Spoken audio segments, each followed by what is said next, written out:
What I think is significant about all of these instances is our continuing inability to provide what is the most fundamental and critical commodity needed to stimulate development, and that is peace and security. And by peace and security, I mean not truce, fighting, but I mean long-term prospects of there not being resumptions to the conflicts that may be going.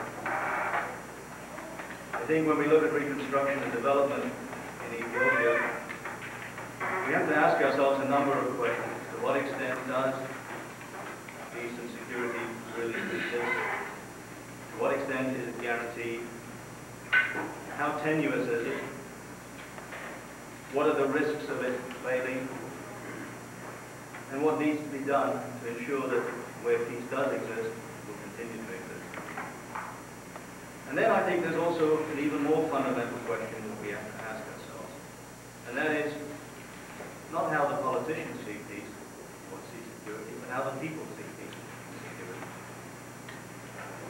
It's one thing for conflict to have ended with a party, power, faction, an army getting into power, controlling the government, controlling the capital. It's one thing for the Security Council, for the Secretary General, for the international community, the governments, to recognize particular power as being a legitimate government. But it's another thing for people themselves who have suffered war, who have suffered the destruction of their homes, who've lost their means of livelihood, means of production, who've seen their loved ones die. It's one thing for them to be convinced that peace and security really has returned.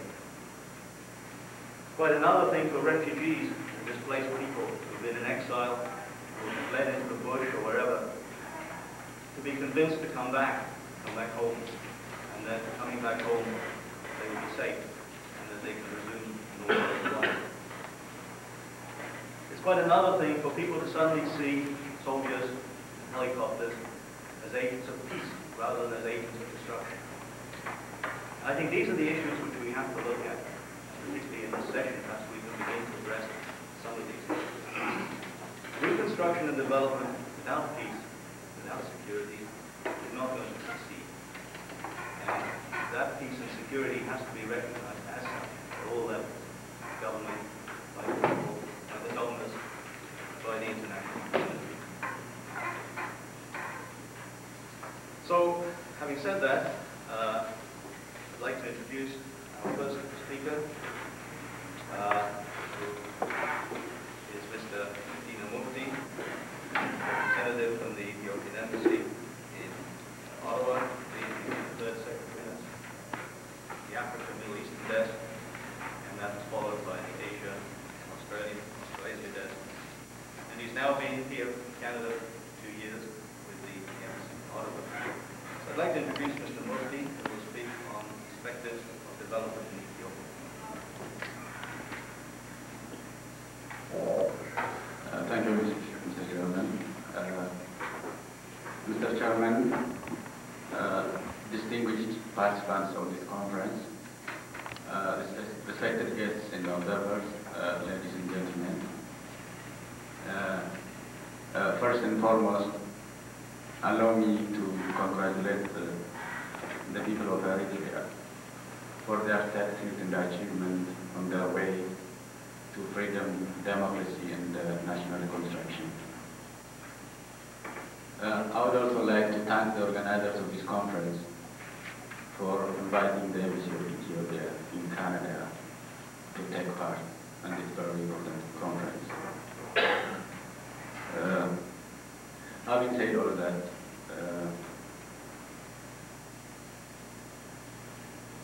2 days ago, we were celebrating the first anniversary of the downfall of the military dictatorship, which I refer to as DERG, which is usually known as DERG in Ethiopia, by the gallant fighters of the Ethiopian People's Revolutionary Democratic Front in particular, and the bitter struggle of other organizations and the Ethiopian people in general.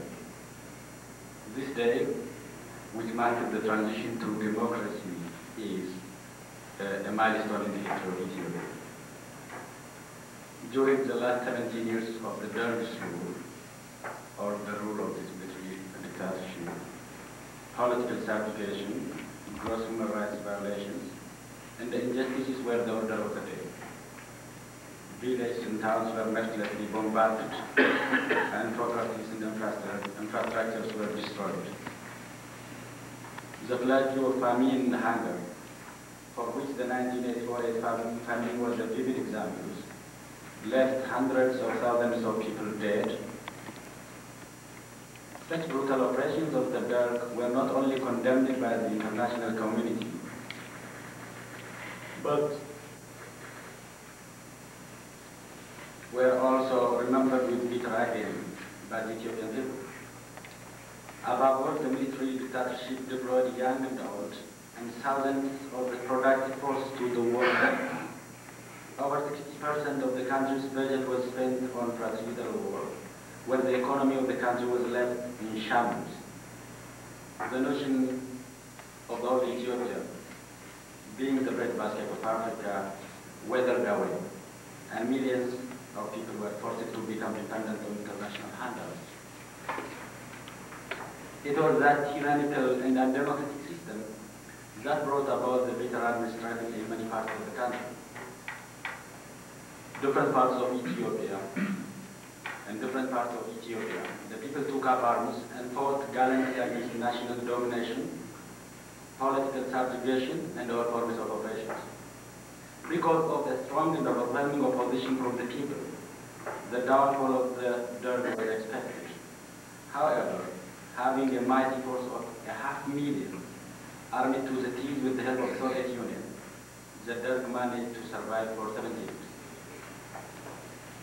When the EPRDF started intensified strategic offensive in February 1991, the Helicon army of the Derg in Gojam, Gondar, and other parts was destroyed within a very short time. The demise of the Derg was evident and the victory of the West became apparent. Dreadfully defeated in many battlefields and left with no choice, the military regime was forced to accept the peace proposal of the EPRDF.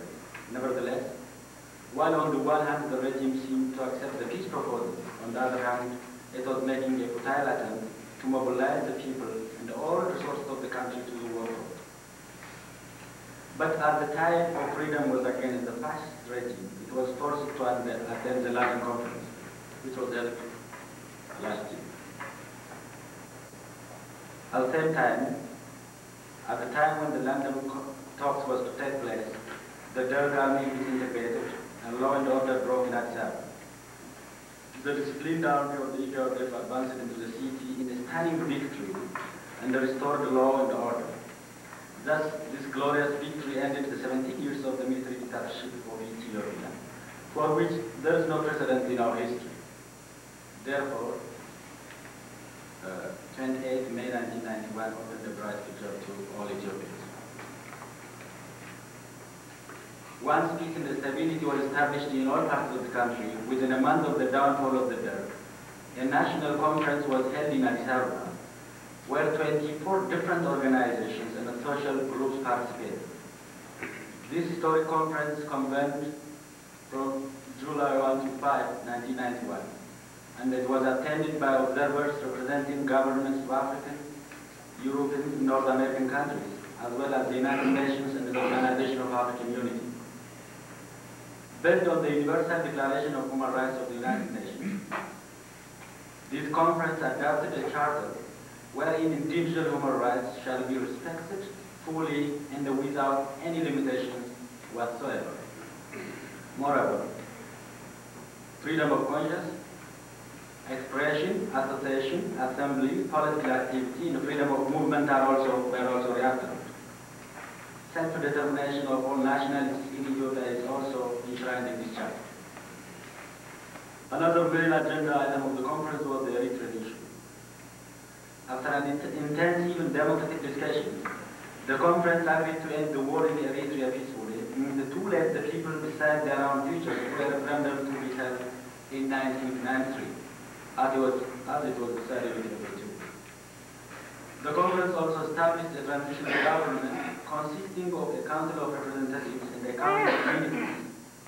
The Council of Representatives is composed of 87 members, encompassing representatives of national liberation movements, other political organizations, and prominent individuals. Above all, meticulous care was taken to ascertain that all nationalities, women and minorities are represented in the government. One of the most and priority tasks of the transitional government is to rehabilitate the abysmal economy of the country. Therefore, a new economy policy based on free market economy was introduced. The policy guarantees private ownership and encourages both national and foreign investment, which is a key for the country's rapid economic development. Great effort is being made to rehabilitate the 500,000 ex-soldiers so as to make them join the productive forces of the country. In the meantime, they are receiving food and other assistance. The government had also decreed in early May 1990 to pay retirement pension to the soldiers. To implement and strengthen the democratic process in Ethiopia, elections for provisional administrations of districts and sub-districts have been taking place during the last few weeks. The task of the elected administrators is to prepare the ground and to create a conducive atmosphere for the forthcoming regional and district elections scheduled to be held on 21 June 1990. The foreign policy of the transitional government is based on principles of respect for sovereignty and equality of states, and non-intervention and non-interference in internal affairs of others. In order to establish good friendly relations with neighboring countries, several meetings were held at the head of state and the ministerial level, as a result of which a number of protocols have been signed. The transitional government is also playing an important role to strengthen the preferential trade agreement of Eastern and Southern Africa, and has also hosted the conference on the Horn of Africa to discuss humanitarian issues of the South region. As a founding member, Ethiopia is also participating fully to establish duties and responsibilities to the Organization of African Unity, the United Nations, and other international institutions. In general, the commitment made by the transitional government to implement fully the principles enshrined in the Charter and to establish peace and stability in the country is not only gaining momentum, but has also received the admiration and the encouragement of both national and foreign observers. The endeavors so far made by the government to respect democratic freedoms of all nations and nationalities in Ethiopia, enabling them to develop their own language, culture, and history, as well as to be proud of their identity, is yet another achievement. Consequently, from henceforth, Ethiopia belongs to all Ethiopian peoples, where they could live in equality and prosperity. In conclusion, the Embassy would like to seize this opportunity to extend its deep gratitude to the international community for the most invaluable assistance and support rendered to us in the last 17 years, several years rather. However, Ethiopia still faces immense challenging economic problems indeed. These challenges cannot be overcome without the support of the international community. As Ethiopians envisage a bright future of their country, they appeal to the international community to stand by their side for the realization of their dream. Thank you for listening.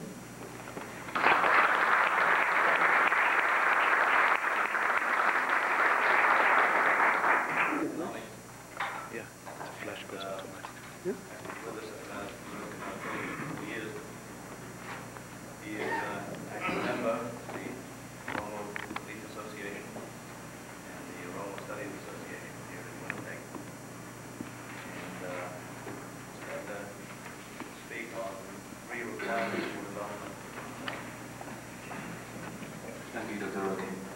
I also would like to thank the organizers for giving me the opportunity to express my views on peace and development in the Horn of Africa.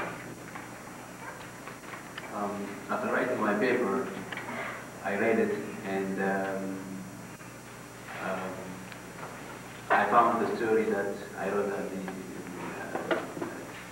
on the last page to be more capturing of what I wanted to say. So it's a true story, I just want to relate it. And in order to save time, I will mostly be reading. In 1978, I was in Dawe, Wallo province, fleeing from the tyranny and suffering. I stayed with peasants in the districts of Rikukuru, in the village of Kokobe, with a Q, not a K, for 6 months. One evening, as we were sitting around the fire in the darkness of that rugged countryside, an elderly peasant of the village who was about 80 told the following story to the younger peasants. He said, you know, food was not in scarce always. One day, when I was young, probably in the days of Iyasu, I went to the market of Sambete to sell my produce, sorghum. I stayed the whole day there and couldn't find a buyer. So when the sun was about to set, I came back to my village. I left the produce in Sambete in the open marketplace. I asked it promptly, but why did you leave the sorghum in Sambete? Why did you not bring it back? The old man replied, my donkey. I didn't want to bother her. She took the hay back to the market. It wasn't fair to burden her again on our way back home. I didn't bring the sack though. The significance of the story is that even in the hall, the price of food can go to zero, and that the hall in the future could be self-sufficient. But in order to get that self-sufficiency, major institutional changes must take place, and my paper deals with those institutional changes.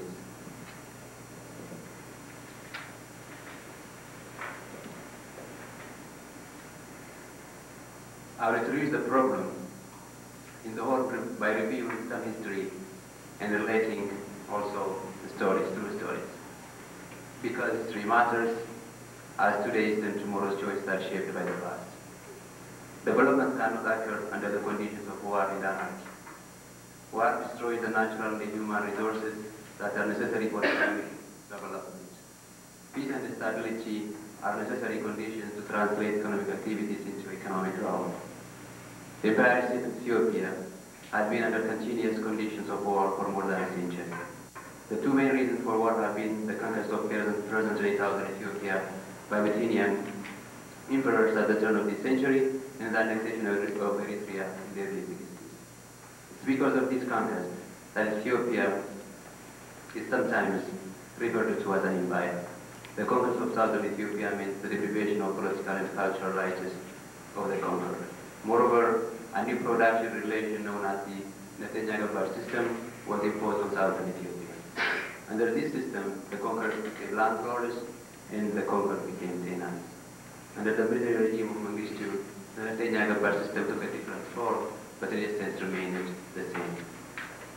The political economy of the Netanyahu system has been described by the authors of the invasion of Ethiopia, Boni Holcomb and Saitsa, as dependent colonialism. Dependent because the conquerors were helped by European powers. Peace in Ethiopia requires self-determination for Eritrea and the decolonization of southern Ethiopia. Now it is clear that Eritrea has earned its right to determine its destiny. Thus, the cause of the 30-year war in Eritrea has been removed. The road towards development appears to be open. Those of us who consistently supported the Eritrean cause are happy that what we have supported has become victorious. What's not obvious is the stance of the people of southern Ethiopia. The EPRA-dominated transitional government has declared its intention to respect the right of self-determination for all the peoples of the Ethiopian Empire. But it is not clear whether that declaration is a principle stand to resolve the conflict peacefully or a tactical maneuver to modify the population. One hopes the former is the case. In the case where the question of self-determination remains unresolved, the condition of war will continue in southern Ethiopia. The peace that is required for development will not obtain. The difficulties that the Empire of Ethiopia is facing can be looked at as a problem for institutions and institutional change. My discourse on institutions is based on the theory of institutions found in what is known as the institutional economics. This theory analyzes factors that are usually ignored in mainstream economics. First, I will summarize the main ideas of the institutional economics and then examine the institutional problems of Ethiopia in the context of the theory. According to institutional economics, institutions are the rules of the game in a society. They are devised in order to constrain and shape human interaction, including economic activities. Political and economic organizations are not institutions. They are rather agents of action usually created and shaped by the institutional framework. Individuals and organizations act within the institutional framework in order to maximize their objectives. However, it is individuals and organizations who make and change rules. Therefore, there is a two-way relationship between institutions and organizations. Institutions are of two types, formal and informal.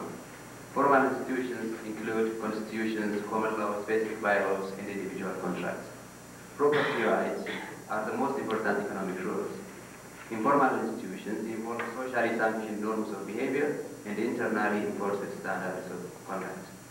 They are products of cultural heritage transmitted by language, religion, and moral teachings. Informal institutions provide the milieu within which the formal rules operate. As such, they are no less important than formal rules. The major role of institutions is to reduce uncertainty by establishing a stable structure for economic interaction. Uncertainties involve measurement and enforcement problems that arise in exchange. Institutions reduce the costs of protecting rights and enforcing agreements. These costs are referred to as transaction costs. Institutions may be efficient or inefficient. Efficient institutions are those that direct resources to productive activities, allow for technological progress, and minimize transaction costs.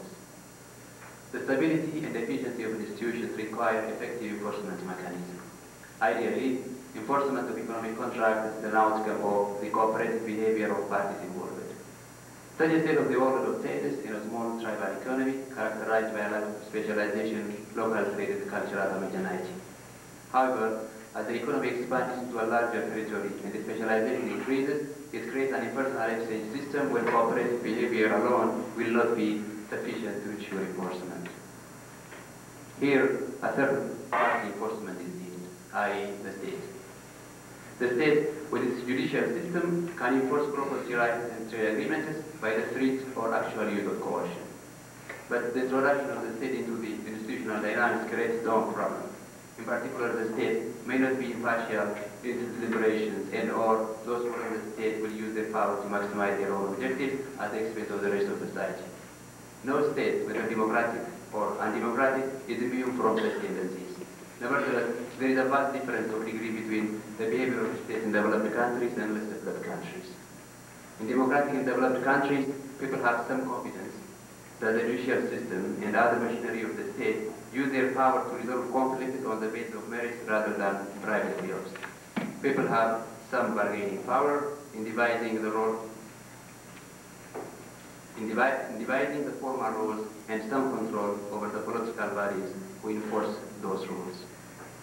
In third world countries, in addition to the fact that formal institutions are not well developed and are fully operative, we have states whose behavior undermines the stability and efficiency of institutions. Let me now turn to the problem of development in Ethiopia in the light of the above framework. I'll use a simple, true story of a peasant I knew to introduce the institutional efficiency of the entire state of Ethiopia. In the mid-60s, when I was in elementary school, a peasant by the name of Umar Ali used to come to our village in Addis Ababa. He was a well Oromo from the region of Dawood. He came to Addis Ababa about 3 times to present his case about a land dispute to Emperor Haile Selassie. Umar had cleared a piece of land that was not used or owned by anyone else and established farming to support his family.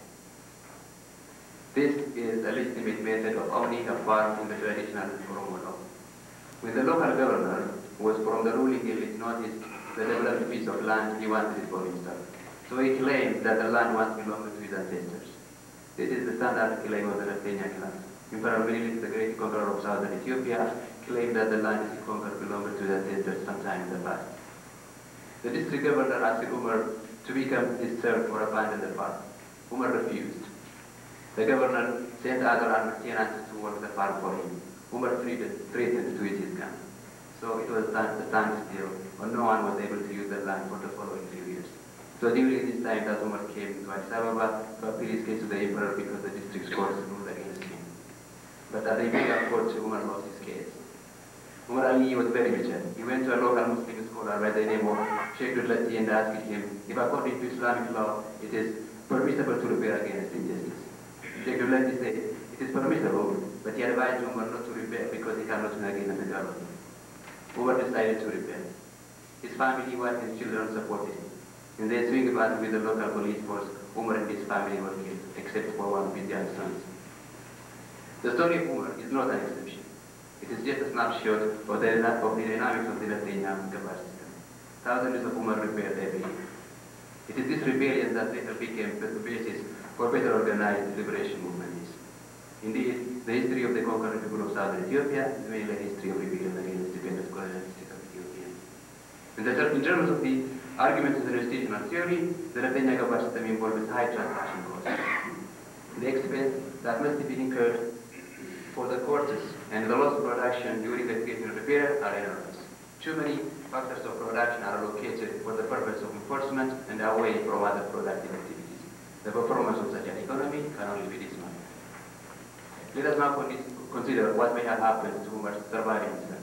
In the late 70s and 80s, he was a young peasant living in the same region of Dawood. During this time, the Derg had attempted to appease peasants by declaring an universal land change.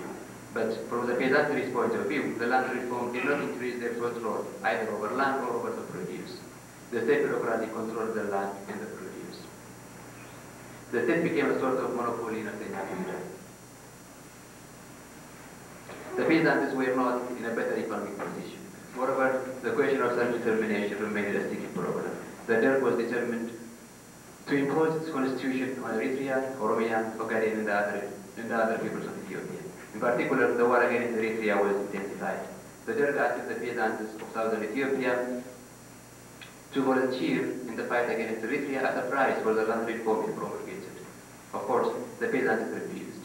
The Derg used forced conscription to reinforce its army.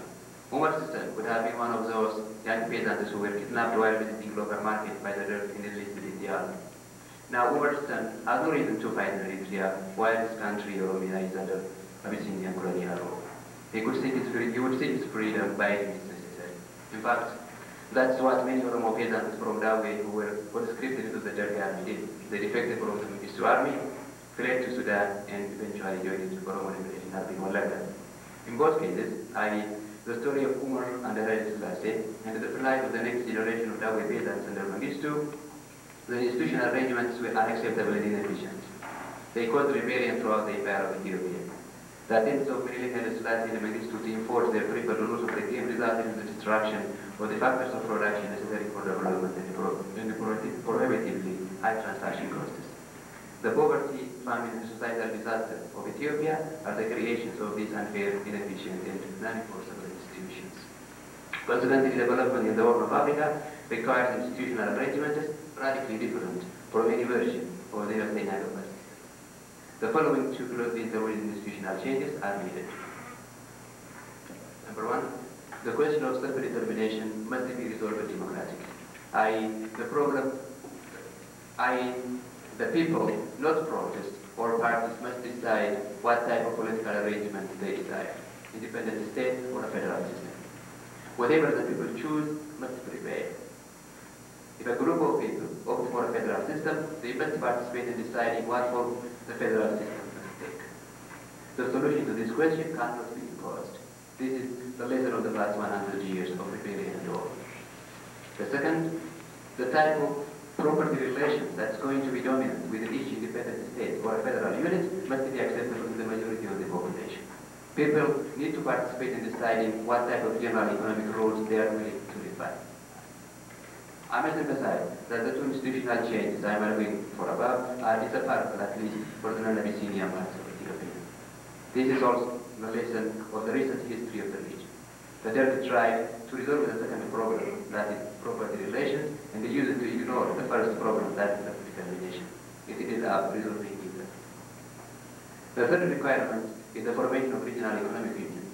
Whatever form the new and popularly accepted political arrangements may take, the new units will only enhance their economic development if they allow free movement of resources and goods. It's one of the few widely accepted principles of economics that development requires specialization. The gains from production and trade are greater the larger the market in which economic agents act. Economic activity that are limited by tribal boundaries cannot obtain the advantage of moderate economic development. Given peace and stability, a regional economic union could include other countries of the Horn of Africa, namely Somalia, Sudan, Djibouti, and Kenya. The next section of my paper is on informal institutions, but I don't think I have time, so I'm not going to read that one. But basically what I'll be saying in that section is that changing formal institutions is not enough, because formal institutions function in the middle of culture. So you need to create a culture that will be supportive of the changes that you have made. And in Ethiopia, we have both subversive and supportive cultures. We have traditions of democracy, for example, in the Geda, and traditions of violence.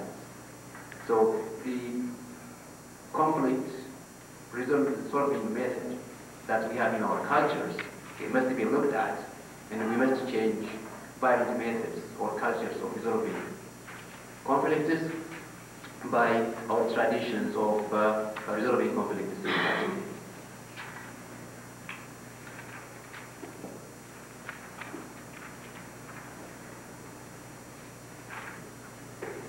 Before concluding, let me say a few words about foreign aid in the light of what has been said so far.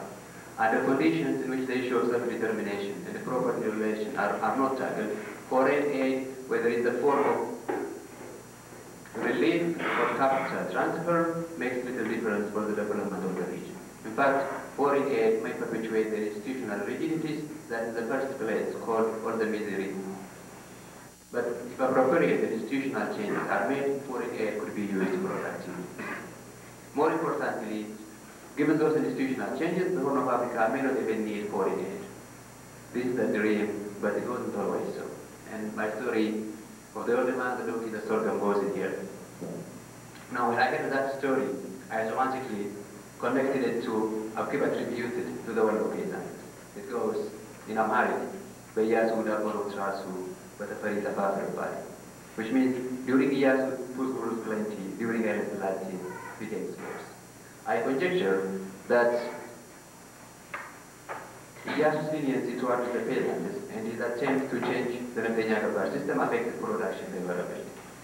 Therefore, the best thing that foreign developed countries can do for the people of the region is to persuade the political forces of the whole to solve the issue of self-determination democratically and to change the property relations so that they will be acceptable to the larger population. The worst thing that foreign countries can do is to offer support financially or militarily to one regional political force against another. Many of us are hopeful that the end of the Cold War has created conditions for developed countries to pursue a balanced foreign policy toward conflicts in the Horn of Africa. Thank you for your attention.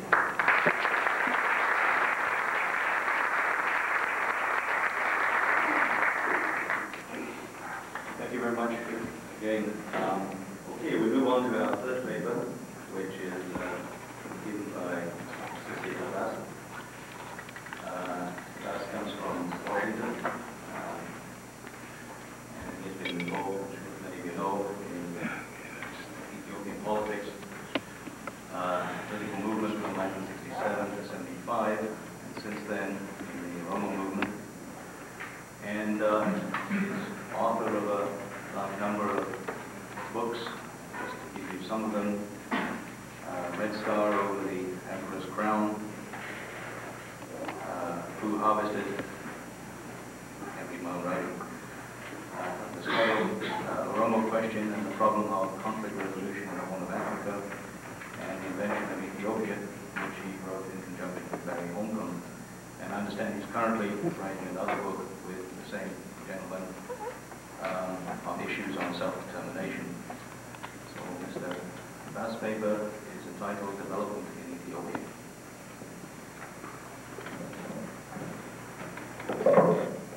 Thank you, Mr. Chairman. I'd like to make some minor corrections to several articles and that is the invention of Ethiopia, not a man is late. And the replace of smart and I work with the ladies and with man. I'd like to make two remarks. One is, maybe you might expect peace and development in Ethiopia. And then you might expect me to give you development in Ethiopia. My topic is actually development in the midst of disaster. That's the topic, and that's what we're going to do. And I think before I go into the paper, I'd like to make one other remark. Yesterday morning I asked who are and what is the composition of Ethiopia, and it seems like my question was for some other reason the most question.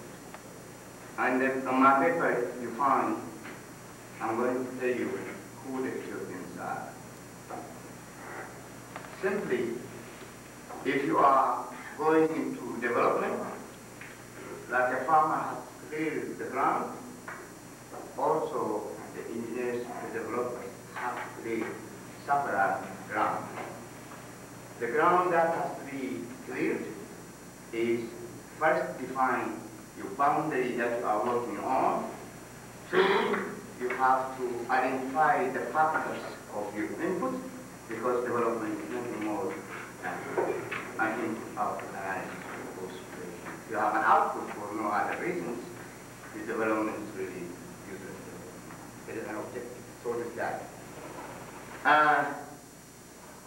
In another word, also development has three aspects. And the politics that control must therefore be identified. Therefore, politics is part of the development. It's not away from the development. Hence, I define disaster as means events that affected the normal social life in a negative form of the society. Whether our development is to correct that situation, I'll give you a definition of what development as far as I'm concerned is. However, what we are talking about, therefore, we are talking about the control of the produce. Who produces should determine the production pattern, consumption pattern, and distribution pattern. Then comes the issue of self-determination, which we are going to work on. So when I talk about it, and I'll come back later to tie it together, you must hope. And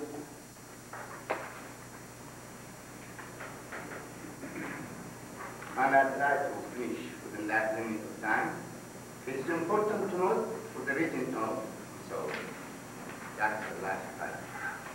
One thing that all of us here can agree upon is that the policy of previous government in Ethiopia did indeed create disaster in the region. Whether disaster has passed may be something that we could agree upon. Whether disaster has passed may be something that we do not agree is when it comes to the Oromo question. Now, we must begin by acknowledging the disaster in one area carries over into the surrounding region. The current arrangement in the Horn has not by any means eliminated disaster there or established the condition necessary to bring about the promised peace and cannot promise development either. It is important to discuss development, but if you do as nobody to discuss it divorces from the reality that prevails in the region. The Horn of Africa, we all can agree, is full of disasters. The world will try to put those disasters on the shoulders of the Oromos and make the Oromos take the responsibility for it. We ask why.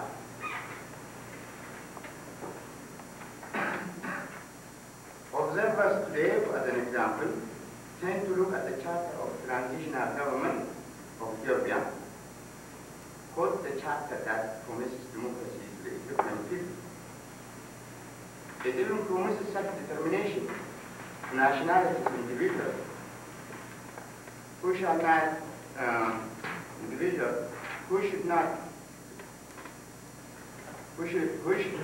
the Oromo took the offer.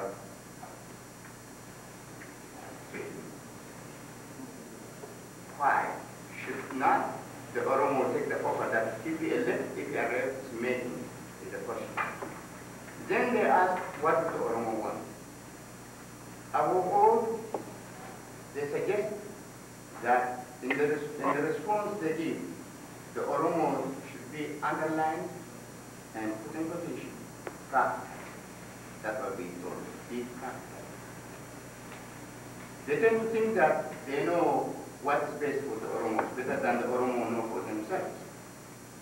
These people tend to ask this question into the air and then ignore when Oromo response comes. These same people answer their own question on behalf of the Oromos. Such people are not really interested or equipped or prepared to listen or respond to the Oromo. Instead, they are prepared to impose their will and their own program on the Oromo people and their resources and call it whatever they do, either development or democracy. Everybody is an expert when it comes to the Oromo question. They all know what's best for the Oromo. The truth is that this kind of behavior has created problems in the past and will remain to create problems in the future as long as it prevails. Let me say, for the Oromos, it makes no difference whether it is Haile Selassie's Constitution of 1931 or 1955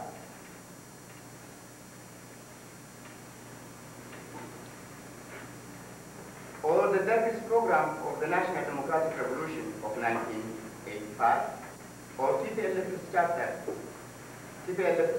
for the transitional period of Ethiopia of 1991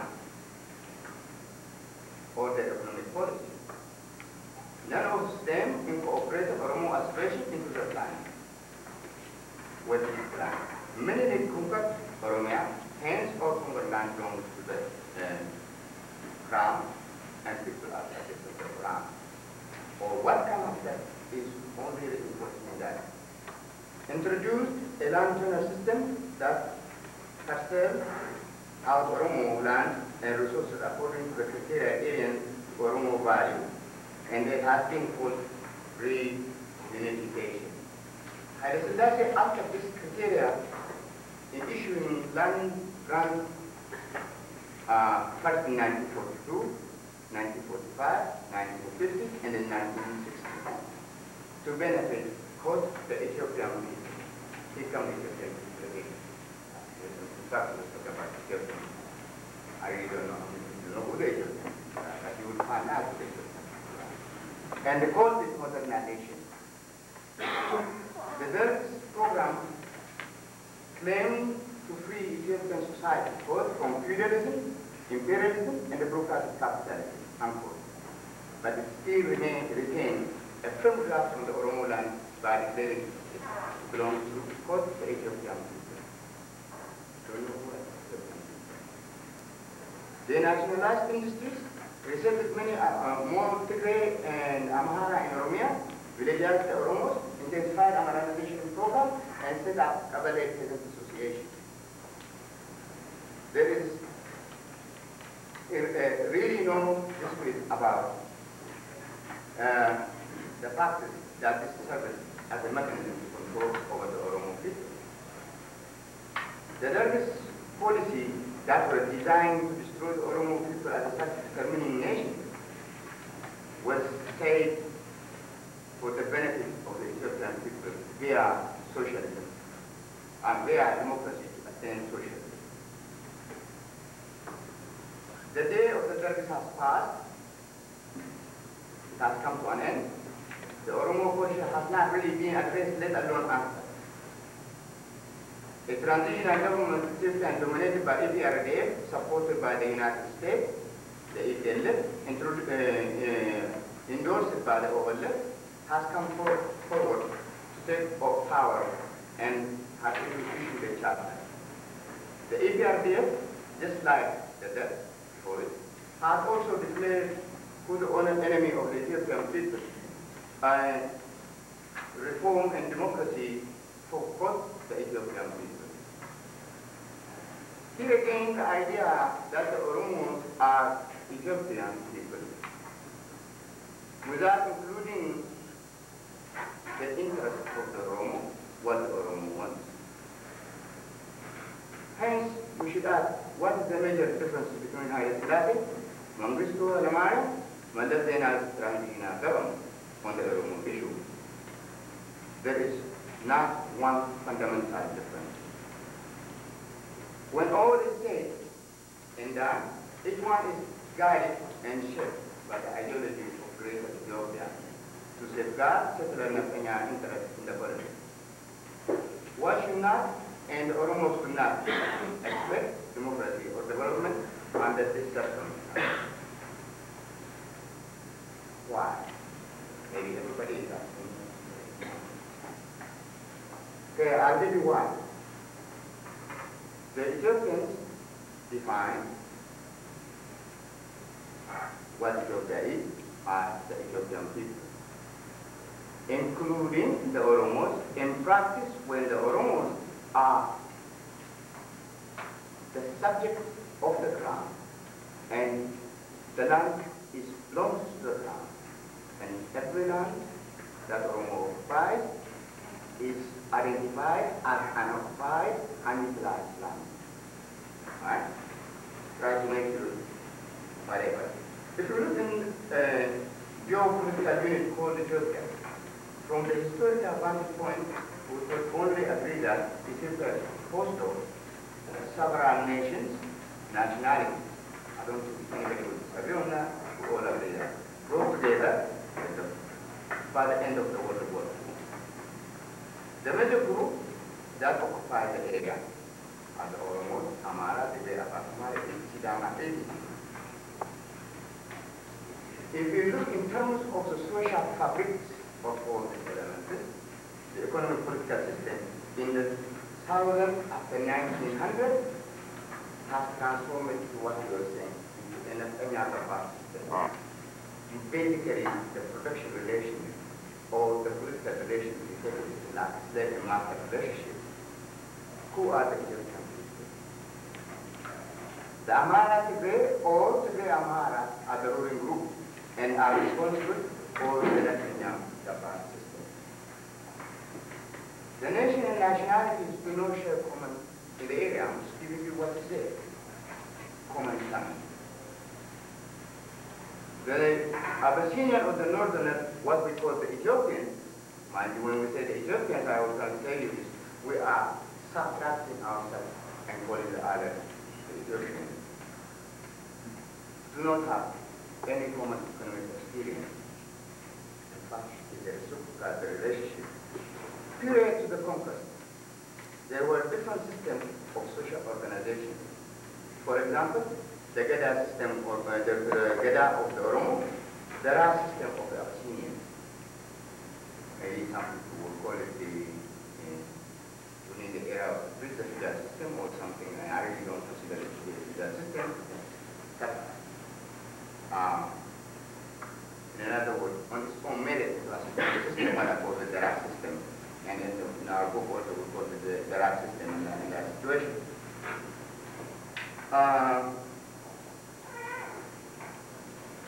Amara Tigray culture value were imposed upon the South or the foreign.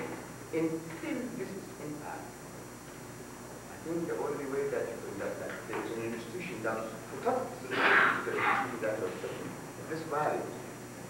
Forced acculturation, discrimination, and Americanization started by one as a systematic program continued by Menelik, Haile Selassie, and Mengistu has not been reversed or replaced by any other policy until this time. These are Ethiopian people that they are talking.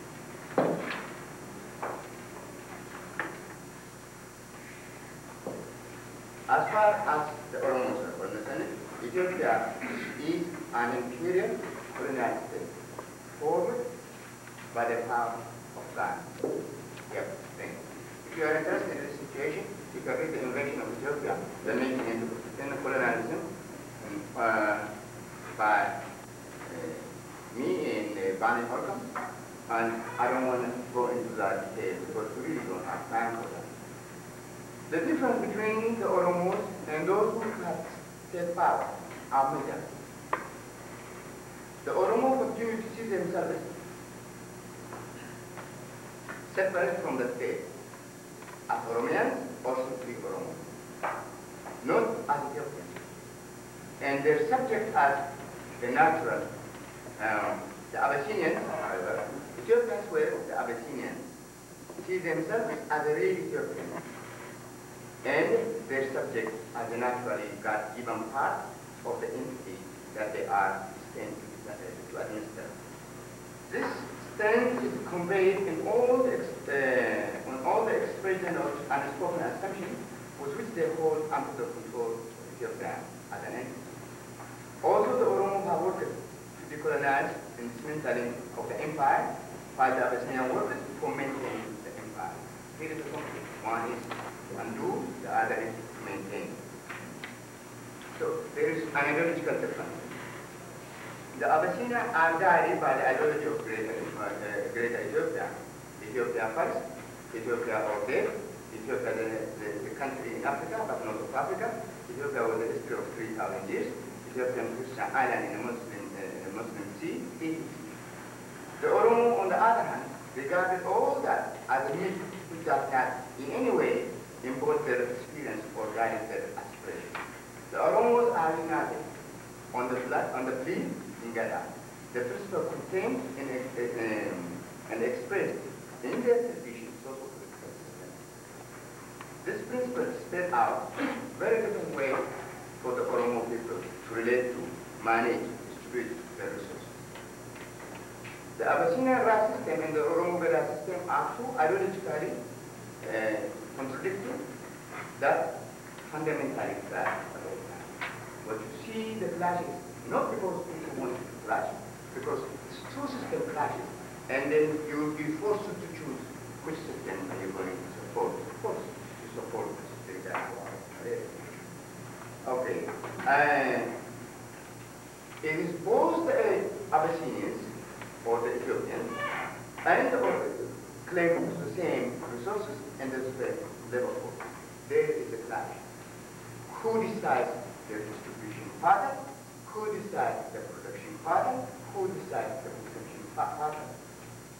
And then you can go into the issue of saving, which I think in the terms is an alien, unless we're talking about a textbook solution.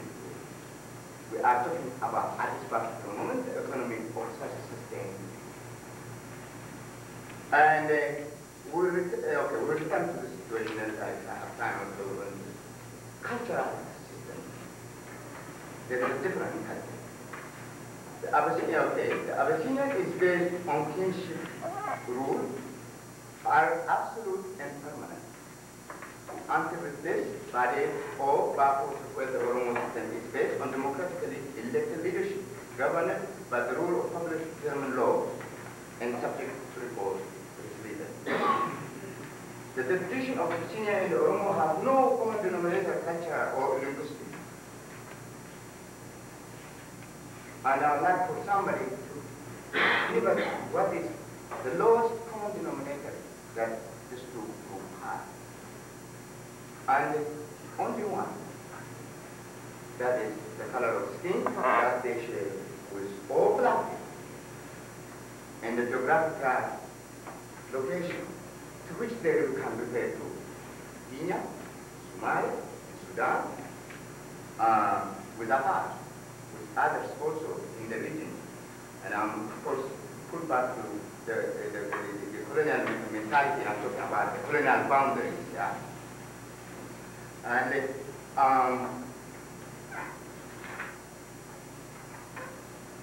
as a result of the situation, there is a difference in the interpretation of what it means determination. Ethiopia believes that if some Oromo attain high visibility or position as advisor to the Ethiopian elite or people in the political power, the Oromo people have achieved such a determination. That is the conception of the Abyssinians or the Ethiopians. The charter that was issued under the oversight of EPRDF does not have a single clause on the economy. This confirmed to me that they did not have a minimal commitment or understanding of the economic component of such determination. And they are not in no way ready to discuss development clearly establishing the unit that they are dealing with. How is it possible then for them to talk about peace democracy and development. When the Oromo and the other Ethiopians do not agree on any one of the above states or ideas. And when the EPRDA proposal for self-determination is one and the same with that of the other. It is based on the ideology of Greater Ethiopia. They make plans for utilizing the Oromo land, Oromo resources, which are diametrically opposed to the plan and aspiration of the Oromo people for their nation. The Oromo want to change the production relations that have helped them in its position when the empire was formed and since it was formed. All right. Let's see how the APR sees the reaction of the Oromo. They say the Oromos are given, they say that they're going to give the democracy to the Oromos, mind you. And then comes that the Oromos are the Ethiopian people. Are they transforming the Oromo into being in Ethiopia when they have completely refused for the last time? Or they mean they're talking about democracy to the real Ethiopians? For 100 years, the first option has been tried and failed. Then, do they mean the second option? Meaning that they can mold the Oromos? As far as I'm concerned, I have 5 minutes, let me summarize it. When they come into the APR, the TPLF, which is really EPRDA, the political name for the liberation organization of the Tigray province. When they come, they have not agreed to society. But they come as gamblers going to Las Vegas with a gun in the suitcase and somebody can sit down and play a card. It's like a political Las Vegas that you see the extravagant conference. By their own very admission, what they say is, before the failure of the death, there have never been satisfactory relationship between the OLF and the EPRDA. This is quote unquote from the statement of the EPRDA. And then now, misunderstanding of TPLF or EPRDA. They said the self-determination. Now, I told you how the Oromo is. It, referring to OLF, created obstacles to the government effort to collect taxes and revenues. From where? It blocked the extent it can, the legal collection of charge and coffee for the export by the government. Charge and coffee from here. It also becomes the daily activity of all to engage in black market activity and continue to sabotage the economy. And then my question is, okay, one may wonder where this area is. They are all in Oromia, not in Ethiopia, all from within Ethiopia, Tigray. Judging from the statement, what does self-determination mean to the EPRDA?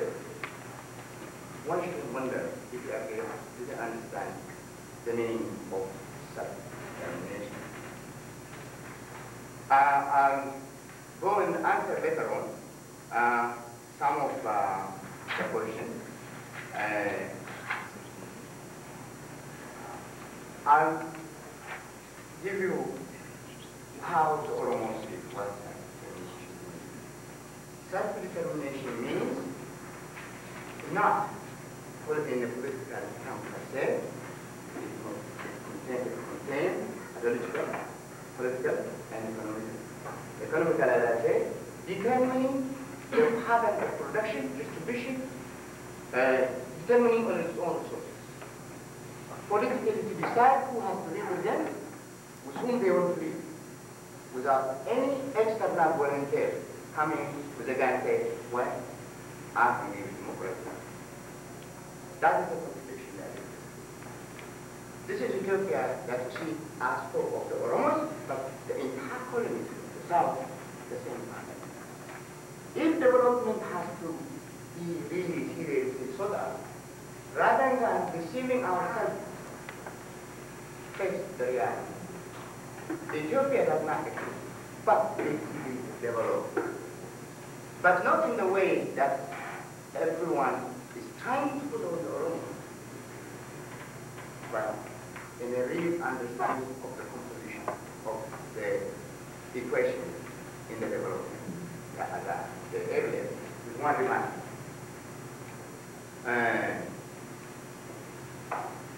We have to be very careful. Maybe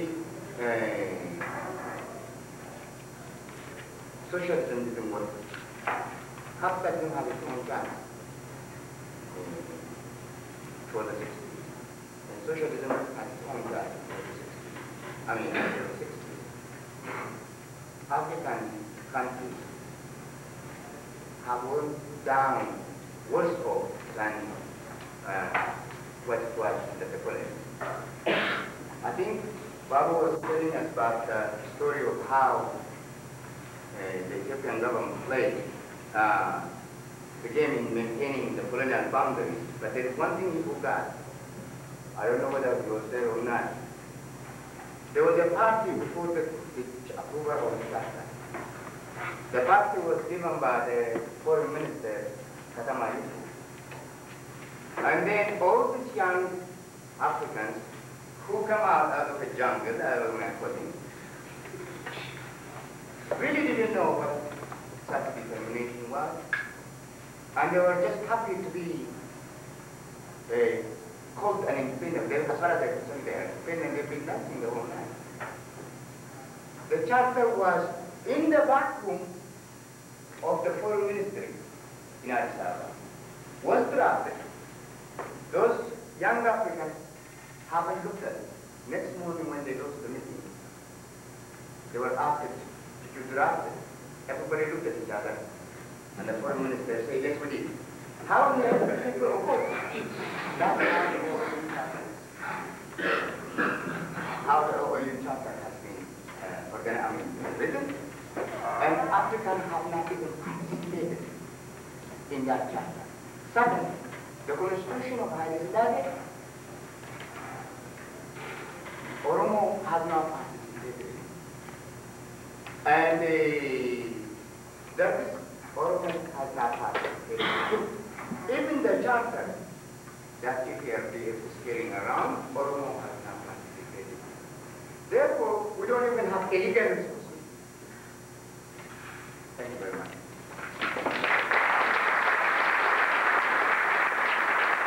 Hassan, who is a professor of African Studies at Hunter College, who tells me he is currently on study leave, medical leave, and hopes to, as part of that leave, go to Ethiopia.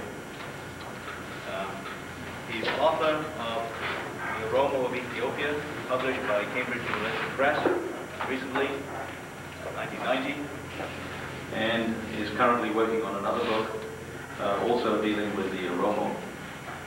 In addition to teaching at New York, he's also taught in Atlanta and at the university in Ethiopia. So Dr. Mohammed Hassan is going to talk to us about the 13th greater disaster in Oromia. Thank you very much. I have been teaching for many years, and I hate to sit and talk, and I prefer to stand here and throw a few thoughts. Thank you.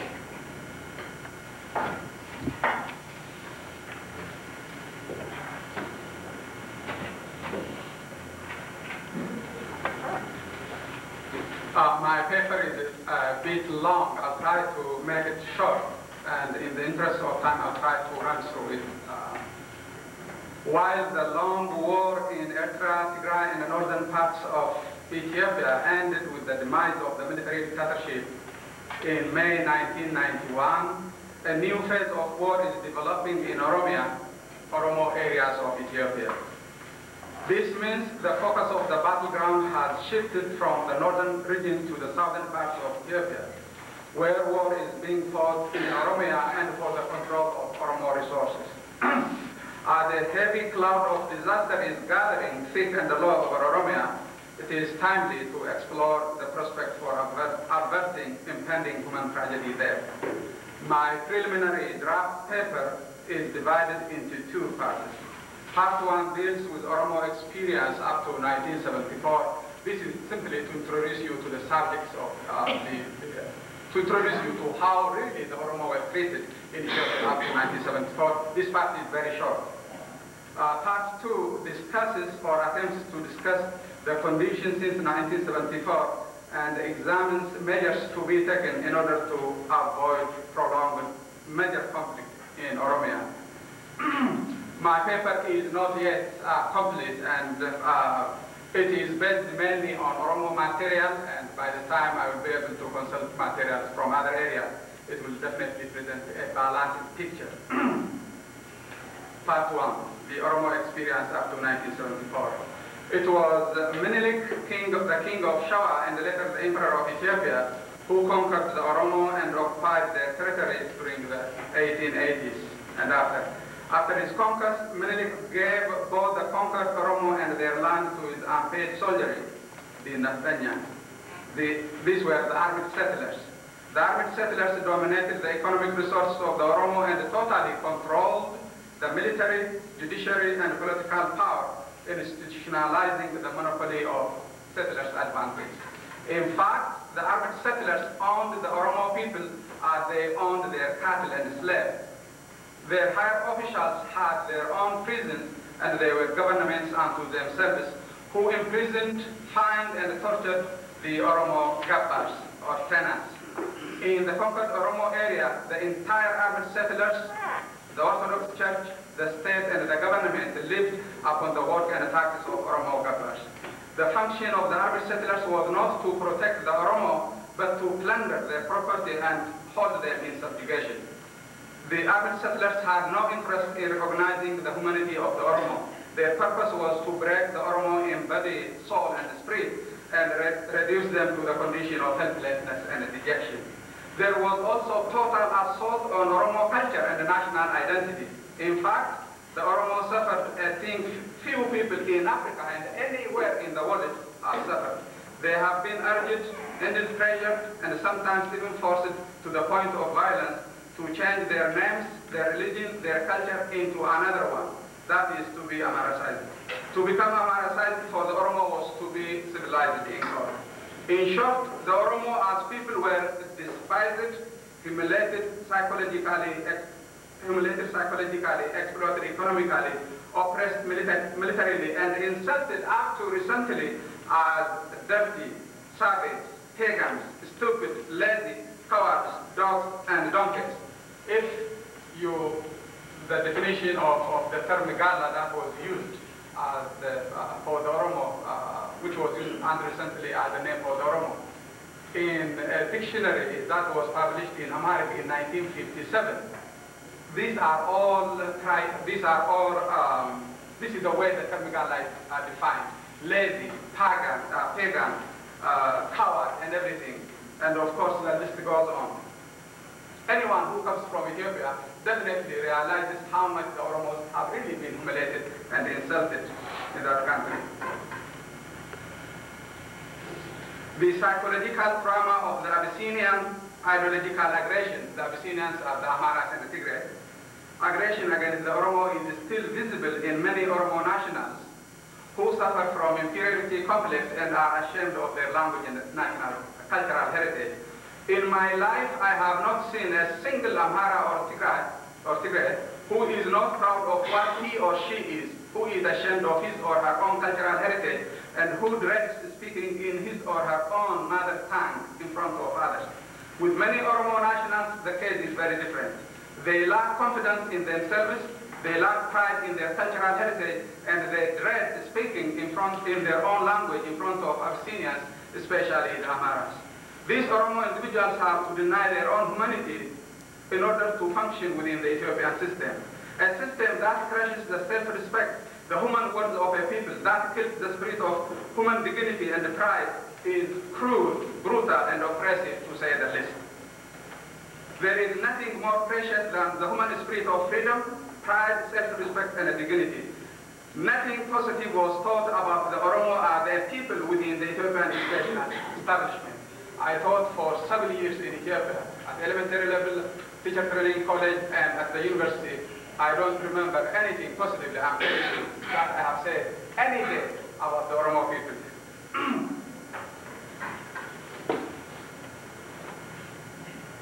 Up to recently, it was even not permissible to write, to publish, to preach, nor to broadcast in the Oromo language in Ethiopia up to 1972. Oromo study was especially the study of Oromo history was discouraged. From the time of conquest until recently, the Oromo suffered a great deal from lack of central leadership. A leadership vacuum was deliberately created and maintained in order to divide and weaken Oromo unity.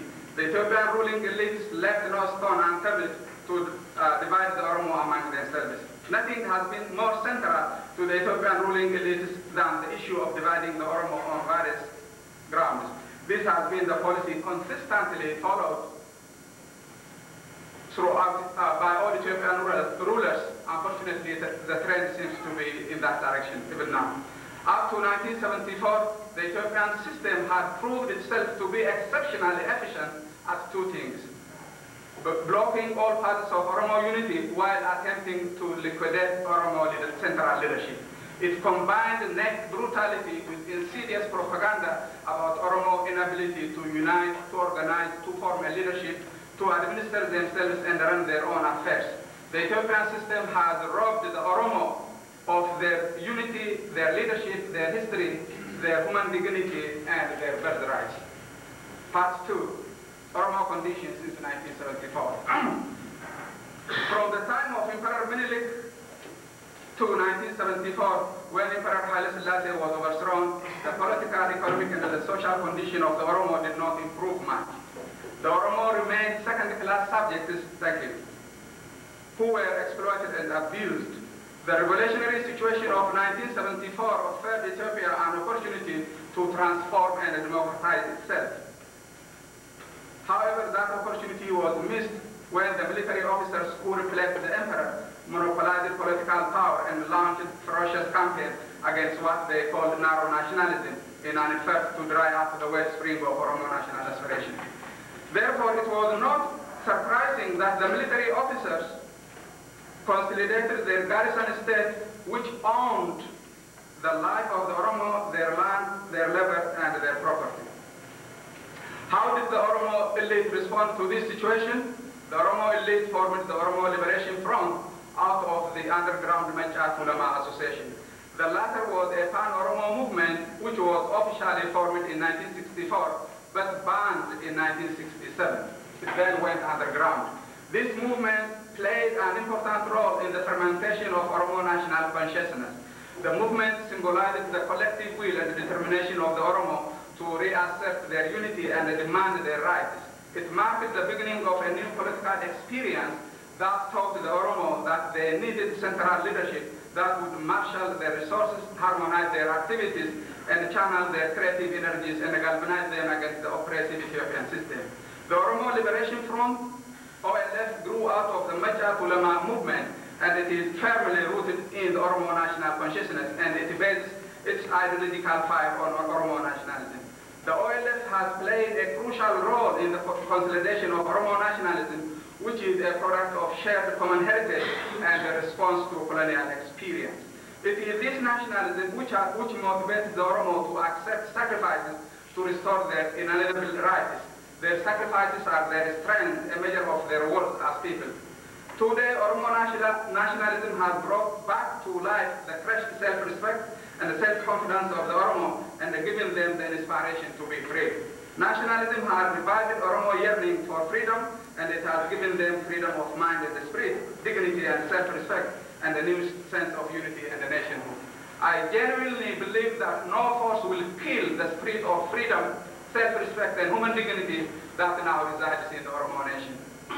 In this respect, Oromo nationalism and the OLF are inseparable, as the latter has become the organizational expression of the former.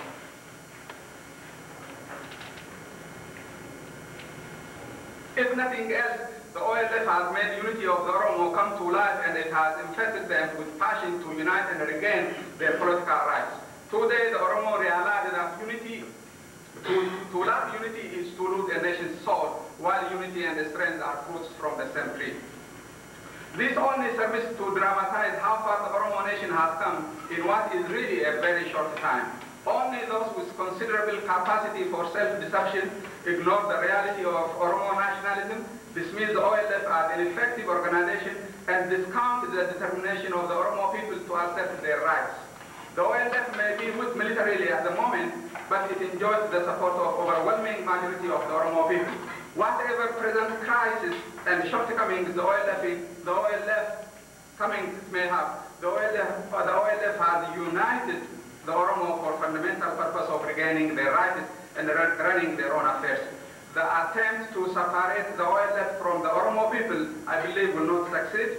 The attempt to weaken Oromo nationalism on regional and religious grounds may boomerang with unintended consequences. Without accommodating Oromo nationalism and without including the OLF in the new political arrangements of Ethiopia, it will not be possible to govern the Oromo on the cheap, politically, economically, and militarily, as in the days before the formation of the OLF.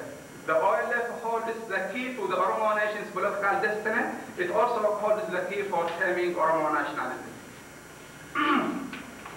It appears the current Ethiopian government wants to control Oromia and Oromo resources directly without the OLF's active participation in the governance of Oromia.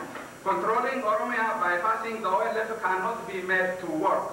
In fact, the current massive preparation for war in Oromia seems to me part of this process. It is a shocking manifestation of the ruling elite's inability to dialogue with and involve the OLF in the governance of the area.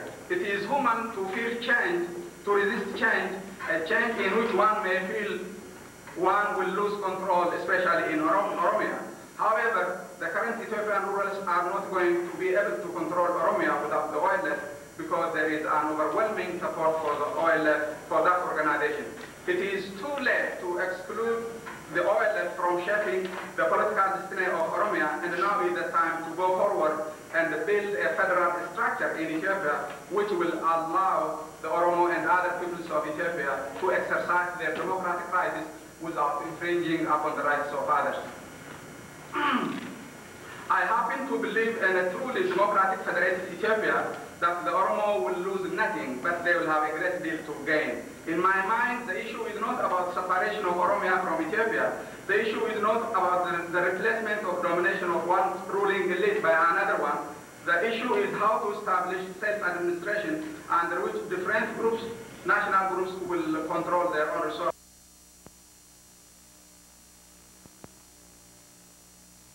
That was reached, and the charter that was signed at the Addis Ababa conference mandated the early establishment of Constituent Assembly to draft a new constitution that would in turn establish, among others, autonomous republics in areas dominated by specific ethnic groups, including the Oromo. The Oromo aspire for the establishment of Oromo Republic within the framework of United Ethiopia. End of quotation. This is from the OLF document. However, since December 1991, difficulties have emerged in Oromia between the EPDRF government and the OLF.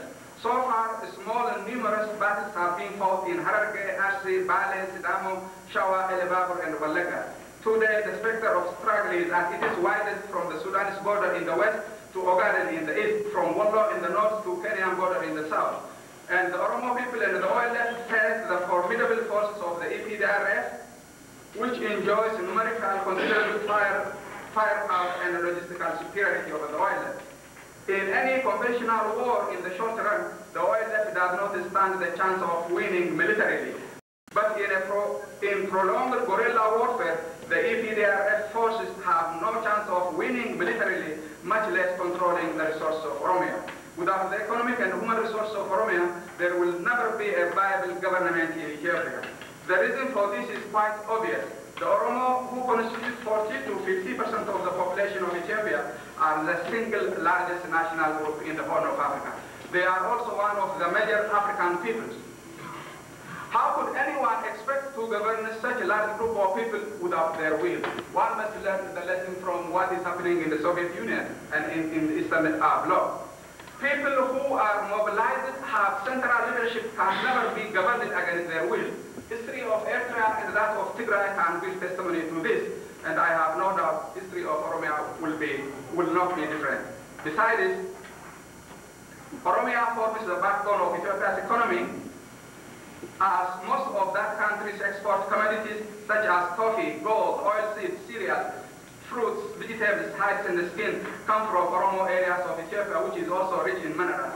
Furthermore, Oromia is the most fertile and most productive part of the Horn of Africa, which has agricultural potential to feed the entire population of Ethiopia twice or 3 times over. Nearly 70% of Ethiopian government revenue comes from Oromia. It goes without saying that prolonged war in Oromia will have incalculable impact on Ethiopia's economy. It will equally be wrong. Okay.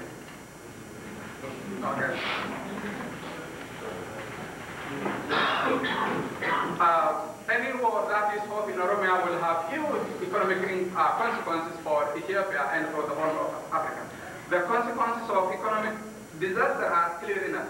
Millions of people may starve to death in Oromia. The most serious crime short of genocide a government can commit against any people is to starve them to death through warfare and its attending consequences.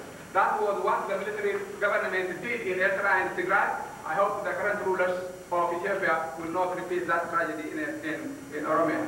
A prolonged war in warfare in a densely populated part of Oromia has the potential to develop into a genocide as well as to cause death by starvation. And it will have also unforeseen consequences. After a prolonged guerrilla warfare, it will be difficult to visualize if the Oromo will accept anything short of independence. Today there is a reservoir of goodwill among the Oromo to remain part of Ethiopia, a federated democratic Ethiopia, in which the Oromo will run their own affairs and control their own resources.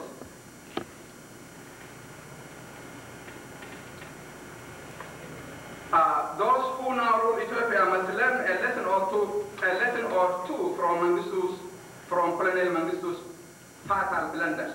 They should never, I quote, believe that Ethiopia's problems can be solved by military force, mobilization of political power, imposition of dictatorship, terrorism, and repression, end of quotation. It is only dialogue, compromise, patience, concession, and consensus that can create the necessary atmosphere for solving political problems. Make no mistake, the Oromo problem is a political one. They want to administer themselves within a newly created federated democratic Ethiopia. They have had enough of all the Ethiopia. It now appears that the majority of the Oromo have once and for all decided to break out of century-long imprisonment in colonial darkness, and no force will keep them under that darkness without hope. The Oromo demand self-administration, which is their democratic right. There is one and only one peaceful way for solving the Oromo problem. That is the establishment of Oromo administration within Oromia. The choice before the Oromo is between democracy and self-administration and dictatorship and destruction. The Oromo opt for the former and reject the latter. Therefore, any form of dictatorship will be the cause for intensification of all the conflicts and the creation of new ones. It will be the evil that will turn the oppressed peoples of Ethiopia against each other and make living together virtually impossible. Make no mistake about this. A new form of dictatorship will be the cancer that will kill the tree of unity, the tree of Ethiopian unity.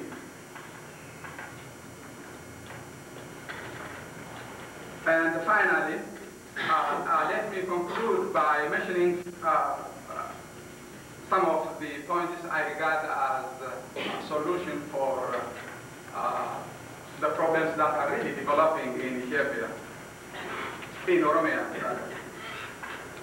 Free and fair election, as far as I understand it, as far as I'm concerned. If free and fair elections are held, this will dramatically reduce the prospect for major war in Oromia. The participation in free and fair elections will give the Oromo and other peoples of Ethiopia valuable experience during the challenging journey from regional empowerment to participation in the national political process. The road to the democratization of Ethiopia is long and a difficult one. It is a process of history making which will face many challenges, many twists, many turns, setbacks, and many frustrations. Nevertheless, the immediate change of direction from dependence on bullets for governance to the ballot box for self-administration must at the very minimum include free and fair regional and national elections. Free and fair regional elections, the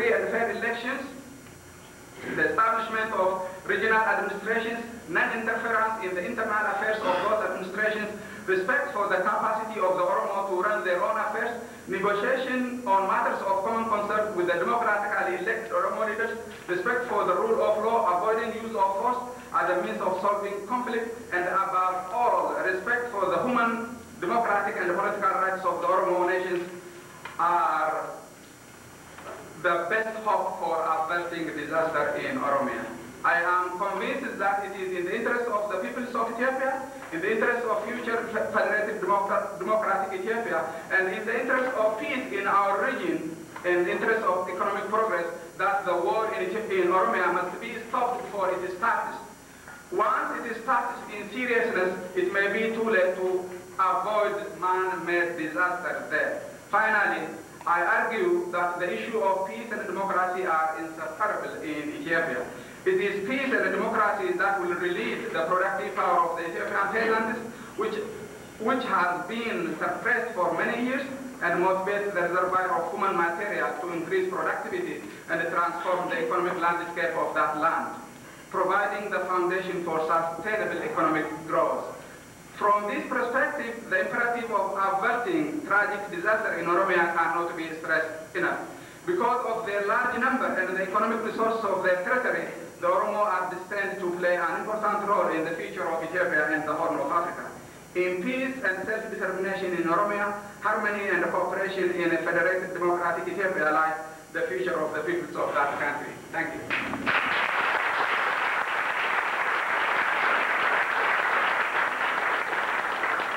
Thank you. 2.5-hour classes. And I notice usually in the longer classes that after about an hour, students start fidgeting, they start closing their notebooks, they start doodling, some yawn, a few get out the free press, and some just go to sleep. I notice none of these symptoms here at all, looking around. In fact, quite the opposite. That's probably A, because you're not students. And secondly, it's testimony, I think, to the passion and conviction with which each of the speakers delivered their papers. Notwithstanding that, I think a 5-minute break is appropriate. There's coffee outside. Please make it 5 minutes. I will stick to my German punctuality and ask for the first question to be, the topic of this morning's session is peace and development.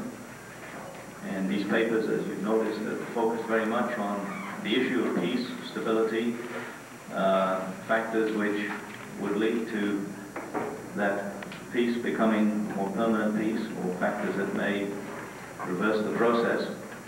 I think what we also need to discuss and bring out perhaps in this discussion is how these issues relate to development, which is after all the basic theme of the conference. So I open the floor to, I would ask you to keep your comments fairly brief. If you wish to address your comment to a specific speaker, please identify the speaker. And also I think it's a good idea to identify yourself. I know that some people do this yesterday, but others don't. Some of us know each other, a lot of us don't. So it's helpful if you identify yourself. Yes.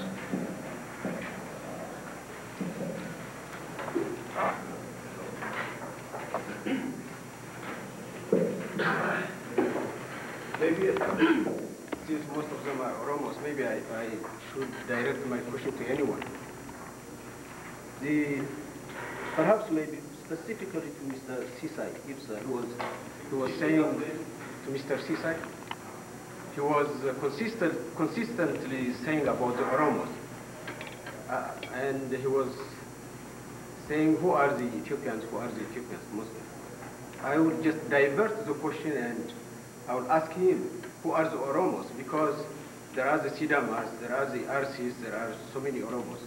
I just want an explanation about the specific term Oromos.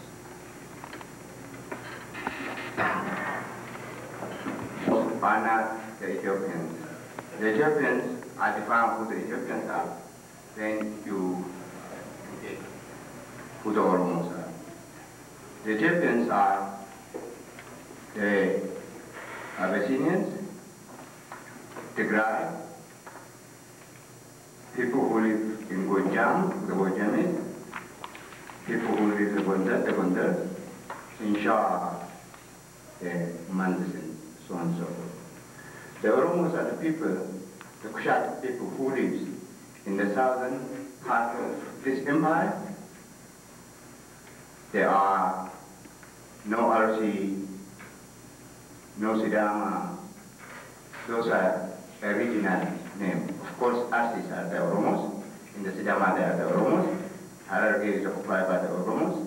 I'm talking about this regional definition that we all know, where the 14th province, the 12th province, the first region, second region, whatever the APR put out, getting from the left. Insha, Wallo, Wallaga, Ilbabur, Jimma, all these are basically an administrative location, but occupied by the Oromos. Therefore, the Oromos are the people who speak Oromophone, practices Gada, and believe in had the Kalu institutions, Galma as its own base for those institutions. These are the Oromos. The Oromos are those who have been conquered by Yohannes, Menelik, consolidated by Haile Selassie and Mengistu. Those who had a production relation with the Ethiopians makes them the colony. Those defined by Menelik as the subject of the people, of the crown, and the land belongs to the crown, non-occupied, non-utilized land. Those are the Oromos.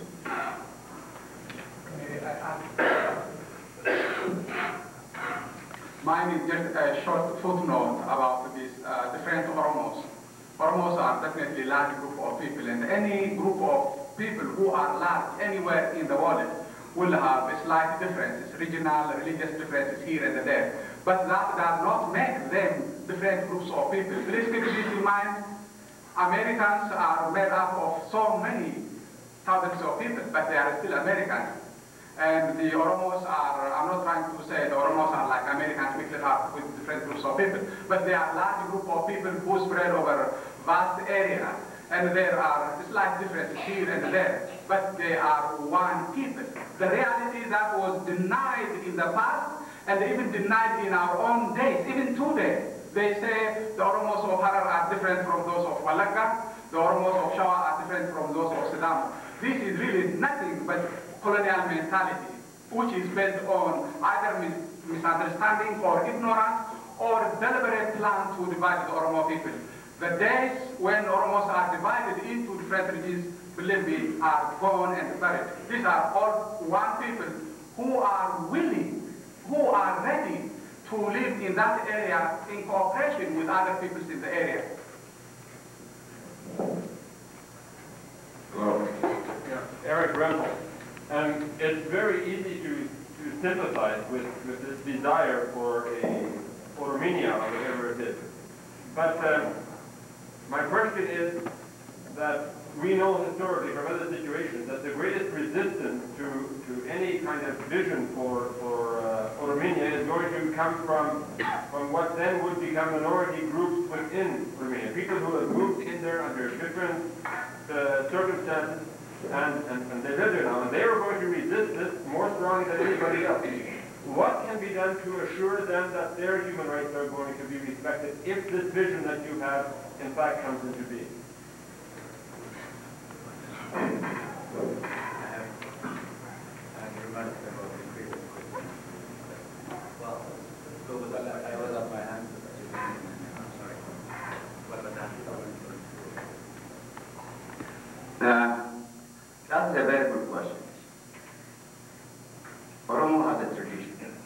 tradition of democracy.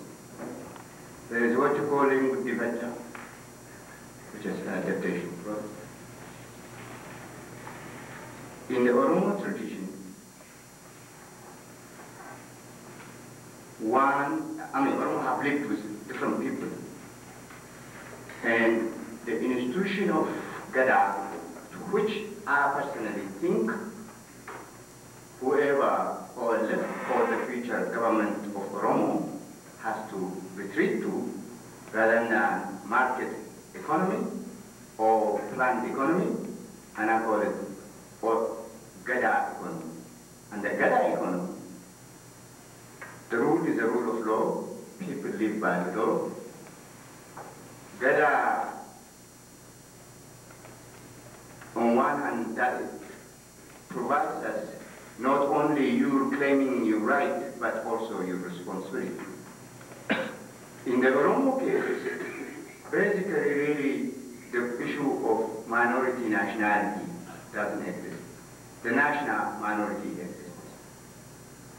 And the national minority could live peacefully by not only demanding its right, but effectively executing its responsibility. So I really don't think these people have any problem. They have several things in common that connect them to the economic experience, psychological makeup of the people, and the historically having lived together for such a long time, I think wouldn't create a problem. And that's what I can say about that situation. And one thing I like to put down is sometimes such a question arises simply to say, well, if you, as you say, if you become independent, what happens to the right of those people? And if the question is raised to protect the right of the minority there, and then we are conflicting ourselves about the issue of democracy, the right of the majority. But the institution is there to safeguard the interest of minority and the interest of the minority. It's not the individual. We don't believe in the individual. It's the institutions, it's the system that protects the interest of people, regardless of whether they are a national minority or a minority nationality in Oromia.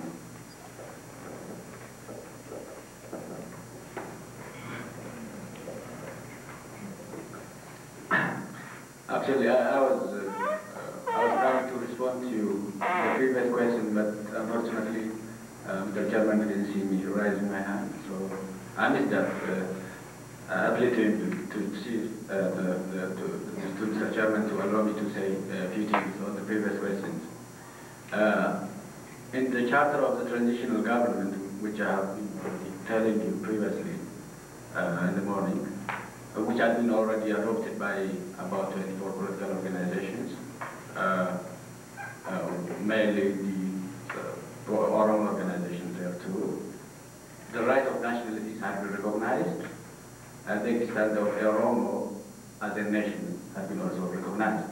And all the difficulties that the Oromos, the Afars, the Wolaitas, the Sidamas, the Somalis and other nationalities were complaining about the very agony situation in which they were in the past has been acknowledged actually. And that's why in the Charter, the main body of the Charter says the right of nations or nationalities to self-determination is to be implemented, of course, eventually. So it is within this brief that the transitional government is still moving ahead. The whole history of the election which is going on in the country nowadays is something which really testifies this fact. Basically, there is a tendency towards federation in Ethiopia. I mean, towards creating Ethiopia on the basis of the free will and the voluntary of the people in Ethiopia, different peoples of Ethiopia for that matter. I mean, as to be specific, in fact, Oromos are recognized as nations. The transitional government recognizes that. So there is no difficulty in that. I'll try to make sure. I have two short remarks. One is to answer the question raised, and secondly, just a footnote on what he said. there are different parts of the world that have more complex problems than Ethiopia. Take the subcontinent of India. I teach Indian history. I know you can't compare the problems in India with that in Ethiopia, really. Hundreds of nationalities, huge nationalities. Because the leadership in India in the 1950s, in the 1940s was so clever enough to devise a federal arrangement that made halfway, at least, the desire of different ethnic groups, different national groups. They have come up with a system, not perfect, there is no perfect system, but a system that works. And the federal arrangement works in India, and it also works closer at home in Nigeria, although Nigerians have even greater problems in our part of the world. If really a genuine federal arrangement is effected and implemented, having something on paper is one thing, but implementing is entirely another thing. What Ethiopia really lacked, and still lacks, is implementation. If that is implemented, it is really possible to address the legitimate questions you raised about minorities in a number of other areas. I, for one, don't entertain if there are 6 independent states in what is today Ethiopia, or 10 or 12 or 1. Our problems are fundamental. What will really try to minimize our problems is not the creation of many states, but the creation of a system that would bring the whole thing together and maintain the region as one economic entity. This is in response to what you read. The charter, I think one must really understand about this. The charter, of course, was a beginning document, but sadly now, I read the charter perhaps 10 or 15 times. It was good, but the charter is now violated daily. It has not been implemented, it is violated daily. Let me give you an example. The OLF, as I said, my information is based on one side, and when I have further information, definitely I'll try to balance my paper. But the OLF is a partner, a junior partner in the coalition government, and it is treated as if it is an enemy organization. Today, more than 100 OLF offices have been closed in Ethiopia, in Oromo areas of Ethiopia. Hundreds of OLF supporters have been killed. This is well documented. Hundreds are still in prison. Now, an election is going to take place, as he said, on June 21st. An organization that is part of the government, whose offices are all over closed. How could it effectively participate in any election if its supporters cannot go out, mobilize, talk, mobilize the people? And if election is held the way it is now, the trend is, it's really going to be very, very sad. And one must really speak out and make issues very clear. It seems to me as if the transitional government either does not trust or fears the OLF, and fearing the Oromo really does not help. It's really very difficult. And the point I'm trying to say is the charter is there, but it has been violated and it has really not been implemented. This will become clearer perhaps in a few months or a year or two from now. Thank you.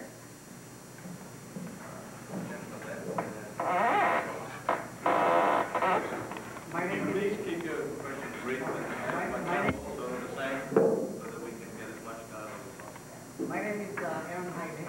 I'm an American. My question is with regard to Oromia, and I seem to be getting quite a mixed message. I'm not sure what Mr. Ivansa meant when he said Oromia is not part of Ethiopia. Whereas the other two speakers identified as a nation that has the possibility of working as part of Ethiopia in a democratic federal Ethiopia. How does Mr. Ibasa see Oromia in the future? And the people who, the group, is there any group of people in Oromo land who think that Oromo has to be separate from Ethiopia?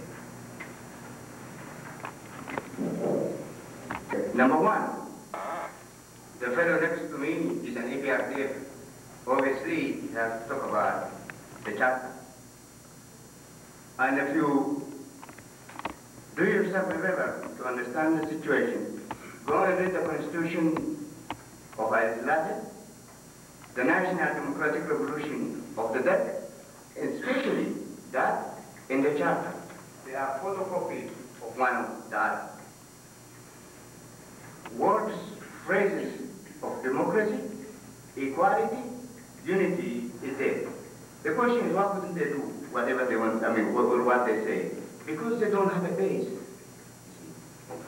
Now, I would disagree. Let me say it before I disagree. In the Oromo tradition, in the Gadar system, the right to disagree is guaranteed. The rule of the law is the rule of the majority. Dr. Hassan proposes a federal formula. To me, we have now reached there. First of all, if the Oromos do not have any right, even cannot be witnessed, and still, the same thing is going on, we cannot talk about the federation. There is a prerequisite from before that. The Oromos have to be able to decide what they want to be, whether they want to unite as one Ethiopia, whether they want to make a federal relationship, whether they make a confederation, whether they can make some kind of a Soviet Union or United States. Those are irrelevant as far as I'm concerned. What is relevant is, could they do that? They cannot do it. Why? Because they are subject of the crown and the land belongs to the crown. There is a colonial relationship that exists. It is by means of Adam that Abyssinia at that time came and took over. And if you read the invention of Ethiopia, you get the whole situation. One example I want to give you is, at all times for Ethiopia, the pillar of Ethiopia is the imperial power. Anytime the imperial power is removed, Ethiopia succumbs. Example, when the Soviet Union disintegrated, the Berk's mighty force disintegrated. It's not only the forces that have been involved in the liberation struggle that failed, but the continental wise that failed the day. And so, that's the way I feel. Oromia, in the first place, you see, the question of secession does not refer to Oromia, because there has no any treaty to which we have agreed to be a part. Therefore, from what I was seceding, simply what the Oromo are saying, I'll decide what I want to do. I'll decide on my production. I'll decide on my distribution. I'll decide on my conception. I'll decide what I want to live with, whether I live by myself, whether I live with the others. Could be with Kenya, it could be with Somalia, it could be with Ethiopia. It has to be the decision of the Oromos. Unless Oromo reach that point, any decision that Oromo makes is illegal, and the relationship will remain the way it is. And the trouble is going to continue, the war is going to continue, the refugee number is going to accelerate, maybe in fact much more than what it is now. I'd like to get as much discussion from the floor rather than just the panel. Oh, we can't hear that discussed. We've had an eloquent description of the relationship among nationalities, but when we talk about property relations, we must then talk about class relations. And I haven't heard that discussed, and it's critical in terms of the vision for development. So Mr. Abdu gave a vivid description of the Oromo peasant rebelling against the Abyssinian landlord. Clearly a rebellion against a national intrusion, but also a rebellion against another class, a landlord. It was, I would argue, a class rebellion as well as a national one. So my questions are, one, what is the current class structure of the Oromo? Two, what is the class base of the OLF, and especially its leadership, its controlling groups? And thirdly, if someone would like to attempt to address the class base and makeup of the current government of Ethiopia. Three questions, I know, but critical. Would you like to answer I think the last question I can answer, but because of the property relations, I think the list three things. One is self-determination. Okay, in order to solve the problem that we have in Ethiopia, I mentioned three things. One is self-determination, the second one is about property relations, okay? And I argue that property relations that we are going to have, the economic rule that we are going to have, must be accepted by the majority of the population, which are, peasants. So the desire of peasants must be fulfilled. And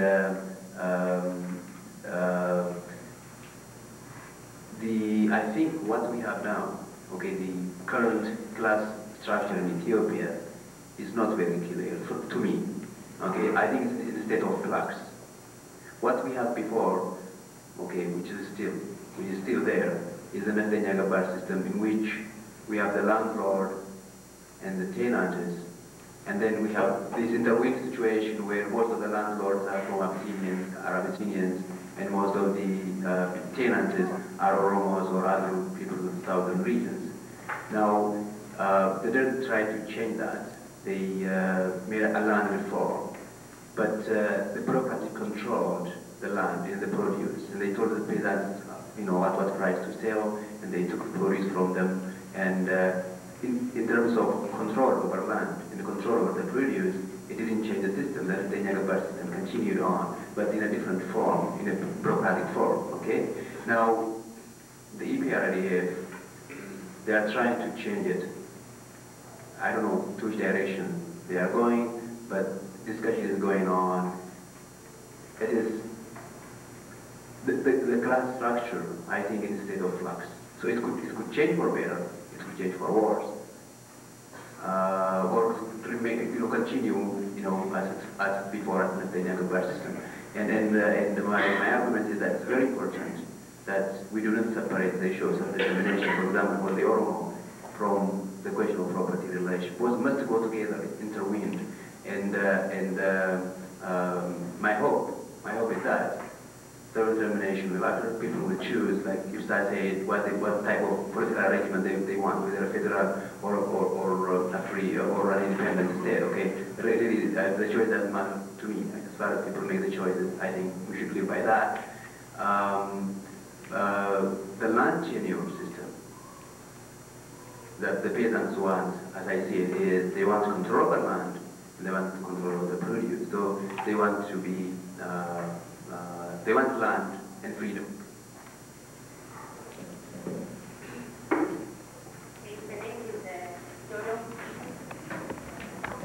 My question is directed to Abdullah. Now, you talked about a very interesting concept of radically changed institutional arrangements that need to exist as a precondition for development to occur in the disaster situation that has been depicted here by every speaker.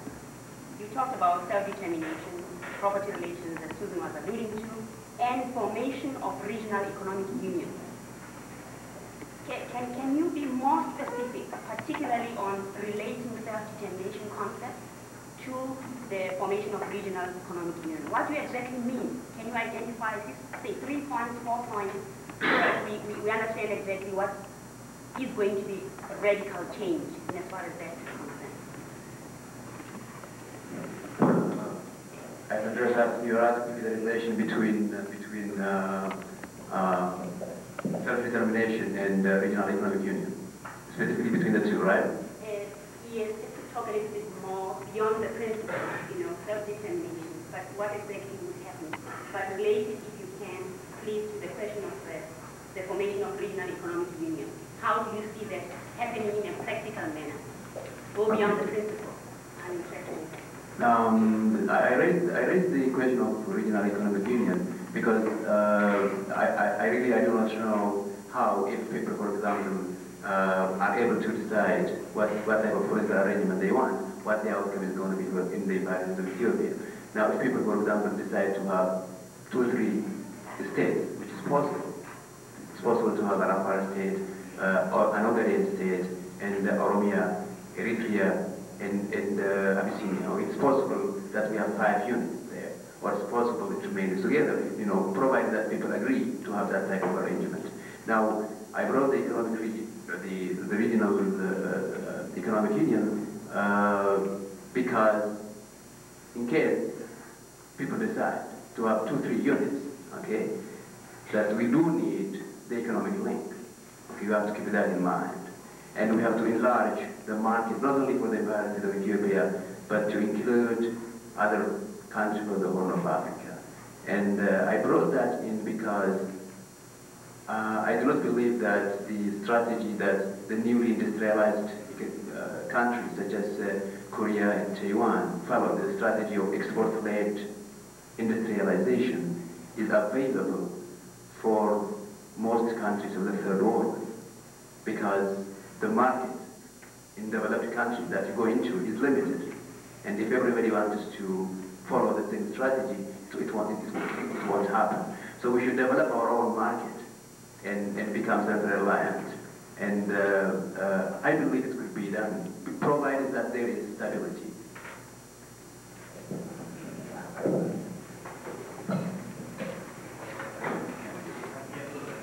My name is Paulino Juan Marco. My question is directed to Mr.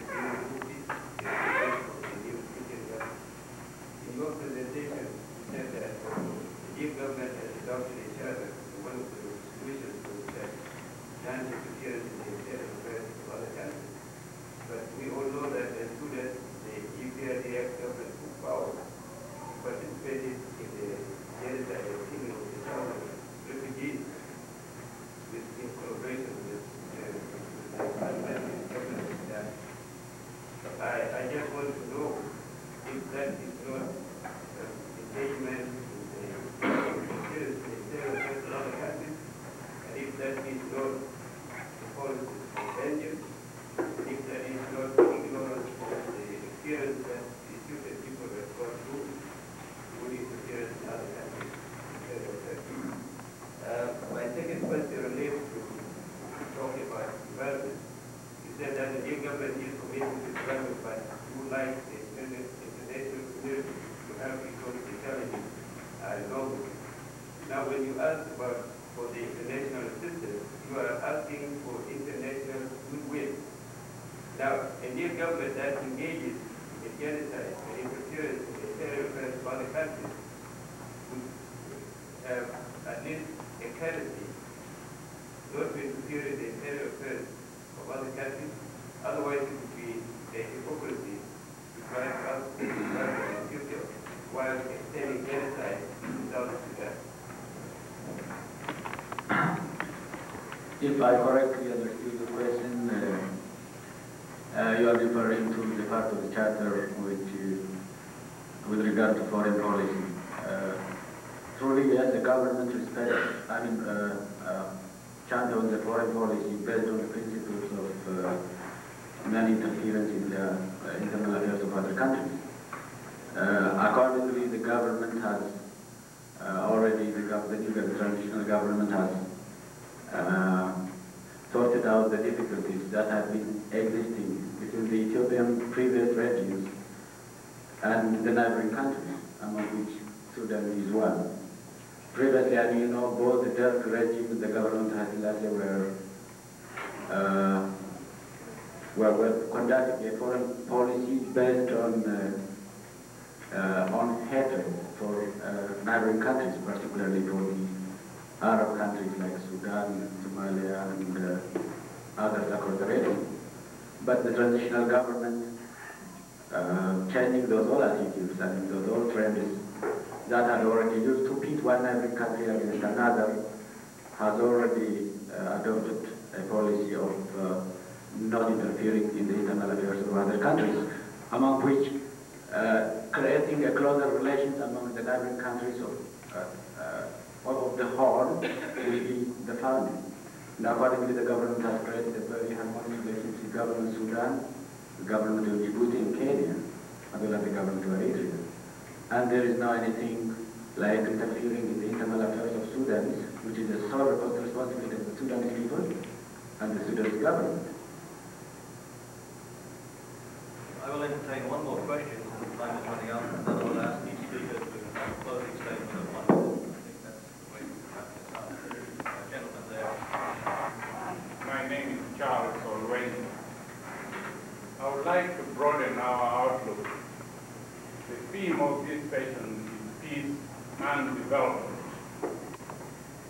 I subscribe to the notion that there can be no development development in the midst of war and anarchy.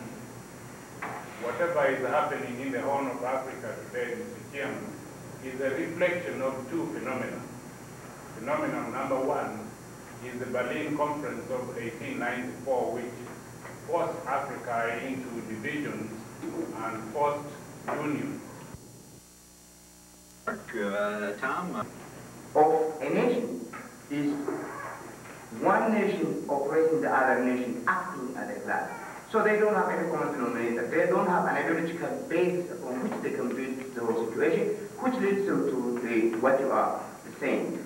As if had Africa been organized based upon the African logic, rather than on the colonial logic, we wouldn't have that problem at all. And maybe the people would argue you cannot go into that, and I don't think we can do without it. I don't know how I'll be able to finish it in 1 minute.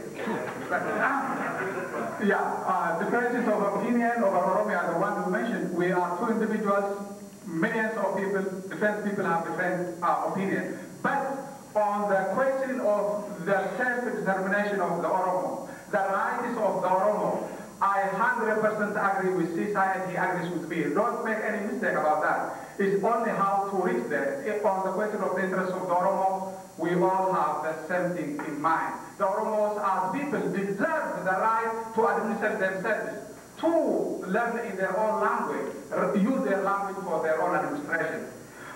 In terms of class and the national issues in Ethiopia, really you cannot separate the two. A number of literature is available there up to recently. And don't make any mistake, the Ethiopian state is the Abyssinian state, really a Tigrayan and Amara state. The problem is how to transform that to make the state of all by creating federal structure.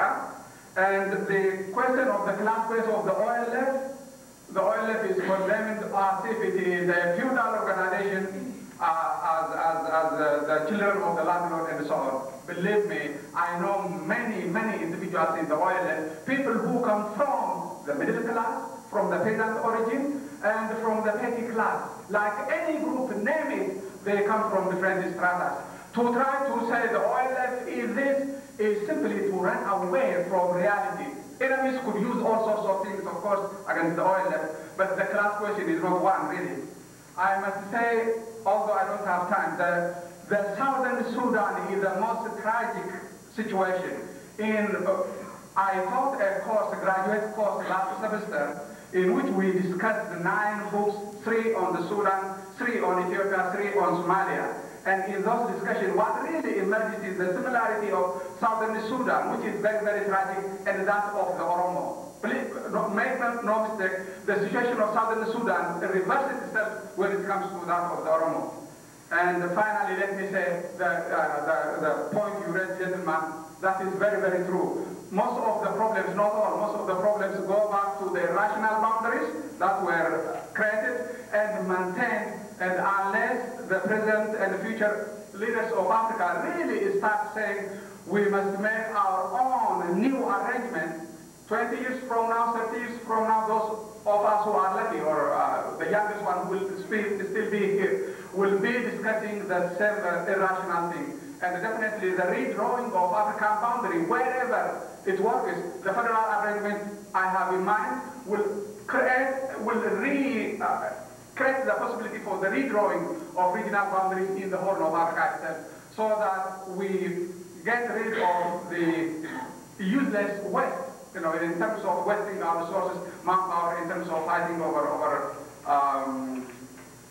how do I say, we better use our resources for building than destroying each other.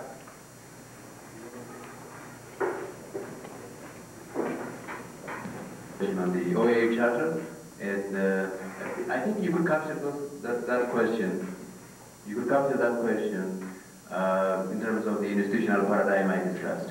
I used the institutional paradigm to discuss the problem in Ethiopia, but we have also international institutions, the IMF, OAU Charter, UN Charter, all those are rules and charters, okay, within which countries and entities, political entities work. Now, I talked about institutions, I also talked about institutional change. You do need to change institutions when they become relevant, or when they become cumbersome, or when they become oppressive. Okay, that's why, for example, the institution, the Soviet Union is coming down. So the AU Charter, we could see the same fashion. It's becoming obsolete. But there are two ways of changing it. You can change it violently, you can change it peacefully. And efficient institutions, by definition, are institutions that also allow change. Change incrementally, change peacefully. Now, I don't know whether we can do that, whether African countries could change these institutions peacefully. I hope we can do that. I hope there is a mechanism within the OAU Charter, okay? Within the OAU Charter, I don't know, maybe they require 50% or something like that, to change some of the roles that in the OAU Charter which are not working very good for us.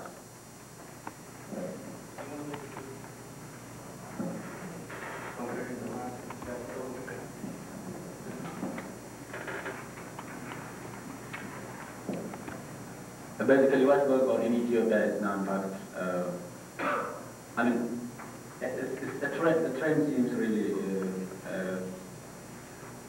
quite good. The election is going on well. There are certain difficulties on the way, but some of the difficulties are, I mean, the scarcity of resource, the depletion of the resource, because Ethiopia has been in the war, ravages war, of course.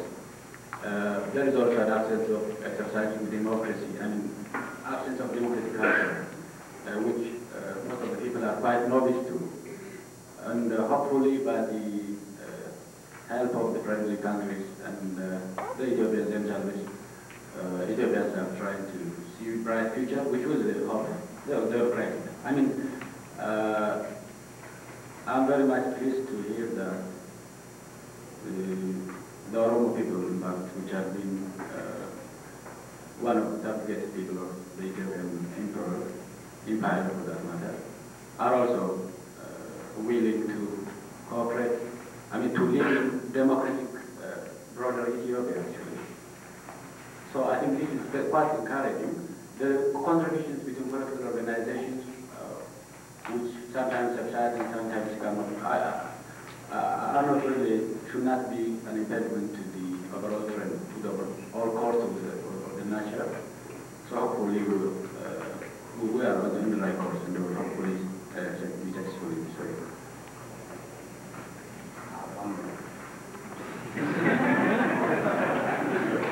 Mr. Chairman has promised concluding remarks. I'm one of those people who will not allow when my right is set. Concluding remarks. That's what I'm letting you do. And I think my concluding remark is to the question that you raised, the lady, I don't remember in English. And how do we bring together? And the fact that you are asking how we bring together means recognizing that it's not together. Right? That recognition is the first step. The second step to come to the solution. There are 101 pages that one can write, but in short, recognition of that we are deceiving ourselves when we talk of the phrase, when we don't know how to implement it, implementation process. It seems to me, therefore, in order to discuss this kind of situation, there should be a workshop by where really detailed techniques can be discussed. And I do believe there is no Ethiopia, but it is possible to bring Ethiopia together.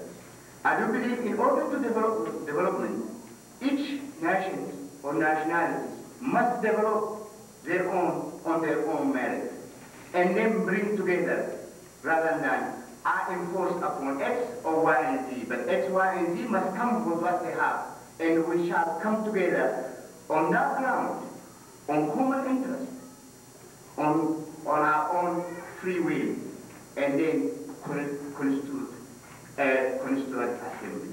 And then you could be able to solve the problem. However, as long as the interest is there, as long as X tries to dictate to Y, there is a war.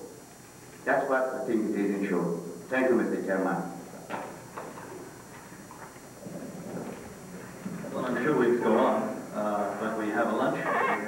sessions this afternoon.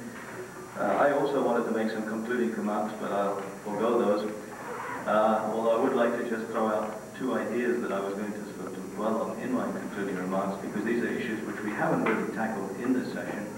And I'm not sure whether we'll have time in the other sessions, but I think they're very fundamental questions, and that is one, and that is the relationship between peace and security, and the donors' perception in developing programs that move from relief to reconstruction to development. As long as there's insecurity, as long as there's risk of returning to conflict, there is also reluctance to develop and to invest in development. And most of the programming tends to be relief-oriented. And I think that is a question we need to address. At what point is there sufficient security, sufficient peace, that we move from a concept of providing relief to one of looking at reconstruction and development? And the other issue, which I think we haven't discussed, and I think which is very important, and Mr. Mufti in his presentation actually raised it, and that is, what do we do with the thousands and thousands of people that have been demobilized? These are human resources which we have to do something with. And this is not just a question that is unique to this region. It's in many areas. Angola faces it, Mozambique is facing it, Cambodia currently is facing it. But it's a very fundamental question. Very large numbers of people that are coming out of a decade of conflict with a sole motive in life, having to be reintegrated into society. And this is also part of the development process. Those are two ideas that I just want to throw out, and you may want to take them up later. But I think we really could have looked at them a little bit more. So having said that, I'd like to thank our panel. I'd like to thank them for their patience with me being so dictatorial. But one has to do this, I think, if one wants to keep to a time schedule.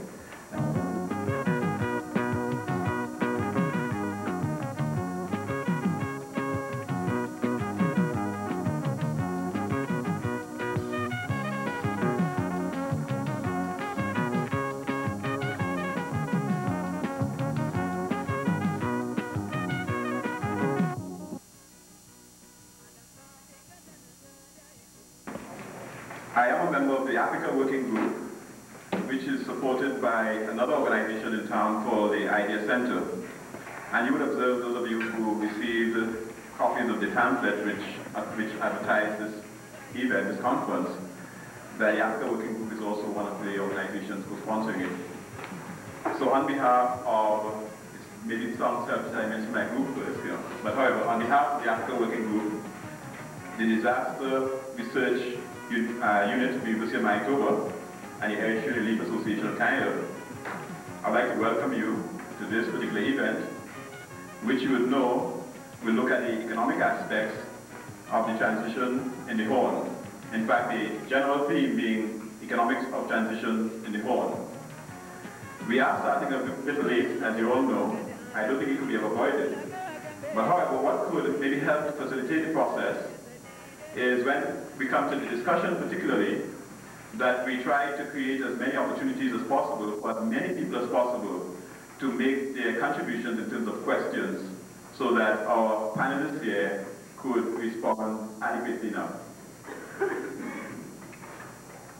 I should probably take the opportunity, seeing that we are so close to the last session, to give a bit of announcement.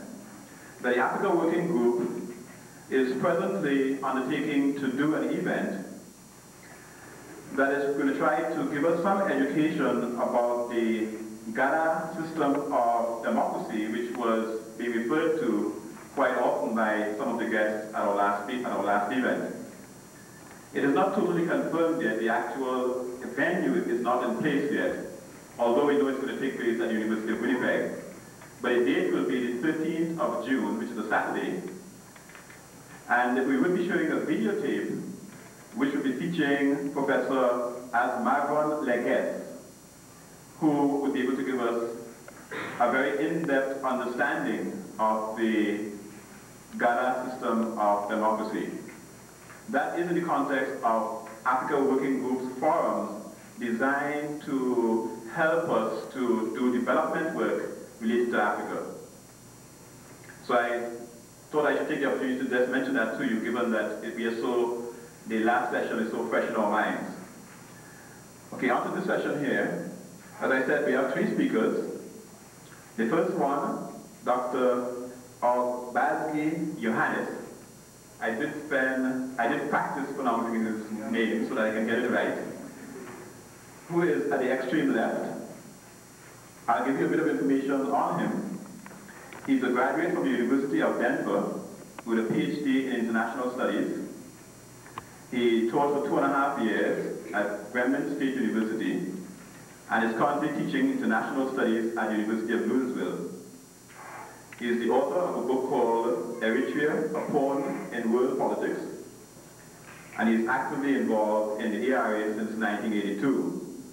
Each of our speakers will speak for just about 20 minutes, and after that we would have an opportunity to have some discussions.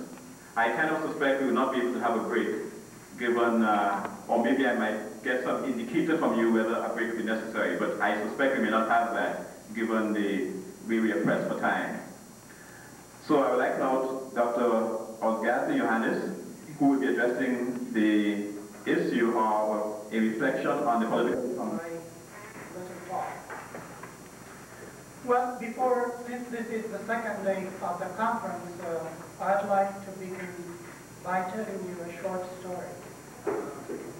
I have a colleague next door to my office. When I needed some psychological support, I would go to his office and visit. So one day he told me a story about conferences. And the story was, he always begins telling a story by asking a question.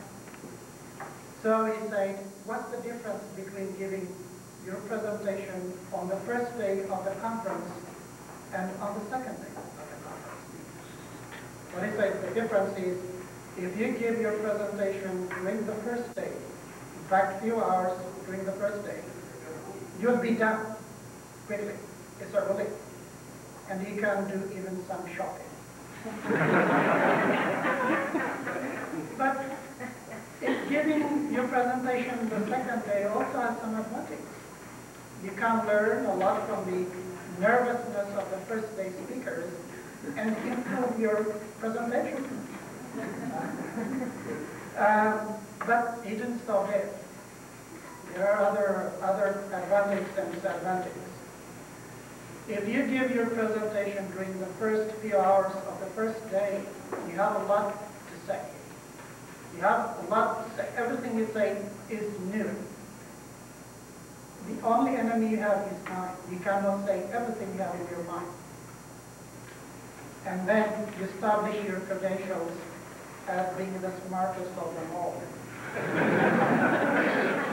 But if you give your presentation the second day, what you do is repeat what others have already said.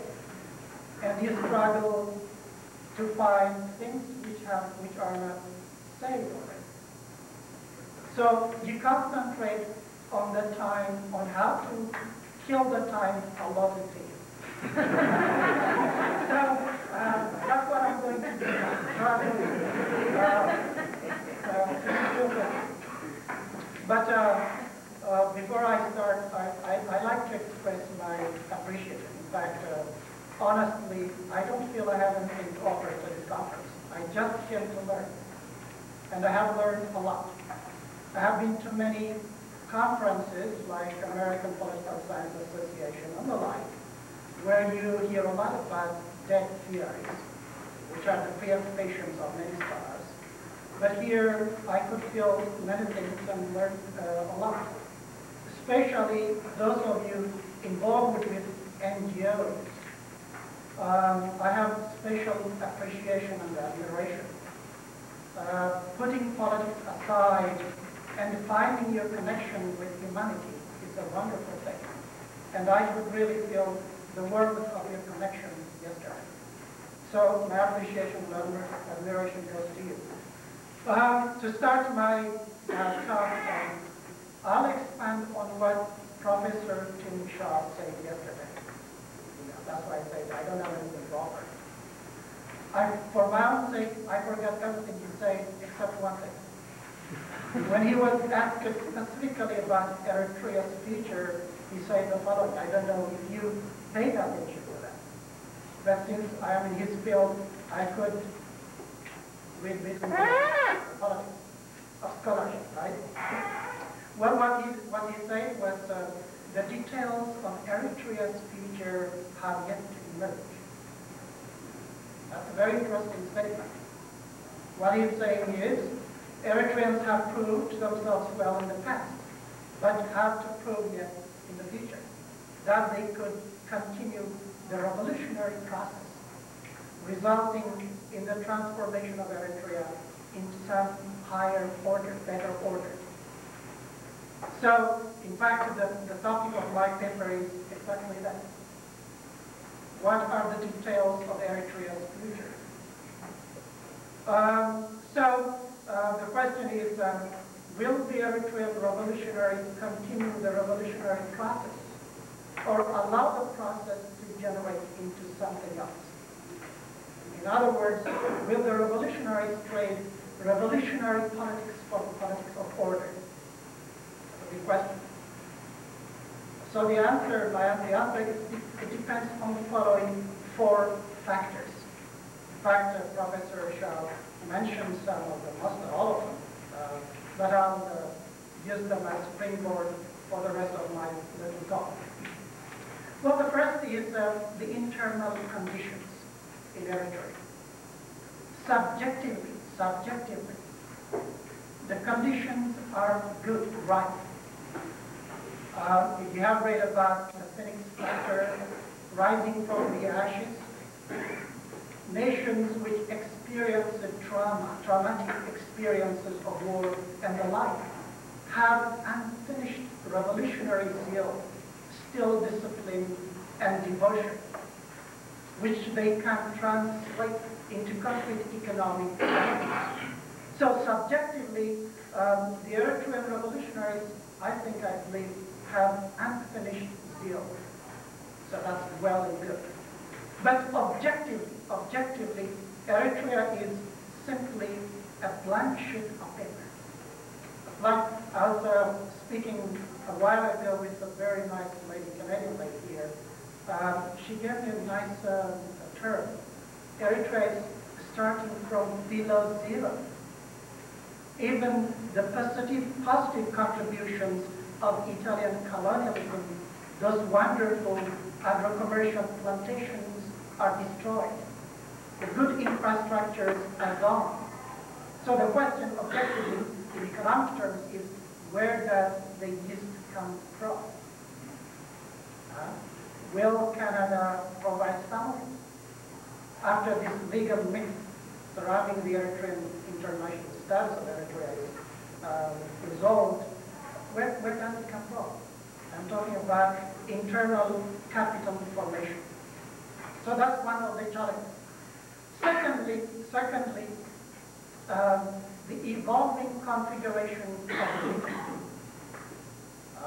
To put it in a question form, how would other states in the region view the emergence of a progressive secular state of Eritrea on the western shores of the Red Sea? That's a big question. I never liked the Saudi state in the past, and I don't think I like it today either. Given Eritrea's multi-religious, multi-ethnic composition, we have a lot of things which are susceptible to external manipulations. That's one important thing. Another regional factor is, how would Oromia solve its evolving relationship with Ethiopia? That's important, another factor. Because that region is important for Eritrea's economic takeoff. Important market, important source of raw material. To put it differently, if there is no regional stability or conditions of stability in the region, then development issues will have to compete with national security issues for scarce resources. Because the Eritrean state will have to devote important amount of resources to ensure its security, both internally and externally. That's another component of a transition. The third factor is, Professor Sharkin mentioned it yesterday, environment.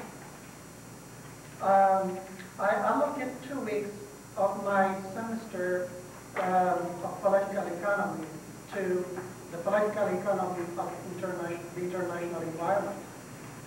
And every time I update my syllabus, I become alarmed, more alarmed than before. So Eritrea, situated where it is susceptible to environmental deteriorations. So without regional approach to this critical component of transition, the environment, what Eritrea does individually may not make that much of a difference. That's another contextual factor. And finally, the fourth one is international capitalism is experiencing the deepest crisis since the Depression. It's very critical. A new context is emerging within which there are the 3 pillars of capitalism. The United States, Japan, and Western Europe will have to define the relations to one another as well as the relations to the rest of the world. What about the emergence of a unified Korea? The transformation of China? The transformation of Russia? This will have profound impact on the deployment of international capital. The crisis is a function of the growing homogeneity of the global economy. So the transformation of Eritrea means adding another component of homogeneity to the already homogenizing global economy.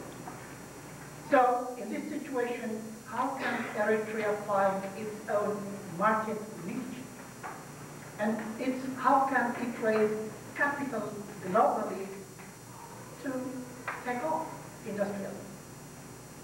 So my question is, by the way, my time starts here. Everything I say is why. My question is capitalist development in Eritrea present? Given these conditions I just explained, is capitalist development or the transition of Eritrea in a capitalist direction possible? That's a big question. Well, in the past, many answers could be given. But now we know Eritrea has chosen capitalism as a way of its future. So I'll answer by saying it depends on what? The state. I hear nowadays this euphoria about capitalism producing miracles. It's a dangerous myth. In fact, in its Reaganomic version, it takes on a reactionary form. There is no free, unfettered capitalism. So it depends on how the Eritrean state is used in the process of capital accumulation or capital formation. So to make my point, I'll bring some historical perspectives into points here. Well, when I was thinking about this, I was reflecting on 3 types of, rather 3 species of capitalism. Democratic capitalism, patrimonial capitalism, and the authoritarian developmental capitalism. Which of these is suitable for Eritrea? The answer is clear, right? The first one or the third? But to define, let me start with the first. What is democratic capitalism? The first, not necessarily the first, but one of the first architects of economic nationalism was Alexander Hamilton, who articulated this economic position as early as 1791. What he said was the following. If the United States was to develop, it had to do 2 things. 2 things. Subsidize the American companies. Small industry subsidized them publicly. The second was impose duties on imports. In today's jargon, we call this import substitution industrialization. In fact, that's how the United States used the state to stimulate the economy by providing incentives to internal companies and by imposing penalties on foreign imports. Until the eve of World War I, the average duties or tariffs on imports in the United States was 50%. In fact, in some areas, it was more than that. Steel, iron, textile, and the like. More than that. The United States was connected east-west, Pacific and Atlantic, by federal money. The surplus generated by tariffs was channeled into infrastructural development. Well, I could go on, repeat the same thing with Japan, Germany. They did the same thing. But are these conditions available today for Eritrea? If Eritrea uses import substitution industrialization, then the West might say something else. Capital may not flow into Eritrea. So a challenge. Well, to shorten, the second is what's patrimonial capitalism? Most African states were used in this way. The elite viewed the state instrumentally as an instrument of wealth creation and accumulation. Right? So the bureaucracies were staffed with cronies of the political elite and so on and so forth. That's why they did not develop. So using this method of capitalism, Eritrea cannot achieve transformation. Finally, authoritarian development of capitalism is the one which is to be emulated by many countries. South Korea and Taiwan. They are the only countries in the third world in which have achieved capitalism, capitalist development by using authoritarian methods, right? But they were justified under different conditions, right? In the first place, these two countries were Japanese colonies where there were well-developed railway systems, telecommunication systems, even universities were founded. So labor was transformed, at least partially modified. So that condition is different from Eritrea. And secondly, life on the periphery of the communist world, they could justify their repressive behaviors. I'm being warned, so I should rush. So these conditions are not here. So can Eritrea achieve democratic capitalism? Well, it depends on the following things. Avoid the authoritarian developmental approach to development. Second, I'm rushing now. Second, avoid economic gigantism. You heard that beautiful, what's his name, Schumacher saying, small is beautiful. Bottom down approach to development is dangerous. The ratio between capital and labor will be distorted. I need to start, but I have to rush. So it's dangerous. I'll give you one example and then we'll go. Tanzania got $600 million from Sweden and built using high-tech, state-of-the-art technology, pulp and paper plant, $600 million. Very young. The result was the following. It could not hire that many, it could not create that many jobs in the first place. But when paper was produced, the price was 3 to 4 times higher than comparable imports.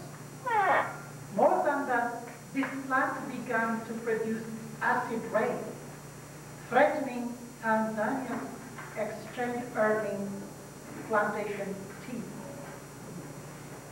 So very dangerous. And Tanzania had to completely rely on imports of spare parts, so continually dependent on foreign importation. I have said many things in my paper about this, so I don't have that many given the poverty of my university, but I have a few copies there. Third, avoid the debt entrapment. Don't borrow in order to achieve development. It didn't work, and it will not work. Since I don't have time, I have some things to say, a few things to say in my paper there. And finally, to achieve to complete the transition to capitalism, Eritrea either has to have a miracle in the form of the discovery of hydrocarbon energy, like oil. But short of that, the other is to focus on the agrarian sector. Without agricultural development, no capitalist countries have achieved any transition. Well, I wish I had more time. I have stolen a few minutes, but let me conclude by saying, though the challenges are great, I believe that the resilience of the revolutionaries is even greater and overcome this. Recently I read a piece by one Eritrean revolutionary, Moroni, who said, we are different breed of Eritreans. We are different breed of Africans. I hope they continue to produce more of the same breed so as to complete the transition. So I have these few things, and during question times I may entertain some of my ideas. Thank you very much. In the interest of speed, I know John is normally very short in his presentations when he chooses to, so he has about 20 years of economic developments in the Horn, which will be presented to us by Dr. John Loxley, who is a professor and head of the Department of Economics at the University of Manitoba. He has worked with several African governments in planning policies, including governments like Tanzania and Uganda, and also with some of the First Nations here in Canada. He has recently worked on economic planning with South Africa and Ethiopia. I think he has just been to the Caribbean too. John will speak to you, as I mentioned earlier, on recent economic developments in the Horn. Thank you.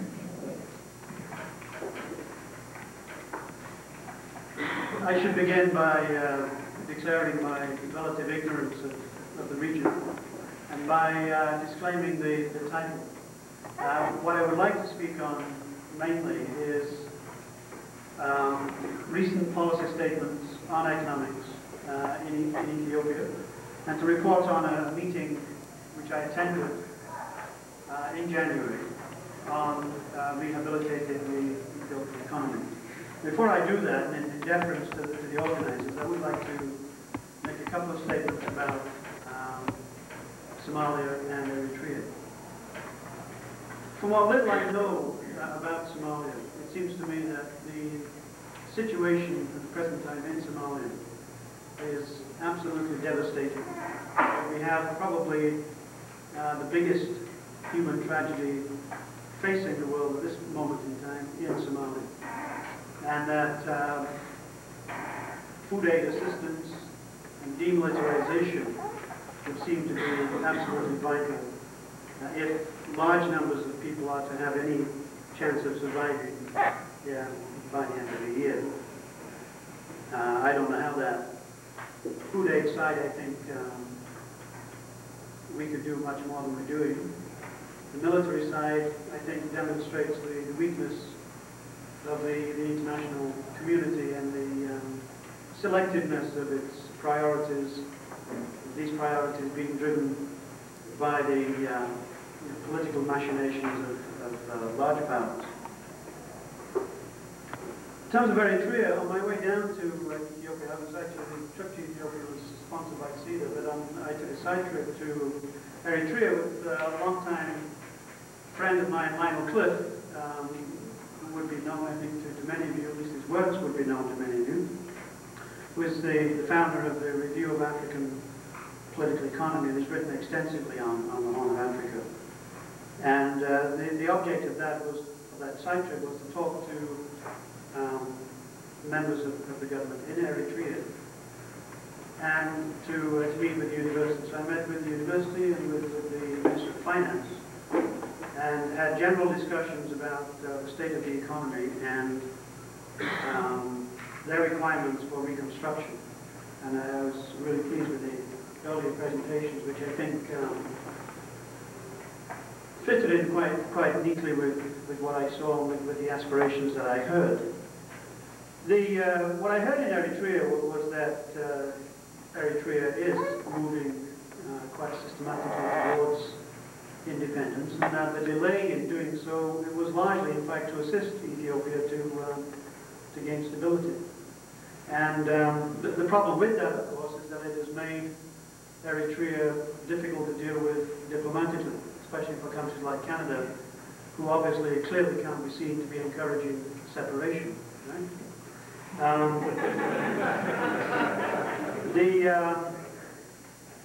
What I heard in Eritrea was that many of the factories, which had been the backbone of the manufacturing economy, had been moved, physically moved, before the end of the fighting.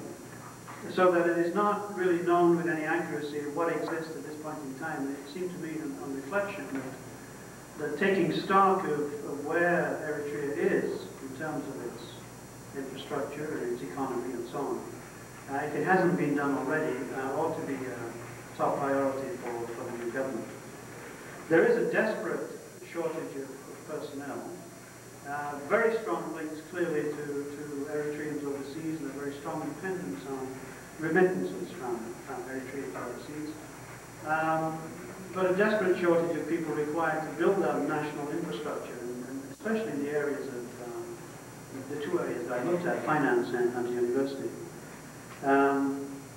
Tremendous optimism, but a need to turn the regional structures, what were regional structures, into national structures, and all the complexities that go into building up your own financial infrastructure from scratch.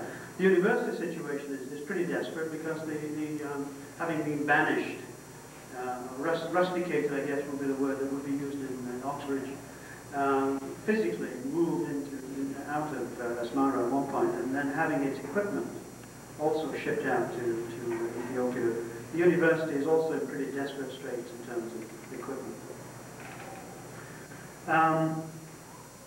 I think also there was a lot of interest in economic policy options and alternatives and how to deal with the international community.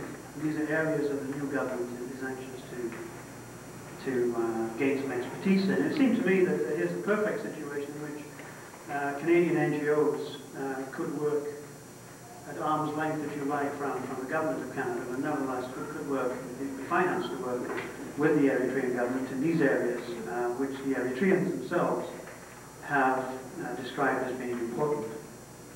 Well, with those comments on Eritrea, what I would like to do is to move on to look at Ethiopia, and to begin by saying that when I was there in January, the government translated into English a draft policy paper called Ethiopia's Economic Policy During the Transitional Period, which had been published earlier in 1991, the end of 1991. So this document appeared while a huge conference was taking place debating the options available to Ethiopia. What I would like to do is just run quickly through the issues in this document and then highlight the major debates in this conference, without pretending that I have the necessary background to do justice. to the Ethiopian economy. And I'll end by raising some questions about the directions that are being taken, which I think will take us back quite nicely to the first speaker this afternoon. The economy clearly has been in a complete crisis. In fact, in many ways, it's not as bad as one might have thought. But clearly, there's a major crisis in Ethiopia. You had very sharp falls in incomes per head between 1987 and 1991. In total, adding up to approximately 20% fall in income over that period. You've had much bigger falls in other countries, which is why I say that I was surprised that it was not worse. But that is a pretty dramatic fall, most of it in agriculture. The document argues that much of this was the result of a failure to develop a proper agricultural policy, and they emphasize the neglect of the peasantry and the overemphasis of state farms, which generated by late 1980s huge losses measured in the hundreds of millions of birds. During this period, the investment in the economy collapsed, and the savings rate became negative. Debt increased quite dramatically, foreign debt to about 60% of gross domestic product. And debt servicing, which had been, that's the amount you pay in principal and interest relative to export earnings, debt servicing rose from 30% of exports in 1985-86 to 76% in 1990-91. In other words, for every dollar that was earned in foreign exchange, 75 cents was being paid immediately on principal and interest on foreign debt. Now, what makes the situation even worse is that exports were a very small proportion of imports. And as we heard with respect to Eritrea, so it is with Ethiopia. The economy is highly import dependent. This is the classic colonial, post-colonial kind of economic structure, with an enormous dependence on imported gas, and investment goods, and intermediate goods, and so on. What you found by the end of the 80s was that export earnings paid for only 28% of imports. So for every dollar spent on imports, only 28 cents was earned by the economy. And of those, we've heard, of those 28 cents, 3/4 were being paid for foreign debt anyway. So you can see that the export earnings of Ethiopia financed very little of the imports that were coming in, and of course the balance was financed by borrowing, hence the debt problem, and foreign aid, much of which of course was food, especially since the regime at that time was not able to gain access to very much Western assistance.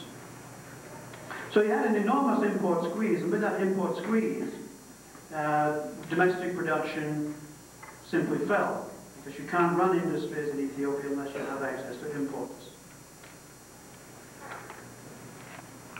But you also had a failure to replace investment. You had a depletion of transport, obviously very much related to war, but a destruction of the transport fleet. You also had a tremendous social cost of development at that time, and school enrollments dropped by 30% between 1990 and 92. The health situation deteriorated, unemployment rose to at least 600,000, and that's in the major towns only, with widespread starvation and malnutrition. This is the kind of situation the government was facing, the transitional government, including, of course, its massive military demobilization and the need to restructure the whole of civil society. The document goes into the reasons for this and looks at the anti-democratic nature of the previous regime, it looks at civil war, economic mismanagement, etc. And then develops a program which is very similar to, I would argue, structural adjustment programs which have been implemented elsewhere in Africa. It focuses, without going into details, it focuses on reducing the role of the state, promoting private investment, mobilizing external resources, and developing basic macroeconomic adjustment programs. In agriculture, the priority is given to the peasant. Public ownership of land is to stay until after the post-transitional government, at which time there will be a referendum. The emphasis is on freeing up markets for peasants, reducing the role of the state in buying and selling, and expanding feeder roads. State farms will be reduced in importance, private farms will be encouraged. In industrial, state ownership will be restricted to large-scale engineering, metal, fertilizers and pharmacy, and the rest will go to private sector. There's provision for increasing management autonomy in the state sector, and for fostering private investment. The document gives priority to domestic investment as opposed to foreign investment. In the foreign trade sector, I'm skipping along quite quickly, there's an end to the state monopoly of trade, and the state will assume the regulatory and supervisory role. And in the financial area, the major financial institutions will continue to be state-owned, but the issue will be looked at later as time goes by. And in the mining sector, the mineral resources will remain public property, and the state will have a role in the major enterprises. That is a paraphrase is probably it. In the conference I attended, there were a number of issues that were the subject of hot debate, some of which I've mentioned. The first one was devaluation. Should Ethiopia devalue? That was much less the issue than by how much and when and how. What was striking to me was that in spite of the enormous number of very highly skilled and qualified people there, no preliminary work had been done on that issue, at least none that was presented. Rural land ownership was a major area of debate. There was a very strong faction arguing for privatizing land. Eventually, the consensus was that what counted was not state ownership versus private ownership, but security of tenure, and then the emphasis then switched to how could you guarantee that. There was also a very sharp lobby, a very strong lobby for privatizing the whole of the state sector. And that lobby was also resisted to some extent, quite right in my opinion. I would guarantee that the Ethiopian government, transitional government, does not even know how large the state sector is. They don't even know what they have, how many people work in it, and so on. So to begin to make hasty decisions about transforming it is probably not advisable. The major issue, two other major issues. One was the regional issue. There's a lot of debate about where the government's regional policies might be taking the country. I don't know enough about the country or the people attending to know where people were coming from. But obviously there was a real fear of fragmentation, and that the government's own policies might be driving the country in that direction. Perhaps the most hotly contested issue concerned gender. Women present felt that the conference, which was state-sponsored but organized by an NGO, had neglected the role of women, and they rectified that by bringing in a group of Tigrayan women to speak on land reform and its gender implications. That was a constant struggle throughout the conference for women to be heard and to have their views taken seriously. My own reflections, and I'm doing this very quickly, are that, in a sense, the debate in Ethiopia is a very limited debate. And there's a sense of optimism which might be completely misfounded. There is no real debate taking place in Africa anyway, at official levels. The debate has long since more or less closed down, and everybody has found a new enthusiasm for privatizing industry and agriculture and allowing markets to work. The problem with this, and I think it's where I go back to our first speaker, We don't yet know that any of this is actually working anywhere. What we do know is that adjustment programs have not led to foreign private capital flowing into Africa in the way that was envisaged by the bank and the fund. And we do not know where adjustment strategies, which in many cases do seem to have led to temporary recoveries at least, we don't know where they're taking the country in the long run. And the one area of adjustment programs which is very weak, and which should be a major concern to Ethiopia, is that of food production. Adjustment programs seem to have some success in raising exports. The way they deal with food, it varies from country to country, but generally they don't deal very directly or very creatively or imaginatively with food, and especially where food competes with export crops. So I would argue that what we ought to be looking at in the whole of Africa are new ways of doing things, not stock and simple remedies. We ought to be looking, for instance, at how to organize society in ways that do, in fact, guarantee not just personal security, which is enormously important in this part of Africa, but food security, which is equally important. And I'm not sure that the current policies take us in that direction. I think we also have to look at ways of demilitarizing societies in Africa and of democratizing societies. I think that one of the roles that could be played by Canada and NGOs would be to help finance a much broader participatory involvement by NGOs and civil society in keeping a check on states in Africa, given the very checkered past, especially in this part of the world.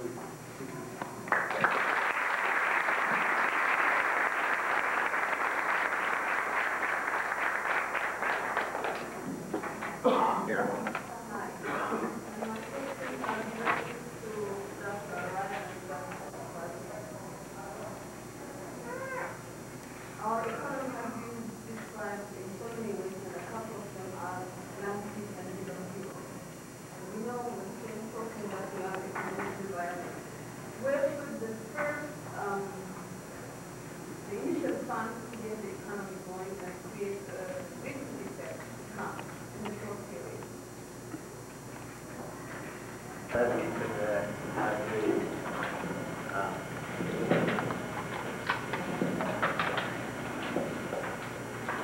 I think as far as finding funds to reconstruct,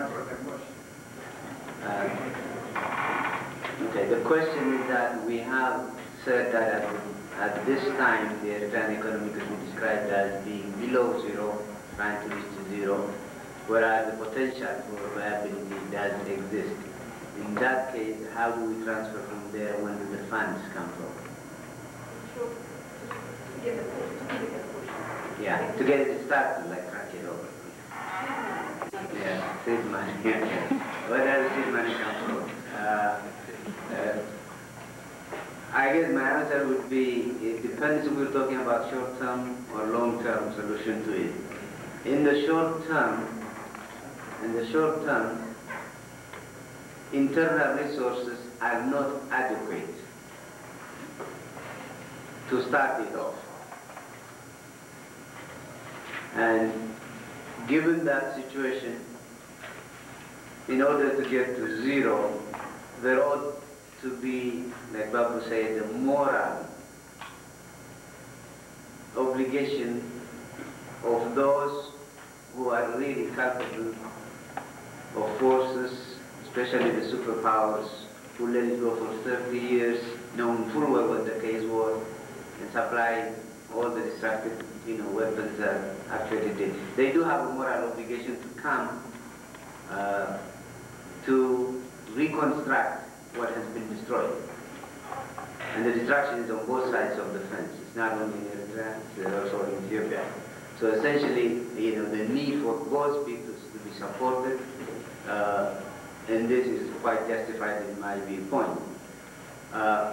But I am in agreement with Obaski. In the long term, we ought to avoid these fancy white elephant projects and concentrate on small, feasible activities that are rooted into the people, that are rooted into the local economy, and can actually sustain themselves to become big. In other words, the internal generation of funds from local sources is, I think, very important. At the beginning, it is not enough. So in the short term, we will need outside assistance. But in the long run, I think we need to organize into things that will generate internally.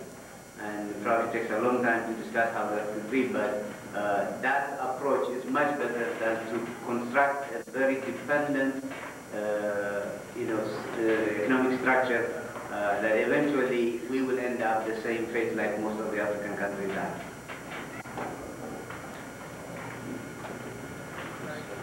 So you're right to put it off. My name is James. I have comments to make, but they reflect or they revolve around the issues addressed by Dr. Kabenzi and Dr. Area. You may want to give a rejoinder if you want, or you may want to pull up with a comment.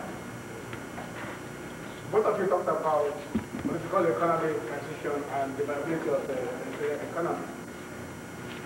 Well, so far there are 2 or 3 other variables that the 2 of you didn't talk about, unless you are assuming that those variables are already there. So given that the war just ended in that region, I don't see how those variables have been established so early. The first one, I believe, has to do with reconciliation. But I don't see how you can pursue the path to economic viability or economic benefits if there has not been solid reconciliation inside and outside Eritrea. Inside reconciliation, I mean, saying that, as one of you mentioned earlier, Eritrea is very heterogeneous in terms of its culture and religion. What effort has been made to reconcile the various factions that fought the war so that they will come to see the objective, the independent objectives they've been pursuing as one. Secondly, there have been people who lost brothers and sisters, parents in that war. And the wounds of war takes a long time to heal and you frustrate. I don't see how you can embark on the things we're talking about if no effort has been made to heal feelings of bereavement and grief for the calamity that befell a good number of our citizens. The other thing that has to do with the reconciliation also, your neighbors, as you mentioned, for you to have a viable economy, you have to have regional stability. I think attempts should also be made to reconcile with the immediate neighbors. South, which you may not have a viable economy talking about. Following reconciliation is rehabilitation. I don't know how much we try to rehabilitate your people because you cannot talk about economic viability when people still cannot afford to feed, even take 1 square meal a day. It's saying that man does not live by a very lot of things when there is enough bread for everybody to eat. In the absence of bread, the desire for food becomes the most important pursuit of everybody in that area. So rehabilitation, which should follow reconciliation, these are 2 variables so far not touched upon. And finally, in that order is that reconstruction. I'm saying that you cannot embark upon reconstruction, which the 2 of you seem to be talking about, without first looking at the first 2 variables, reconciliation and rehabilitation. Either of you may want to address that. The other one is a question to Dr. Longley. You talked about 75 cents on every $1 Ethiopia gets goes to debt services. As most of us know, there have been adjustment programs in African countries designed by World Bank and the International Monetary Fund. So far, almost all of these adjustment programs have led to additional failures. Adjustment programs have not led to the flow of capital investment either in Ethiopia or in any African countries, which is the main reason for these adjustment programs. If anything, the European countries that made this policy have benefited. For instance, so a country like Nigeria that has this adjustment program sells his oil to these other countries for little or nothing. And yet there is no inflow of capital investment. And we then say that adjustment programs are not made to serve African countries' interests. How can African countries be helped to come up with adjustment programs that will lead to a good, sound economic development? Reconciliation, rehabilitation, and reconstruction are not mutually exclusive elements. One leads to the next, and so on and so forth. That's why I mentioned earlier the importance of regional stability. That's what I meant by regional stability, means reconciling the various forces and help them forge new relationships among themselves, and so on and so forth. I agree with you, without achieving those, especially the first one, reconciliation, you cannot proceed to rehabilitation. And if you cannot do that, you cannot proceed to reconstruction. But I think it's not the task, the duty of the Eritreans or other Ethiopian revolutionaries. It's everybody's responsibility to push to come together and help them reconcile to each other, help them solve whatever problem they have. So we cannot really ask of them a lot. They have done what they could do. So I don't know to answer your question, but I can understand regional stability is a precondition, especially in the case of Eritrea. So high earlier question, the profound question, where does the startup capital comes from, is an important question. If there is regional stability, for example, Eritrea could use petrodollars, cultivating good relationships with its neighbors, may generate some flow of funds into Eritrea, but that's contingent upon the element you mentioned, reconciliation between the various forces and between various states. If I could add a little bit to it, at the level of rehabilitation, this has been seen as a very important step to bring the people together in order to galvanize them to do the reconstruction work that is necessary.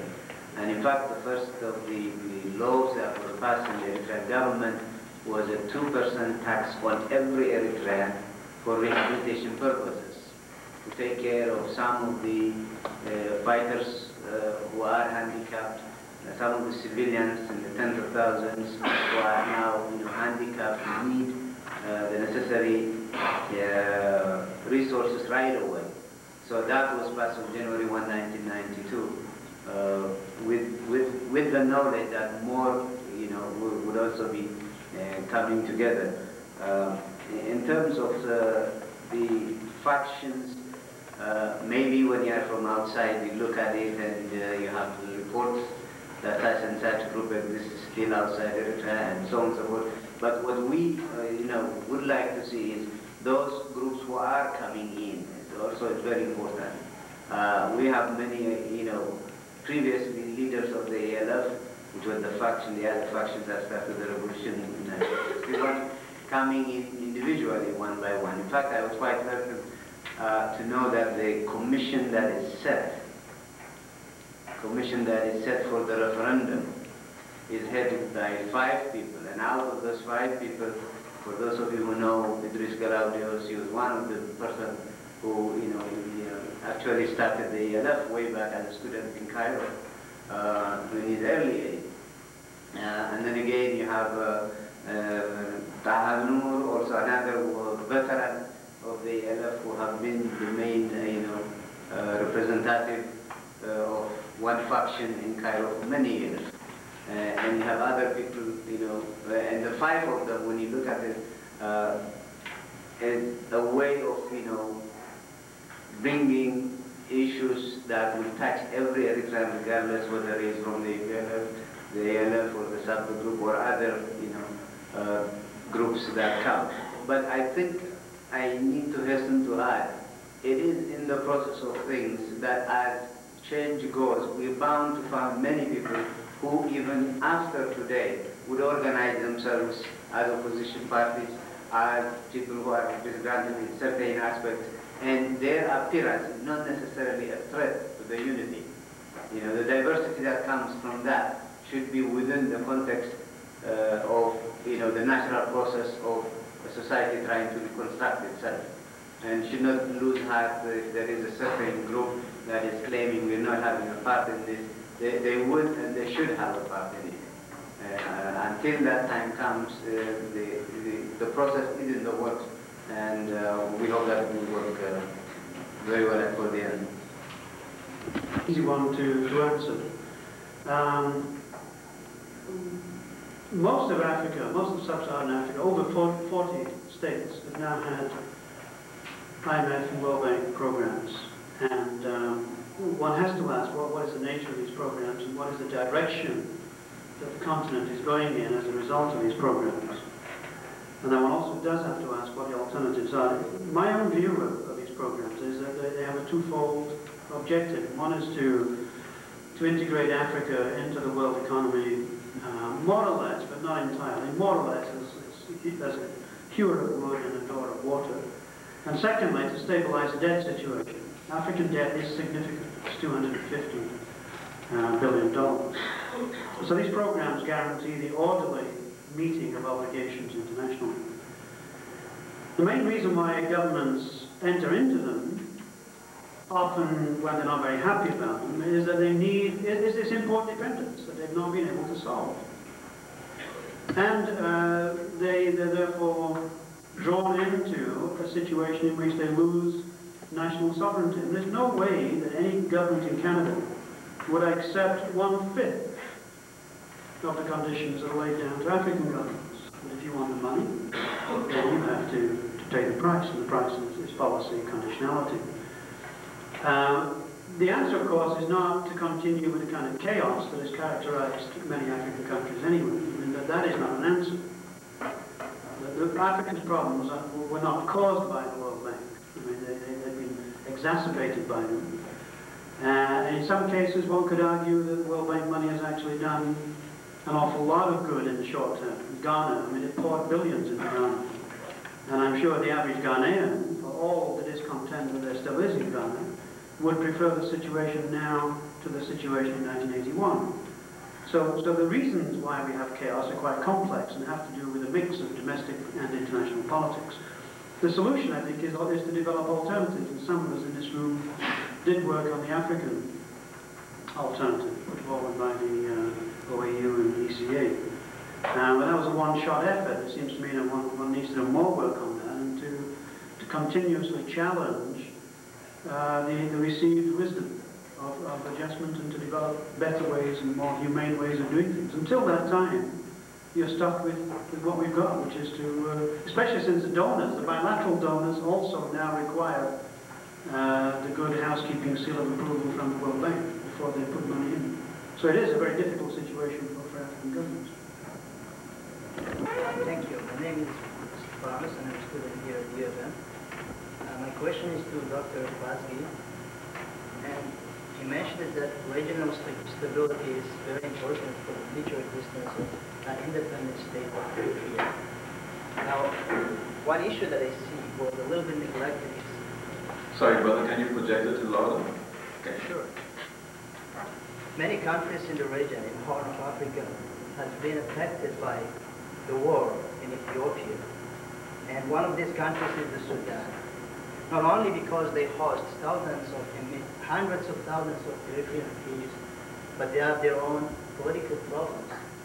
Do you see the southern problem? They have a big problem in southern Sudan, and the current political situation in Sudan, and these hundreds of thousands of Eritrean refugees in the Sudan will have an impact in the future security and political independent existence of Eritrea? Well, I don't know how to answer that question.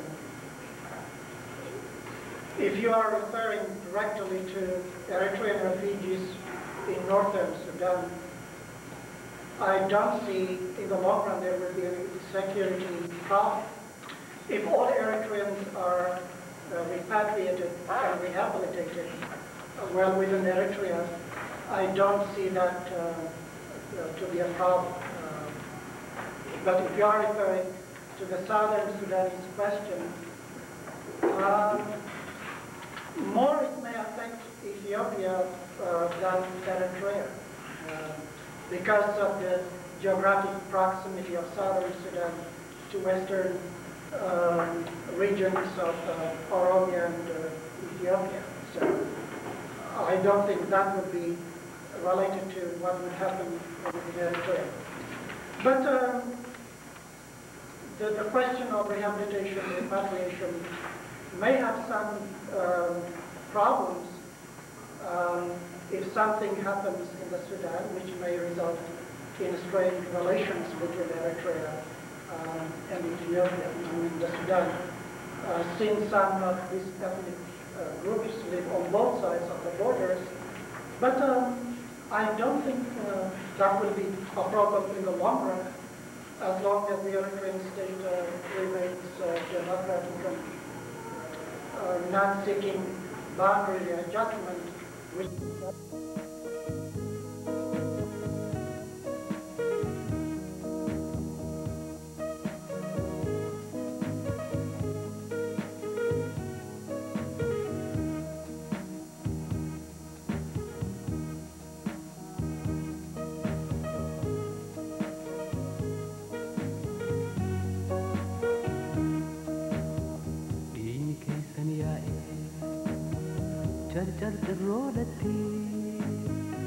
Nagatti goggoge iti tabiyati marga meera innim biqilchine ummata dammakse sossose qabsoti.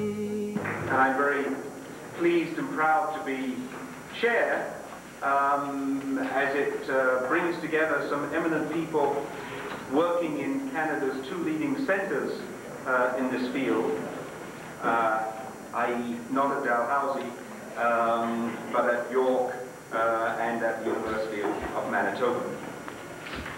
The first paper by John Rogger should need no introduction, as John has been actively involved in the organising and the implementation of this meeting. He is moving from geography to disasters as his field, and has historically been concerned with displaced people, particularly in Africa, but also in Southeast Asia. His book on the Sudan is concerned with too many and too long, and he, in cooperation with his colleagues here at the University of Manitoba, is organizing a conference next summer on international, on a developmental approach to disasters. So without any more ado, welcome back, John.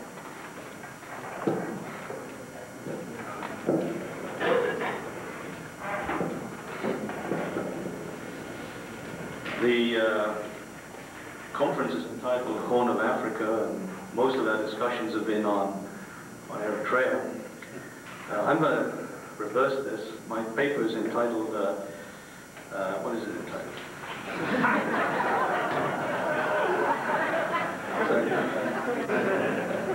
Internally displaced people in the Horn, and I'm going to talk about internally displaced people in Sudan.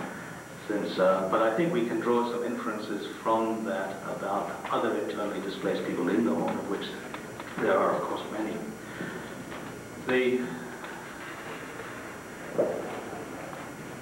When we think of displaced people, we think primarily of refugees.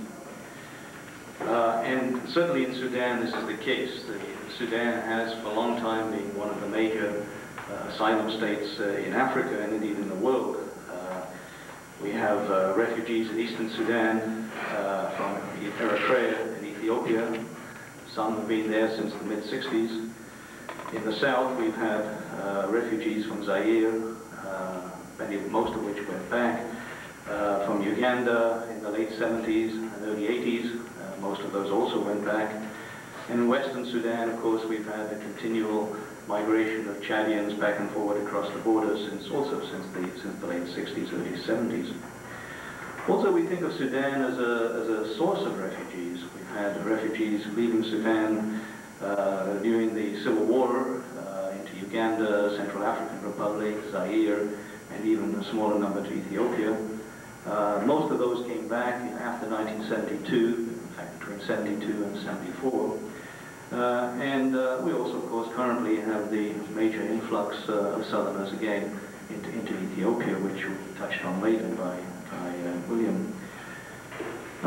All too often, though, we tend to ignore and forget the large number of internally displaced people that exist. Whenever you have an outflow of refugees, invariably also you have substantial internal displacees.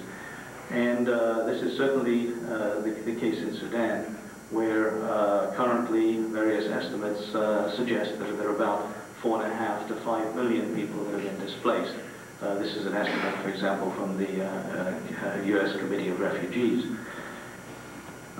These are located currently in a number of areas, in the Khartoum area, Blue Nile province, in a belt extending across southern Kordofan right through to Darfur, southern Darfur, and there's also displacees in the Red Sea Hills. Extensively in the south, both into the garrison towns where a modicum of safety is perceived by some, but particularly throughout the southern, what is often referred to as the bush. In fact, during the Civil War, much of the displacement that occurred in southern Sudan at the time was not into neighboring countries, but was also within the southern Sudan into areas deeper and deeper into the bush and away from the fighting. One of the problems with internally displaced people, as distinct from refugees, is that there is no umbrella organization that looks after them. We don't have a UNHCR for internal displaced people. Internal displaced people simply remain in their own country, and consequently the international community really cannot do anything to help them unless they're invited to do so. And this is rarely the case. The international organizations, the national and bilateral programs cannot really assist internally displaced people unless they're invited to do so by the government. And this is often not done. Governments either deny the existence of the displacees, or say they simply suggest that these are not displacees, these are people just migrating as part of an overall national sort of migrational sort of process. Or they view the people as politically hostile. They come from areas where insurgencies occur, and therefore they're not too anxious to help them because some of that help may be diverted, what's hypothesized that it would be diverted to the conflict. Likewise, often very little NGO assistance is available to internally displaced from much the same sort of regions. Also, internally displaced people often encounter considerable hostility by the people living into the areas to which they are displaced, especially if those areas have different religious makeup or different racial makeup. And finally, internally displacees often are seen as a potential politically alien fifth column. So all in all, internally displacees are very much more vulnerable than many refugee communities in neighboring countries where, as I say, when they do flee, a whole host of international and NGO agencies come into their assistance and generally provide both relief, some development assistance, and particularly protection. The question with internal displacees then is, how can they be assisted? What sort of mechanisms can be introduced to assist them? The question is, how can one convince the governments, in the case of the government of Sudan, how can one convince the government of Sudan to allow more effective programs to be implemented to assist the internally displaced people? Another question is, in fact, how one can orient policies towards the displaced people from the point of view of the donors. One of the problems is that displaced people often fall between the cracks. Some people see humanitarian agency often sort of see, well, this is really a development sort of issue that these people, whereas the development agencies often see this as a humanitarian issue, especially when displaced people within a country return after the conflict or even sometimes during the conflict, but decide to go back. Now, who is actually responsible? Is it a development issue or is it a humanitarian issue? And the most fundamental question is, under which conditions can they or will they repatriate or resettle? And if they do they always go back to where they came from, or do they, by virtue of being away from their home areas, decide to stay where they migrated to? In other words, do the the displacees that have come from southern Sudan to Khartoum, do they actually stay there? Do they want to stay there? Are they likely all to want to go back, or have some become sufficiently economically integrated to want to stay? And does the government want them to stay because they are different or, often seen as unwanted, as we'll get into in a moment? Now, the dimension of the problem in Sudan is very considerable, as I said just now. The principal cause of the internal displacement is of course, the war in the south. But in addition to southerners, the problem is aggravated by the fact that there are a large number of other internally displaced people, people from Darfur, or in Darfur, and the Red Sea Hills, the Nuba Mountains, and as well as political factors, local insurgencies, local uprisings, and so on. There are also environmental factors that have aggravated the problem. Persistent drought and desertification, again in Darfur, Kordofan, and in eastern Sudan. And the net effect of this is that these conflicts and the natural hazards have a tendency to try to sort of contract the living space in Sudan. And I just wanted to illustrate this.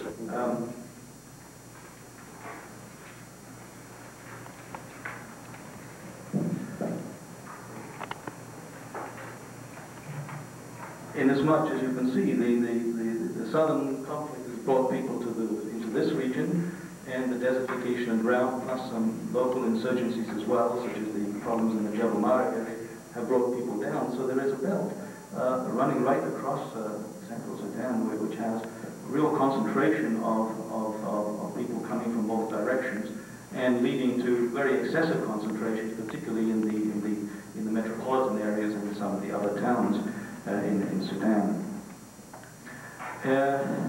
When I was in Sudan a year and a half ago, it was estimated at that time there was well over 1 million displaced people in Sudan, in Khartoum itself. Some of the estimates were suggesting as high as 2 million. Nobody really knew at the time just how many. But in addition to that, many of the other towns in the region had large numbers of migrants from, say, from the west and from the south. And as well, of course, aggravated by many refugees. Many Eritrean and Ethiopian refugees also coming into these cities, again, illegally. Sudanese policy did not really allow them to come, but nevertheless they were there. The displacees are also a diverse mix. They are made up of southerners, Dinka, Nuer, Shilluk especially, Dinka by far the majority, but also many Westerners, as I mentioned just now, and also many Arab nomads and semi-nomads from the eastern region and Red Sea Hills. So it's not by any means just a southern problem, but many of the negative programs and policies are particularly geared at the southerners.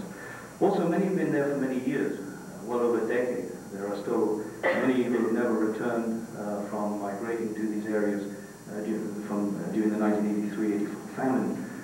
Many others were concentrated there during the legacy of the 1988 floods.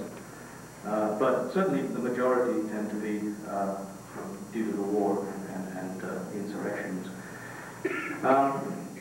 The problem that the internal displacees generate are both rural and urban.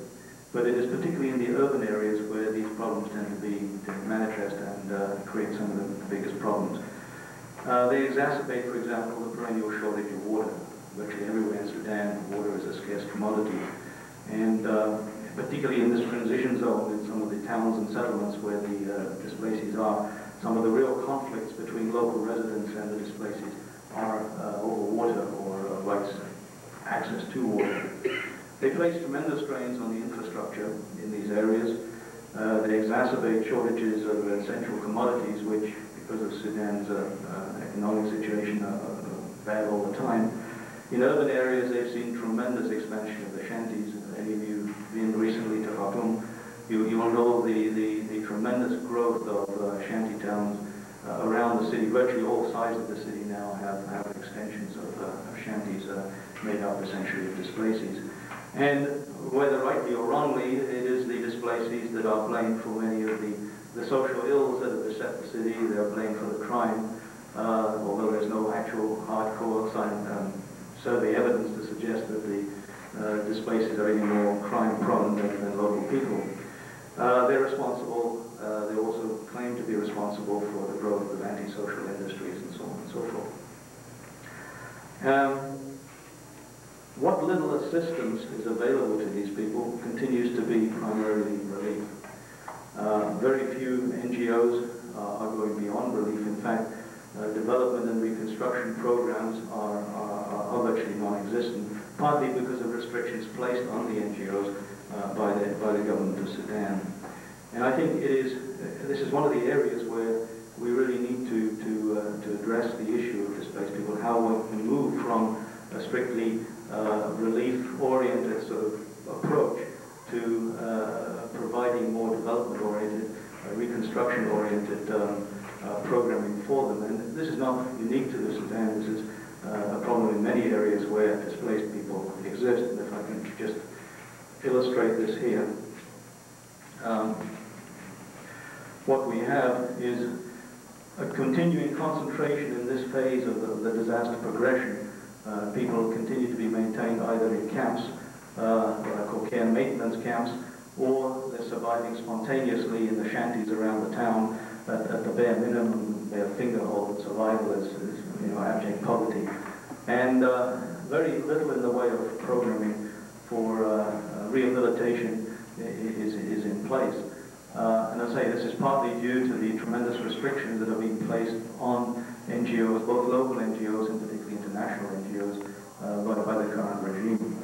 And so the movement from the sort of relief phase to the reconstruction phase, either at the present location in Khartoum or the major cities, or at new locations if they were to be resettled to some other area, or going back home where, because of the war, there is currently very little opportunity. While it is recognized that the process of rehabilitation should ideally be part of a broader development thrust, which the product of establishing the durable peace, which we talked about this morning, the prevailing social, economic, environmental conditions experienced by the displacees and in both the rural and the urban area require these sort of interventions now. I think we have to emphasize that. We cannot really wait for the Sudan to resolve its peace. I think many of these people are in such desperate straits, we really have to address these issues now. Another issue I think we have to address is, while we talk of these displacees as people that have left their home because of conflict or environment, and therefore tend to subsume that when the conflict is over, the environment obviously might not change back, but when the conflict is over, they will go back. This, I think, is a very questionable assumption for us to make. Many of these people, because of the length of being displaced, and because of the conditions in their home areas, and because of some of the changes that some of the adjustments they've made in the area, are very unlikely to go back. So, go back to this. We have to, when we talk about developing programs for rehabilitation, think not just in terms of repatriation for many of these displaced people, but often in the local area. In the case of Sudan, of course, this is a major problem because, particularly for the southerners, there is a considerable antipathy among the present regime for keeping this large population of southerners in the national capital, general policy. And I haven't got time to get into that. It's quite a complex issue of government policy. But the general policy is to try and get most of these people to return.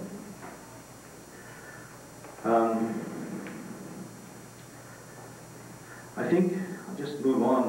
My paper is actually much too long, and I'm going to deliberately try to cut it short because we're running behind. The prognosis is as follows, and I'll just 2 minutes. I think the political situation will remain very convoluted, and it's unlikely that there will be a rapid sort of move towards repatriation or major programming for these people. Displacees continue to arrive in greater numbers than those which are leaving. Local populations continue to be quite antagonistic, if not outrightly hostile. And there have been a number of examples where shanty towns have been burnt down in the last 2 years. The government, let me go on. Local NGOs provide only limited support for these refugees, partly due to lack of funding, in some cases also due to lack of sympathy. International NGOs continue to remain very constrained by government policy. Over the last 2 years, a number of NGOs have in fact been expelled. The international organizations such as UNDP, UNICEF and so on are also very restricted in what they can do. During the 2.5 month period I was there with the UNDP program, it was a constant conflict between UNDP and the local Commissioner of Displacees office in trying to reconcile whether or not to move displacees out of shanties in town into the desert, into makeshift camps in the desert, and eventually the government went ahead with their policies anyways. Bilateral donors are also reluctant to provide support other than basic relief for the most part. Sort of political blackmail has been going on in as much as the government has said we will move these people out of the city into the desert, to get them to purify the city, so to speak. The donors have said no, we will not support any such programs, we will oppose such programs. The government went ahead and does it anyway. Then the people are in desperate straits. So the donors finally come in and do provide relief. That sort of situation has been going on back and forward now for a long time. Those who are repatriating to the south, and there are some that are going back into the south, appear to do so more out of desperation because of the pathetic conditions that they're living in, rather because they see the options in the south as favorable. So I think the displacees will continue to remain very marginalized, living at the outer edge of society, living largely without any security, and really without very few spokespersons. In this final session is by William Deng Deng, who, if some of you missed one or two of the earlier sessions, may not be aware, comes from the Southern Sudan. He's engaged in graduate studies at York, where he is a volunteer with the Center for Refugee Studies, and is going to present his own analysis of the refugee situation related to the Southern Sudan. Thank you, Dr. Shao. I must thank the organizers of the Eruption Day. I must call it Eruption Day because there's something there. So it should be really called Eruption Day so that we come here. And congratulations for the Eruption anyway. But what I would like to say first is my paper should actually be the analysis of the political situation we lead to the refugees production in the Southern Sudan. But it will go at this. The way I will go about this is I will start off from talking about the Horn of Africa. We should, since it has been decided by I don't know whoever it is, that the Horn of Africa will always start from Ethiopia and then spill up. So I will start from actually the Ethiopian position.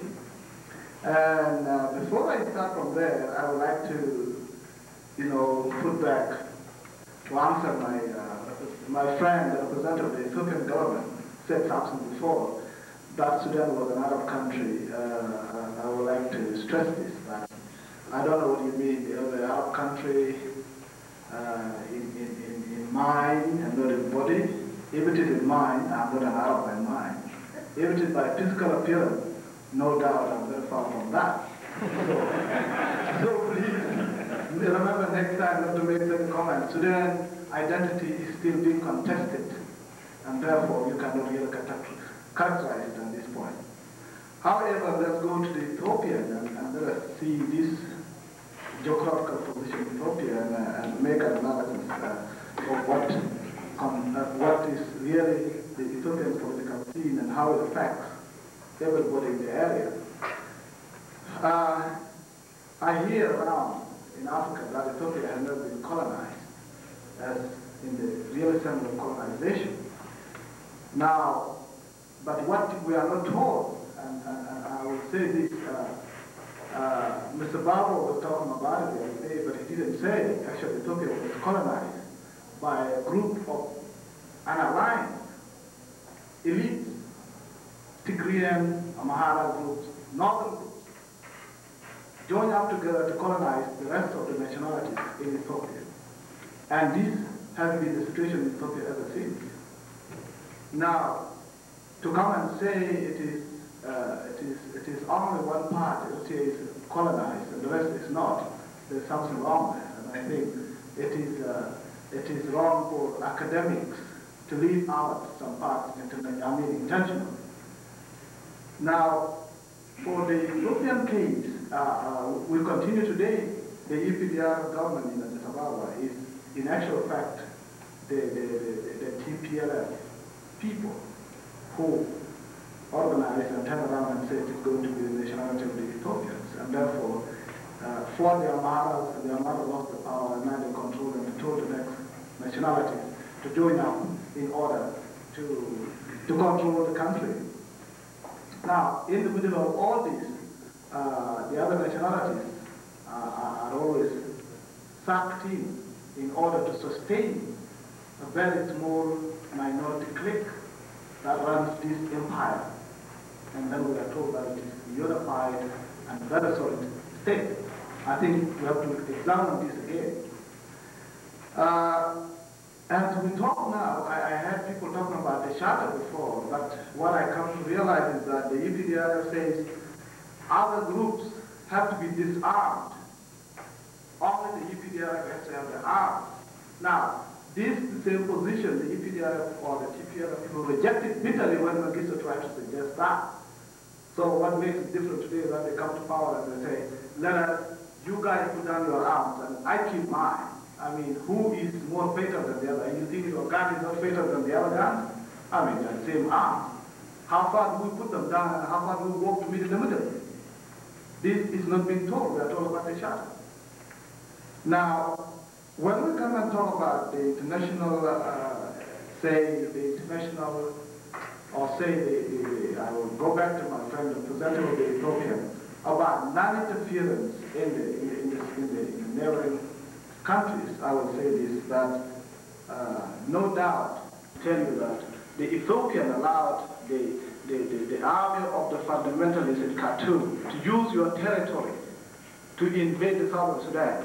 And that, in fact, it is a violation not only of your own territory, but the Ethiopian people should be questioning if there are people who claim that nationality. Because you don't allow the arm of another country, you have not signed a treaty to violate your own airspace or the land to go and attack their own rivals. Even if it was done by another country, I'm sure it would have been a lot of noise. Now, if we go back to the Ethiopian issue throughout history, and now I want to connect this to the international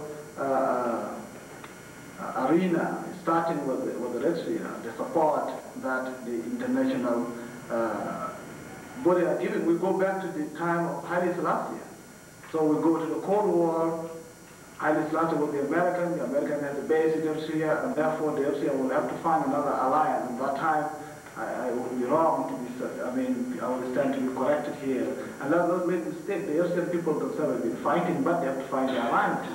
The alliances this time were the progressive Arab countries like Syria aligned with the Soviet Union, just because the other side was on the other end. So when Ethiopia catches score, everybody in the region will catch score.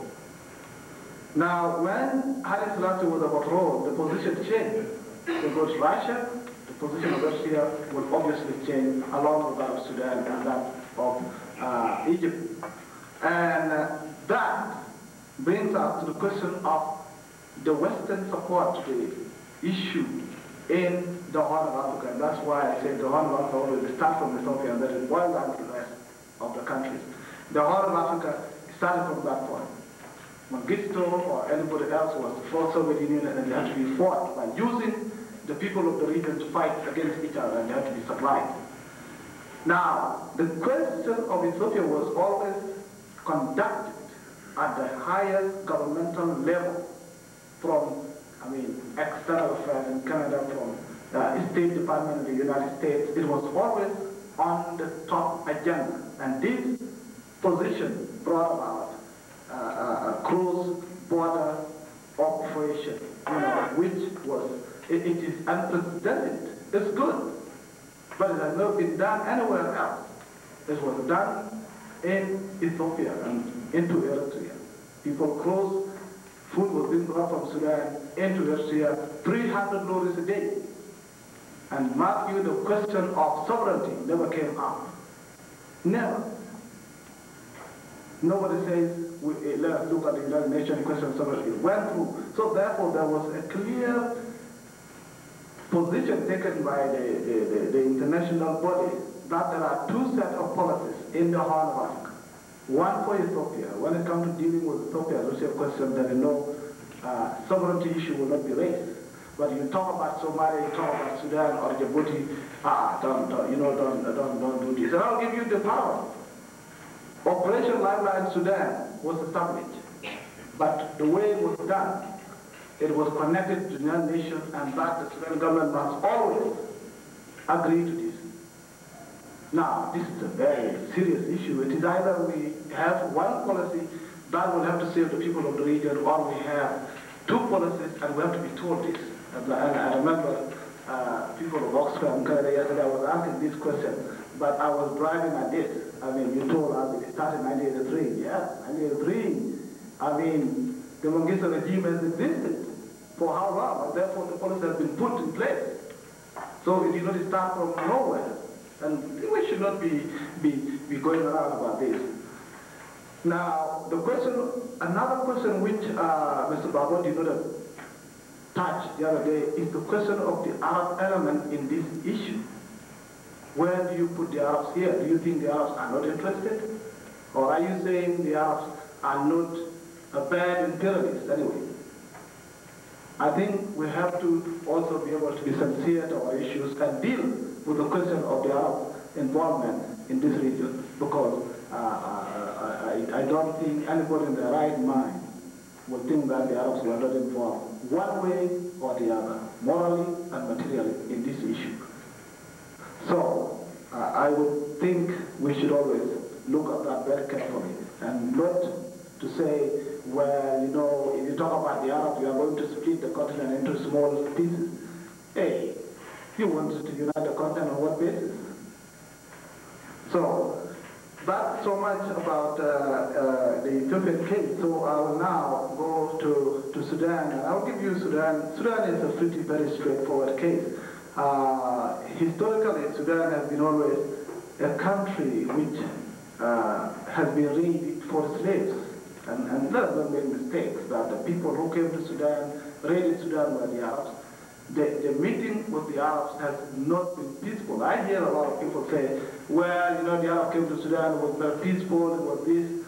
That's not true. It has always been very hostile, it has been a very invading attitude. And Sudanese were always taken across the Red Sea as slaves to be sold and other desired goods. With that situation, Egypt played that very strong role with the Turco-Egyptian system, whereby Sudan had to supply slaves and all other important materials. And this, the British came in and went and colonized Sudan, has a condominium between Egypt and the Sudan. British has to supply the arms, and Egypt has to supply the manpower to make an administration in the Sudan. So this is how the Sudan has been run. Now, Sudanese has not, the Sudanese from the south, from the west, has resisted all these attempts, all these colonization mechanisms, which has been coming all the way from the north. And that led to the British, by the way, for those of you who don't know about Sudan history, British had to divide Sudan on regional basis and on racial basis because the resistance in the south was very stiff and they couldn't go through. So the Closed District Act was put in place in order to confine the resistance in the south. Now, in 1940s, when the British wanted to consider the international interests, especially the Suez Canal, they wanted to discuss the question of Southern Sudan, whether it should be left as an independent country, should it be attached to the East African states, or what should be done with it. It was the position of Egypt that Southern Sudan must be left as a united part with the Northern Sudan, because Egypt has other interests. And if British didn't do that, they will not be allowed to use the Suez Canal. British obviously has to go for its own interest. And in this case, the interest of the British was to treat Southern Sudan for its international interest. And that brought the 1947 Juba Conference. Those of you who have read the Sudan history will testify to that. The 1947 Juba Conference was to decide the fate of Southern Sudan. It has already been decided, but it has to be formalized. It was the northern political elites, Egyptians and the British, plus chiefs and clerks, people who knew nothing about the political issues that were going on at that time, were the ones to discuss and decide the fate of Southern Sudan. The fate of Southern Sudan was already decided. These people were all to formalize it. So, this was why the Sudan was left as united. You would be curious, how can you unite people of different customs, culture, religion, mention anything? There's no complete commonality. Now, by 1955, the British was preparing to leave the country, and that's where the Southern Sudanese who were in the army mutinied. And the war broke out just 4 months before the independence. And that crisis produced a lot of refugees. That is the starting of refugees who went to Uganda, close to 300,000 people who were displaced. Now, that conflict continued for 17 years until the northern Sudanese elites, and particularly the Arab countries that backed them based on religion, and they see the conflict in southern Sudan, especially the Sudan, as a conflict between the Africans and the Arabs. They have not made a mistake about this. This was their political stand. They decided that we should go for peace, and that was leading to 1972 Addis Ababa Agreement. That has its own political connotation. Haile Selassie, as was put rightly by Mr. Babo, that has its own political manipulation. He wanted to subdue the question of Eritrea and try to equate it with the Southern Sudan. So the Southern Sudanese were, forced into signing an agreement because the international organization at that time decided that Nimeri had just switched sides from being a pan-Arabist communist to being a pro-Westerner. So now the Southern Sudanese had to be forced to join Nimeri and go in whether they liked it or not. And this is how the Addis Ababa Agreement came. It was opposed. There are a lot of South Sudanese who didn't go in by that time. And I must tell you that I was one of those who didn't go in because I thought it was just a sell-out, just like 1947. Now, this continued until Nimeri decided that it was time to pacify the South military now, at this point, and introduce the Islamic laws. For those who don't know what this Islamic law means, it means that the Southern Sudanese or non-Muslims won't have any say in the country. Because if you are not a Muslim, you are not supposed to rule a Muslim. A Muslim is to be a leader, and Sudan, being an Islamic country, has always to be ruled by a Muslim, and therefore Southern Sudanese will remain third-class citizens. Oh, I see. Now, this again is South Sudan too? No.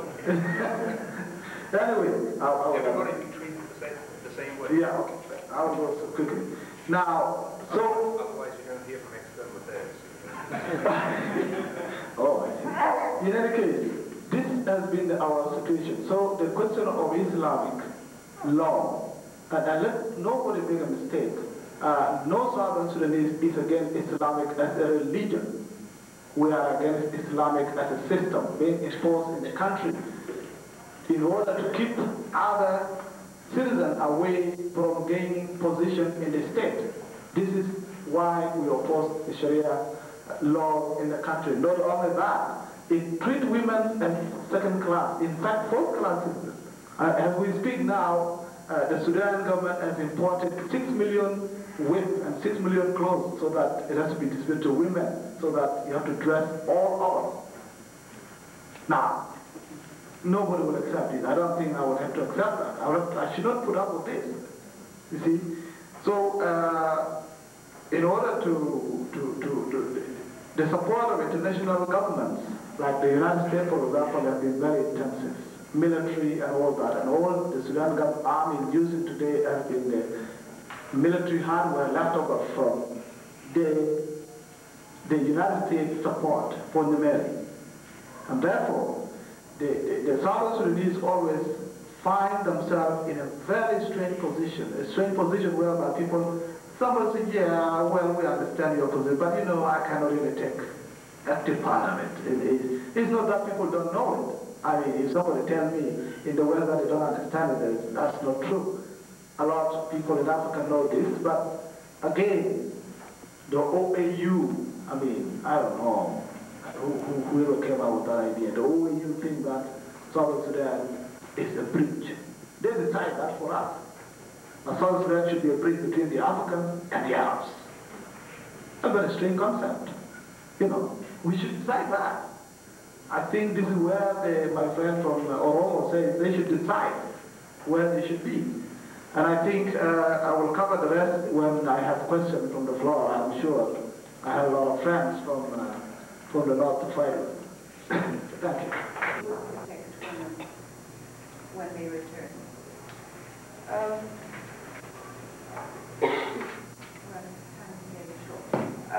Another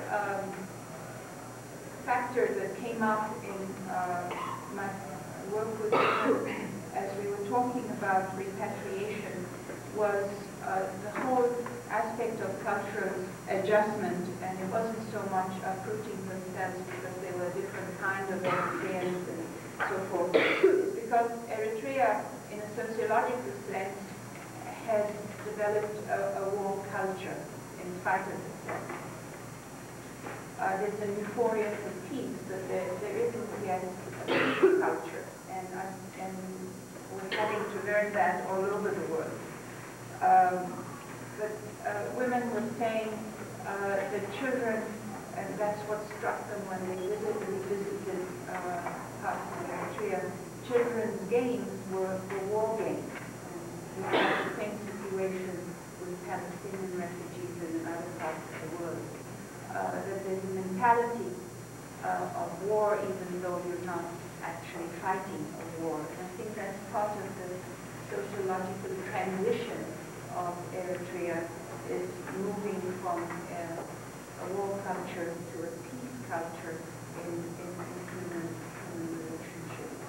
And they raised a number of other particular examples that were illustrations of differences they felt because of that. Not that they were unsurmountable, but I think it's of them that is important. They raised points of role models. For instance, a lot of the fighters are role models, but women noticed that the songs of little girls were, I'm going to marry a fighter. But that wasn't the song of little girls, of boys. The boys weren't saying, I'm going to marry a fighter. For good or for bad, that means it's a role model for them. What are the role models of the women fighters going to be in peace? It's very important. struggle be translated into a peace culture as well as the main model. There were a whole lot of other examples that were given, and I think we can take from other cultures as well.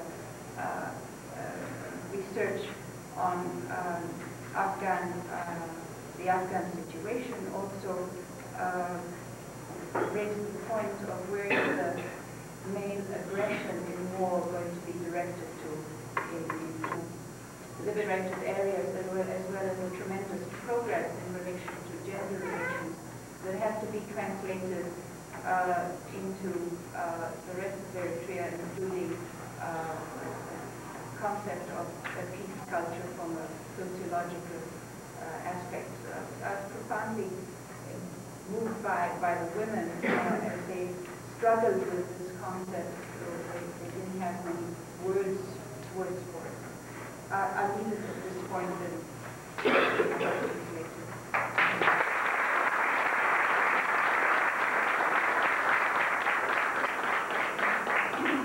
Thank you very much, Helen, for raising some very important and delicate questions related to development after disasters or conflicts. Finally, Johannes Gebrselassie is returning home, having got his first degree from the University of Winnipeg, and also having completed his doctoral studies in immigration since then at Laval. He is also a research scholar at the York Centre and has been very much involved in a series of international conferences in the Northern Hemisphere on the Horn. He is from Tigray, has worked with REST, and is presenting his paper on refugees, repatriation and reconstruction.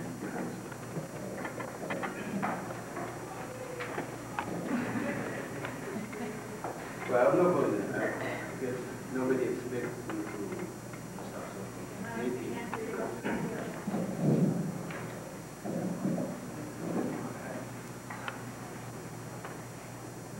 I would have done some sort of debating with some of my colleagues in here, but I think I go for some sort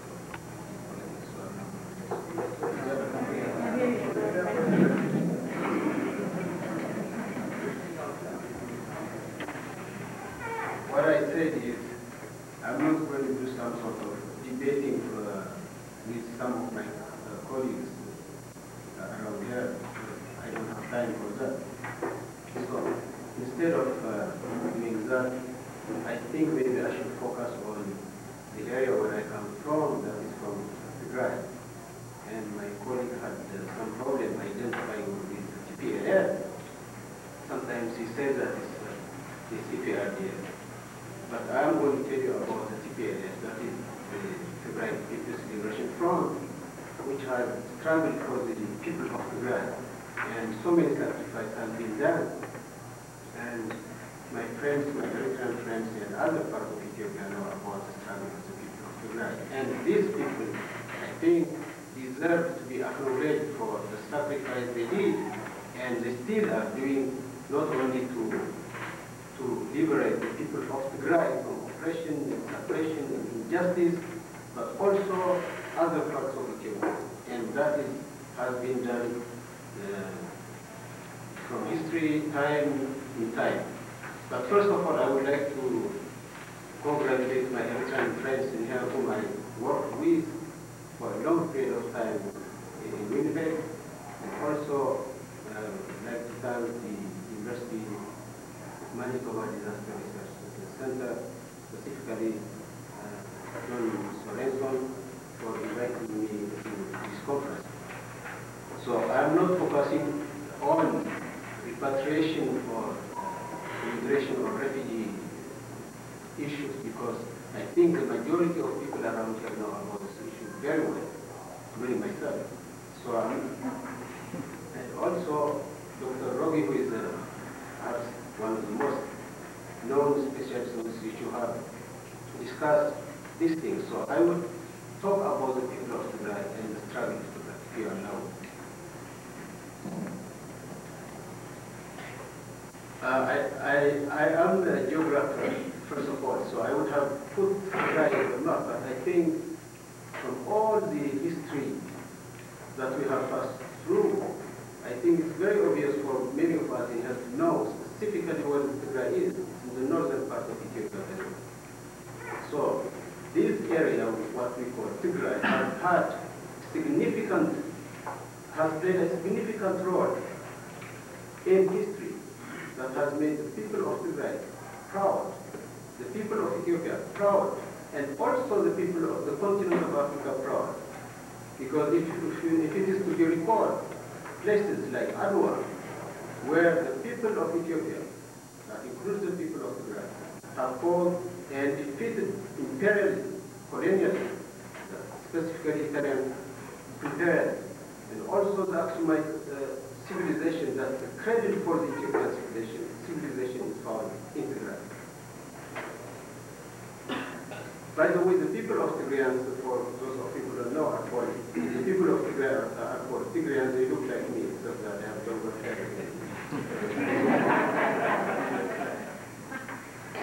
So these people have their own language called Tigrinya. I would have liked to talk in Tigrinya, but you know, I was talking with my friend Ethan, who has gone to from Canada, who has done a lot of things for the Tigrayan people and the Eritrean people, and who, by the way, has eloquently described the position of Tigray. And I was telling her that I want to speak in Tigrinya. It's about time. I have been talking in Amharic for a long time. That was a language imposed to me. I don't have any problem speaking Amharic or in other languages, but I would have preferred to speak in my language. When I go to bed, I have to speak in French. When I come there, I have to speak in English. So sometimes maybe I will speak in English.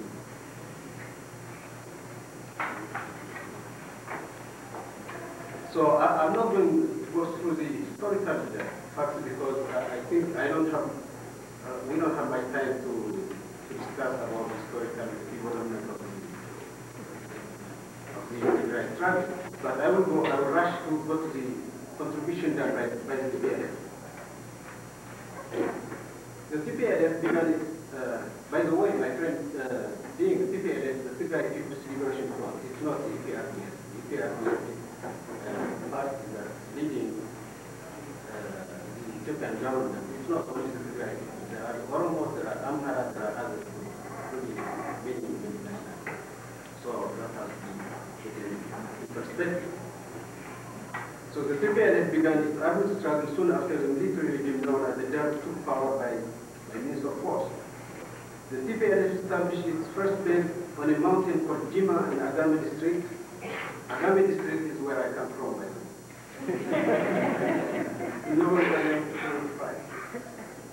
Most of my Eritrean friends call me Agame for the compliment. The emerging guerrilla forces then numbered the government had programs of sending the food or material aid to Tigray. So some NGOs like the Oxfam Canada and the Mennonite Central Committee and others in have done a tremendous job in helping our people through progress. It also continued its military and socially devastated country and let the Ethiopian people reconstruct their country. Thank you very much. Thank you, Hannes. I'm sorry to rush all the panelists. We actually had more papers and less time than most panels at the conference. We have, I believe, 15 minutes until the next concluding session. So I would suggest that we take a round of comments, and unless they are particularly direct, I will then ask the panelists to consider their responses, and we will each have one opportunity to respond to the several comments which the audience may make, unless I cannot restrain them. So let's have 5 minutes or so of comments from the floor. So. I don't I would like to clarify something on what Sudan in Arab countries. I was saying the previous regimes of Ethiopia were portraying Sudan to the Arab countries. And so that, great in terms of the people of Ethiopia and Sudan, by using the religion and stuff. I think that South Sudan people and Sudan government is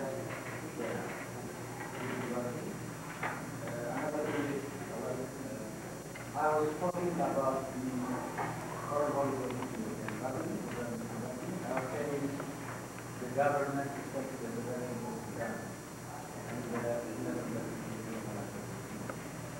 I was not talking about Thank you.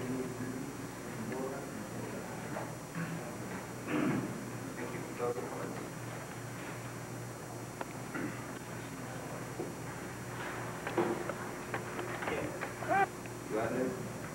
You said that the Tigray people struggled throughout history and they made the people of Ethiopia and the people of Africa proud.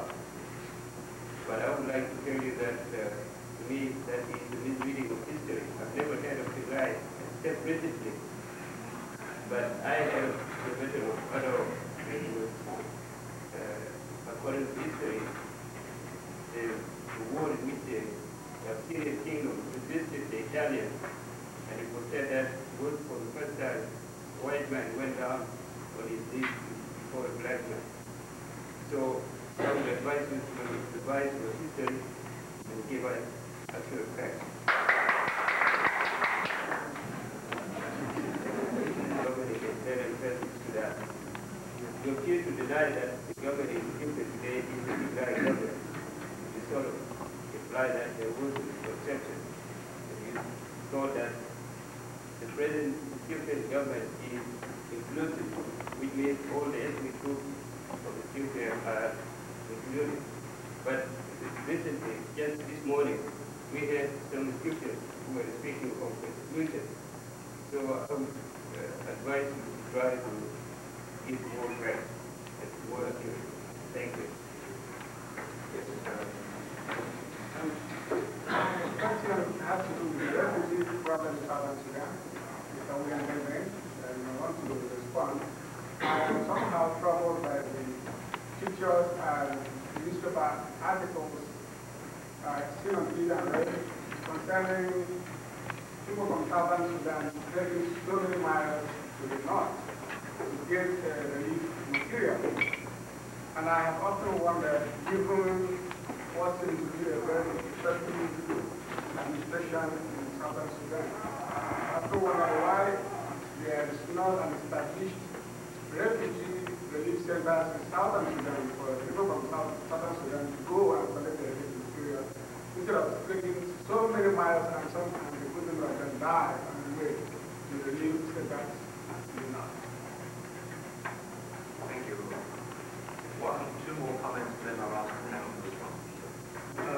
My question was for Mr. Johannes, and he mentioned TPLF wants and struggles for the independence, not for the independence of Tigray, but for to be part of Ethiopia.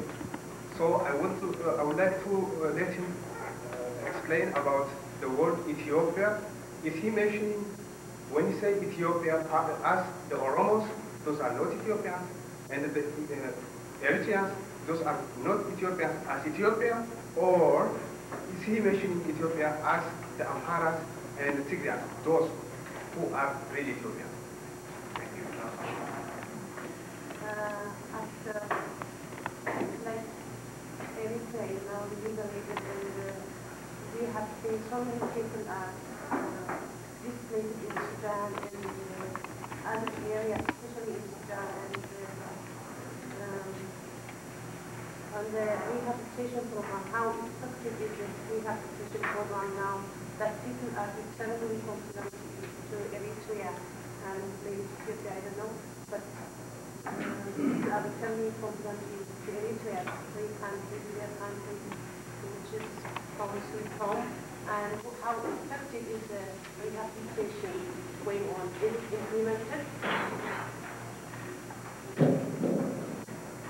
Thank you. I will ask each of the panelists to respond if you wish to.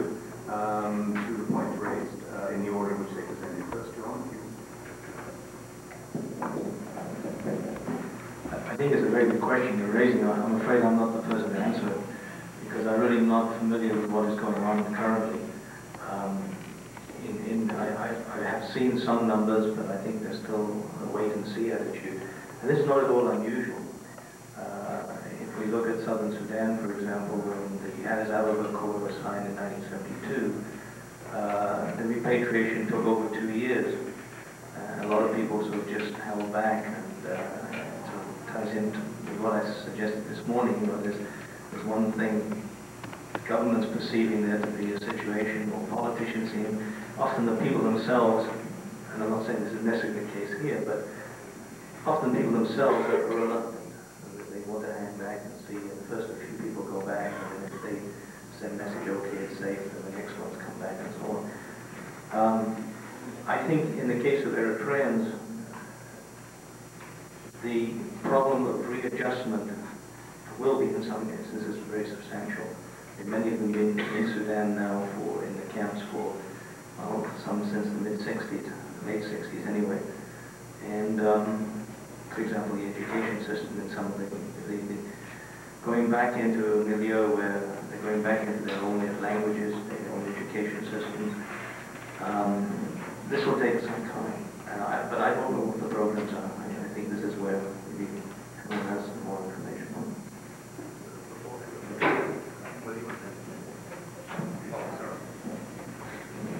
Same question. Well, I don't know if I dare answer the question since I haven't been there to observe it, but I was in Switzerland recently and I had a report given to me by a group of Eritrean women that I was talking with. It was done by a Swiss NGO, Terre and also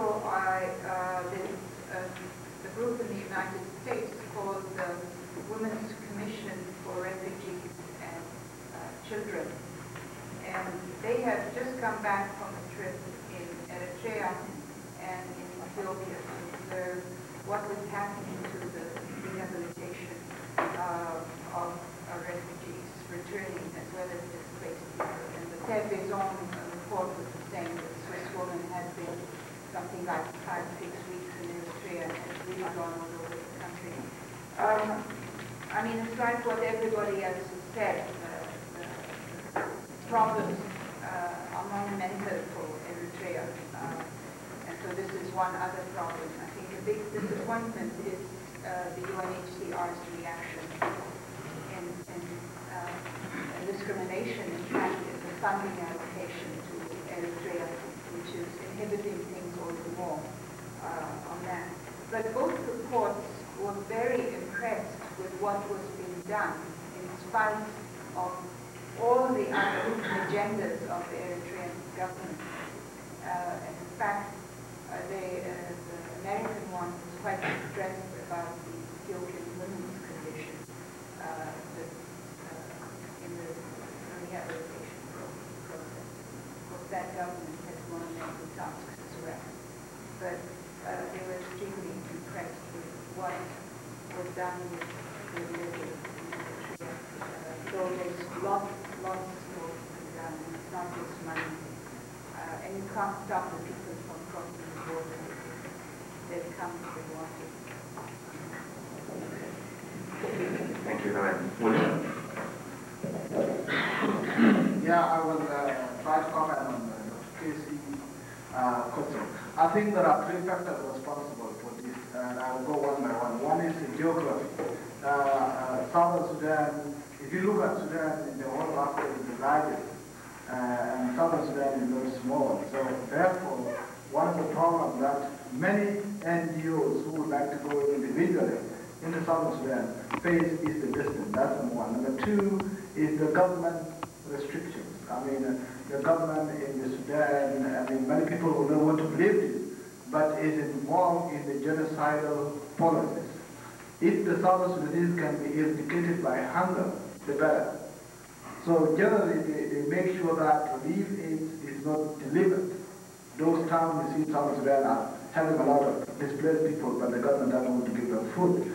The third point is the clear reluctancy from the international NGOs response. There are a few NGOs in the Southern Sudan who have gone in individually and could not be pressured into accepting, reluctantly. They're working, we can mention a few like the NCA, like the Oxfam, Quebec, they're working in Southern Sudan under very difficult conditions, just like Oxfam Canada was doing in Australia. So, war or no war, those who want to help will always come. So, I think these are the three factors which are responsible for the people trying to find where they can find food. Thank you, William. The last word to Johannes.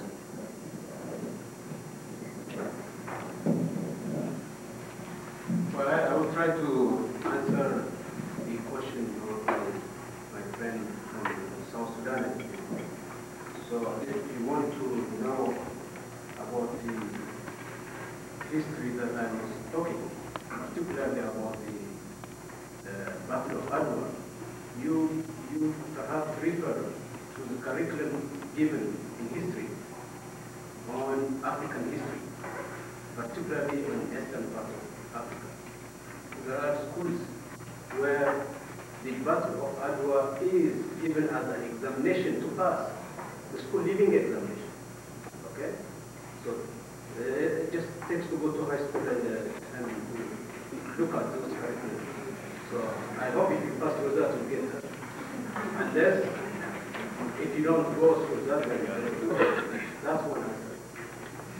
In terms of the Tigray people, I think I don't have to tell you about Tigray. We were refugees in Sudan, so you might know Tigrayans. If you know Tigrayans, you should know that where they come from Tigray. So you tell me you have never heard about Tigray, that's a fallacy. That's another answer. But by the way, I would like also to remind people that there are, in all respect to my students, by the way, my master's thesis was written about Sudan. So I know very well about Sudan. So I can't tell you, you can't tell me you don't know about Sudan or about another people who come from the treaty. Second was asked by my friend Professor defining the Ethiopia. I'm not including Eritrea. Eritrea has, as I said, it has its own history, it has its own culture, it has its own background. I'm not talking about Eritrea. There are enough Eritreans who have talked about Eritrea. They don't need me to talk about it.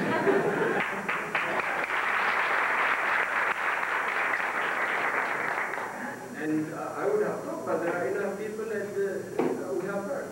I was talking about Tigray. I'm from Tigray. I'm very proud of being a Tigrayan. So if there is somebody who has a problem with that, that's their problem. So when I'm defining Ethiopia, I don't know who asked me, I'm not including one. I'm including those people who claim themselves as Ethiopians like me. As a Tigrayan, I'm an Ethiopian. If there is an Oromo who doesn't want to be an Ethiopian, it's up to those people. But what I say, Ethiopia is, as a geographer, defined as Ethiopia. Not including other people who, for example, Eritreans who are defined as Eritreans. So I think that's clear. I don't know if I have any other questions asked by someone.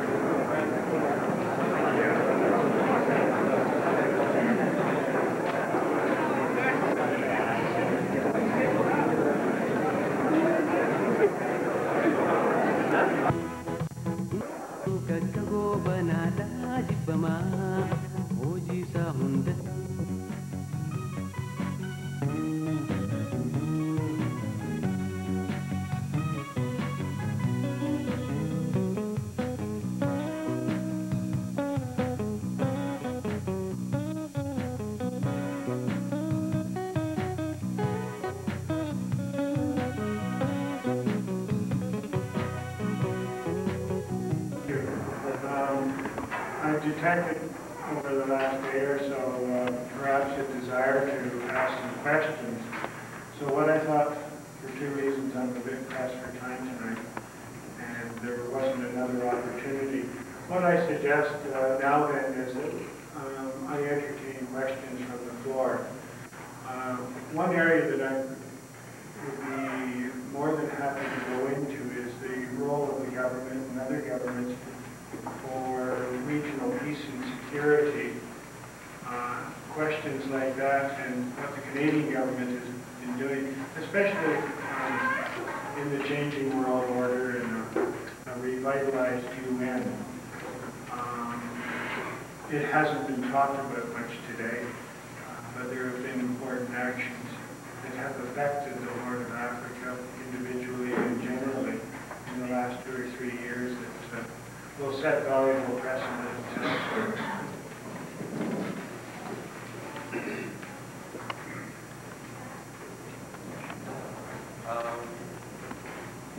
Yesterday, I read was talked about the dealing with Eritrea and the transitional period. What your statement on that is?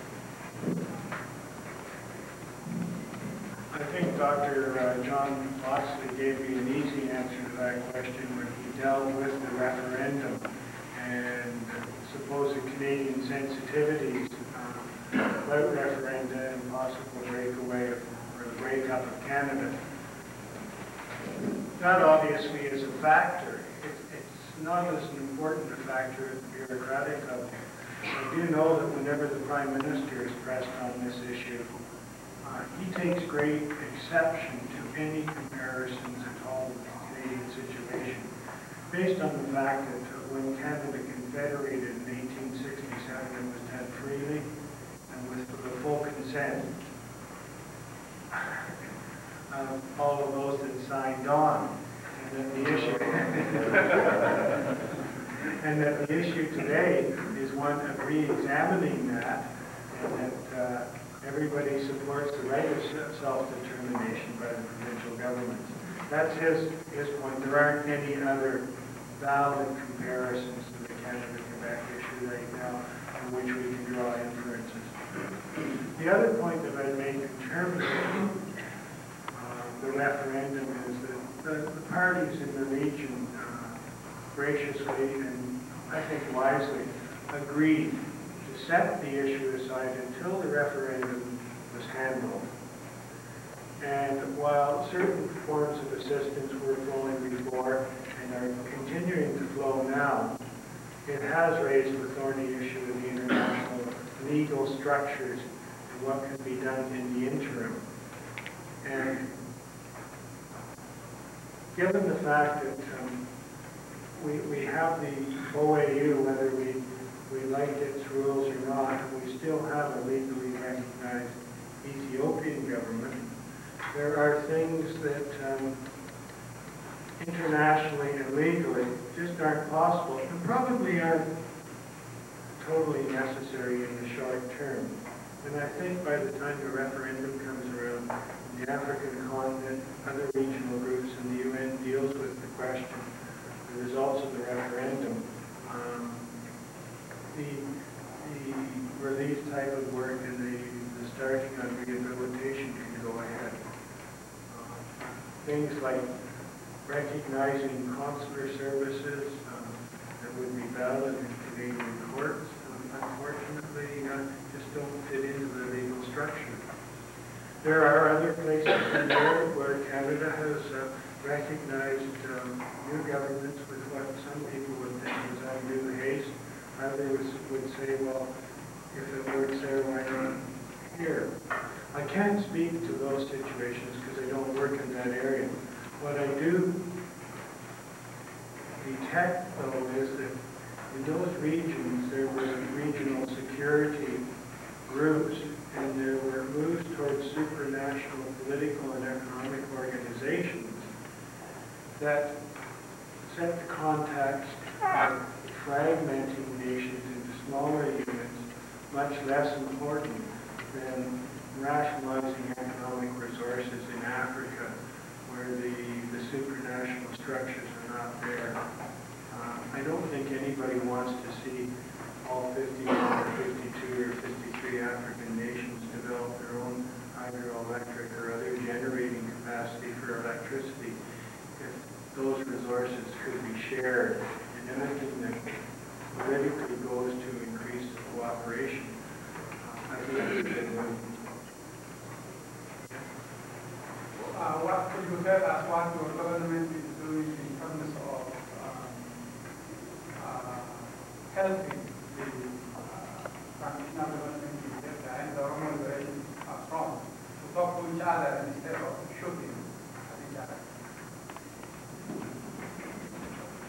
I don't know, were you in Canada last November when the Minister of Information came to Toronto?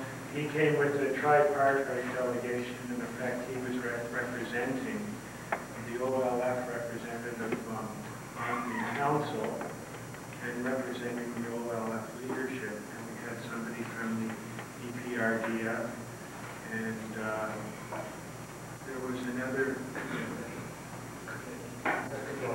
right. So that it was an attempt to be balanced. And I attended that conference, and you probably need an awful lot more conferences like that to get any sharing of views, but it's a start, and we are attempting to encourage the dialogue necessary to build the trust that will hopefully make the regional elections happen before the end of June. The Canadian government plans to mount an observer mission for that, and we encourage the continued tough negotiation between the EPRDF within the council and the OLF and other leadership in the Oromia community to solve authority problems that have so far prevented local elections and may prevent the regional elections. We're working in conjunction with other donors. We chair the donors group that's working on the relief and a bit of rehabilitation in Addis, and we're very active on the election group as well. I believe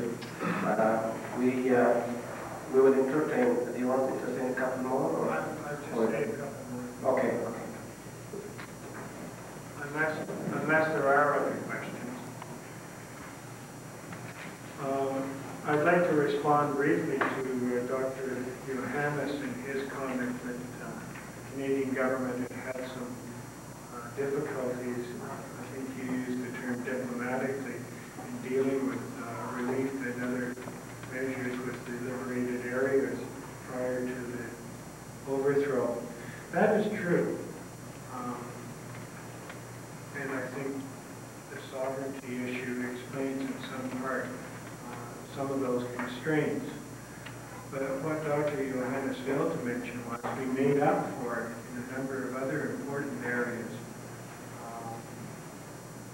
Prior to the donors conference, for example, in Khartoum, that eventually led to the signing of the Corridors of Tranquility agreements between rebels and the Sudanese government. We had made a strong statement which clearly placed a lot of pressure on the Sudanese government, and to some extent I think it made a difference in moving the Sudanese government. You'll also remember that our Minister Landry was responsible for putting together a statement of principles to guide donors and recipients for relief, which had particular application to northern Ethiopia and Eritrea around the fall of the Port of Massawa, and helped the ecumenical church group, which managed to prevail on Mengistu to allow the Joint Relief Program to begin operating out of Massawa and now into Tigray. We also had fairly serious and ongoing discussions with Casa Kabedi while he was in North America prior to the fall of the regime, and managed to prevail upon him to have Mengistu see the wisdom of opening the port or supporting and allowing food to go into those areas rather than for technical or sovereignty reasons attempt to block it. And I think it made it easier to use the port under those circumstances. So there were constraints, but I think the government, in spite of those constraints, did attempt to take actions that helped in the long run, if ignoring certain parties that would have preferred us to work directly with them. Recently in Somalia, we've been very active with the Canadian heading up the UN technical mission there, with 2 military people assigned to head the military unit. And it has made a difference. It's not the best solution, and it requires that countries like Canada work with others that are in some ways preventing the 500 from going over funding issues at the UN. While we can't exert much influence on the UN itself, we realize that the Americans, to a large extent, have problems with their funding to the UN because they don't think the organization is as efficient as it can be. Canada, for the last 3 or 4 years, has made its ongoing work the reform of UN administrative procedures. We believe if that happens, then the Americans will feel much happier about catching up on their arrears. If that happens, then we won't be left with what is really peacemaking, but having been asked to be funded on a voluntary level. In closing, I'd like to thank the organizers of the conference. I've enjoyed being here. I've enjoyed listening, the exchange of views. I think it's been very worthwhile for me. I hope to have in the future some opportunity to follow events in the region. I likely will be changing.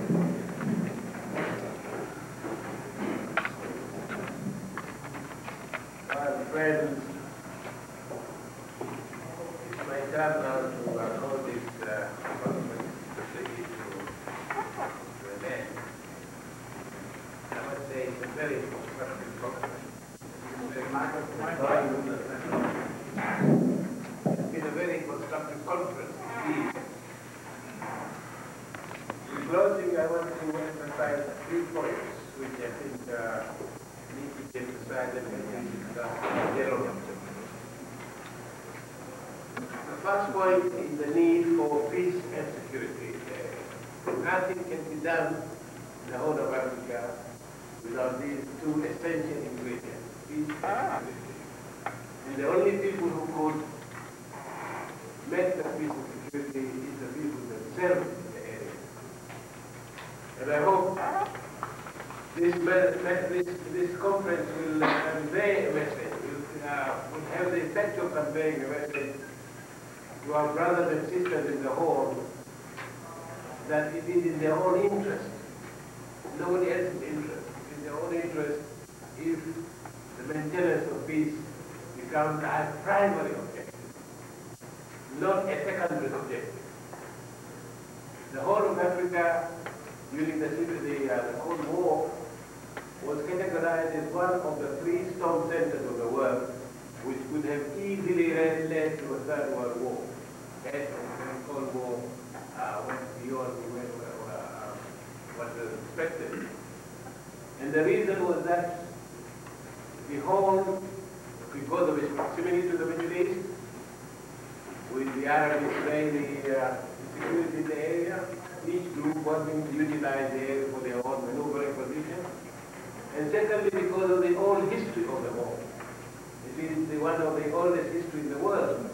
And therefore, all the historic good and evil of history are also concentrated. And I would urge, for the sake of the people in the area, for the sake of Africa and the world, that the people in the whole should be concentrating more on what unites them rather than on what divides them.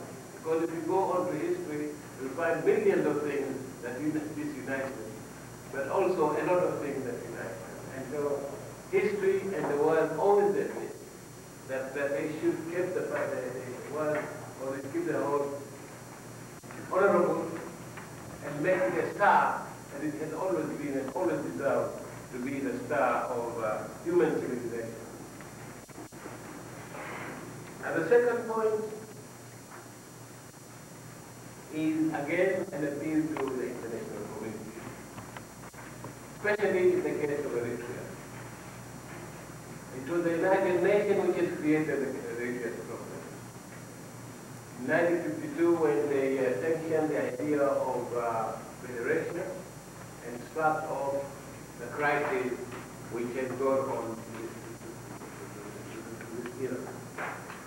And we feel that they have a special responsibility now to rise up to the occasion and assert whatever influence is left in the United Nations, although some people say that it will be jubilated.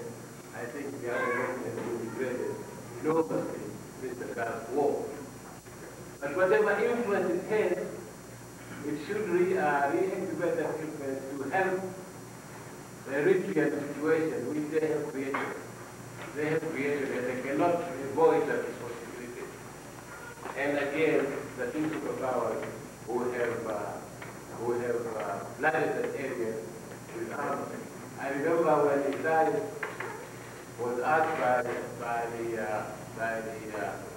journalist last year in Smara, what would you do with all those arms? Because now Eritrea has the highest selection of arms, maybe after South Africa. Biggest concentration of arms, captured of course thanks to the armed without in Smara. What would you do with all those arms? They can't send to several countries because they have no foreign exchange. Could have helped in the seed money, initial capital, but they can't sell. And the people with capital are themselves producers of armament, therefore you can't sell it to them. So what do you do with all that? So Isaiah says it's going to probably sell them as scrap better. And I hope that will be, in fact, even if they sell them as scrap, they will probably raise enough capital to begin the initial capital formation. The third point is that the whole, spite of it, because of its history, and not only because of its history, the whole also has enormous potential for development. Enormous potential for development in the sense that it has, as I said the other day, yesterday, they have the most important asset, highly skilled, highly gifted population. And this must be utilized to the maximum in order to regenerate that area, to rejuvenate that area, because that is extremely of the most important need at the moment.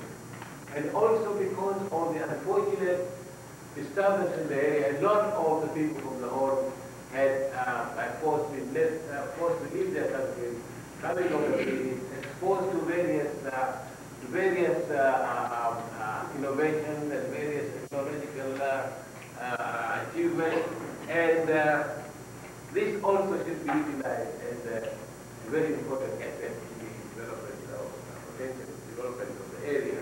So these three elements can be indeed highly gifted, skilled, and widely experienced when found to be utilized as an initial aspect or an initial input into development. Secondly, to appreciate that development ultimately depends on our own diligent labor. We can't depend on anybody else. The West has developed, and the initial capital accommodation was developed on the basis of slave labor, on the basis of colonialism, on the basis of all the atrocities that went through in history.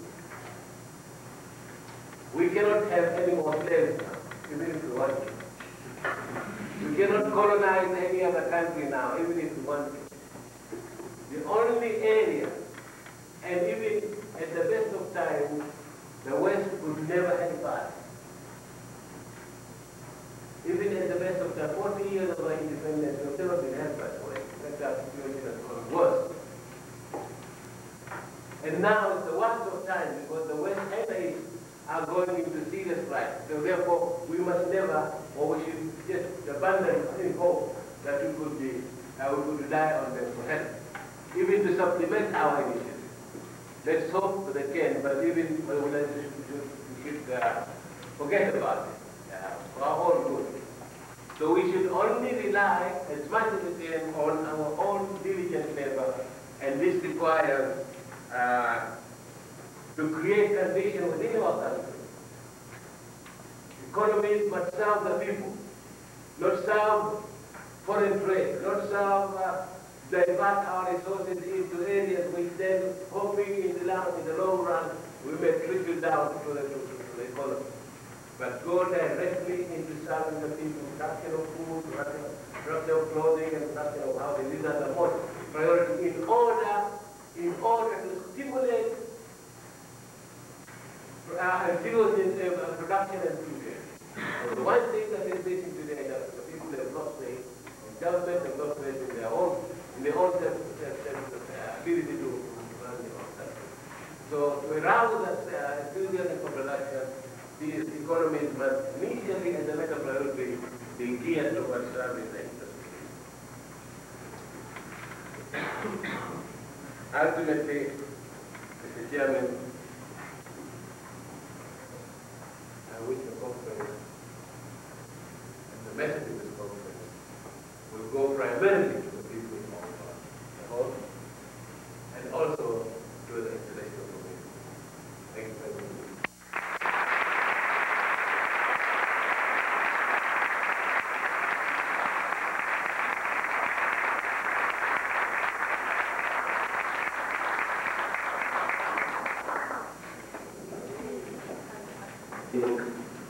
By about 5 minutes.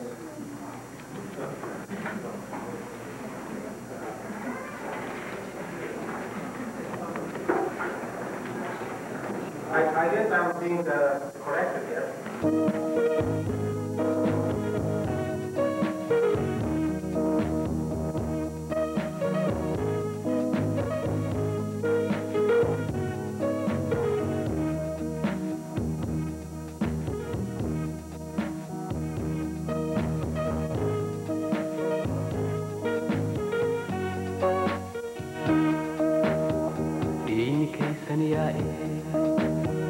Charchar roodatti dagatti goggoge ititee biyyatti marga meeyra innin biqilchine ummata dammaqsee sossoosee qabsotti nu hordofaa jira daandii warraaqsatti.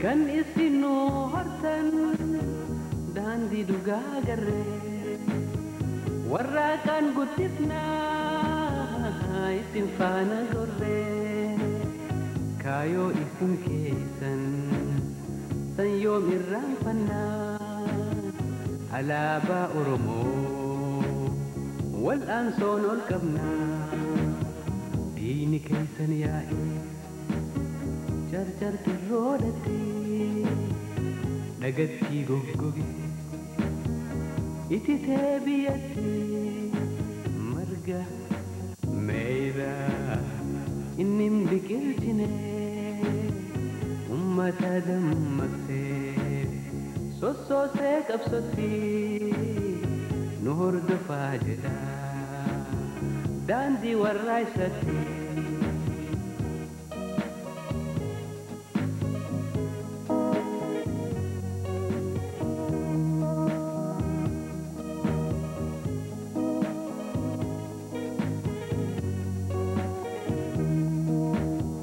Kan charcharit kuftan jaynotiin hagamii tokko elemoo qilxuu jiran hedduun isaanii seenaan hunda waamaa goota diinaaf summii karaan keessan keenya kan hin taane lammii injifachuu jirraa.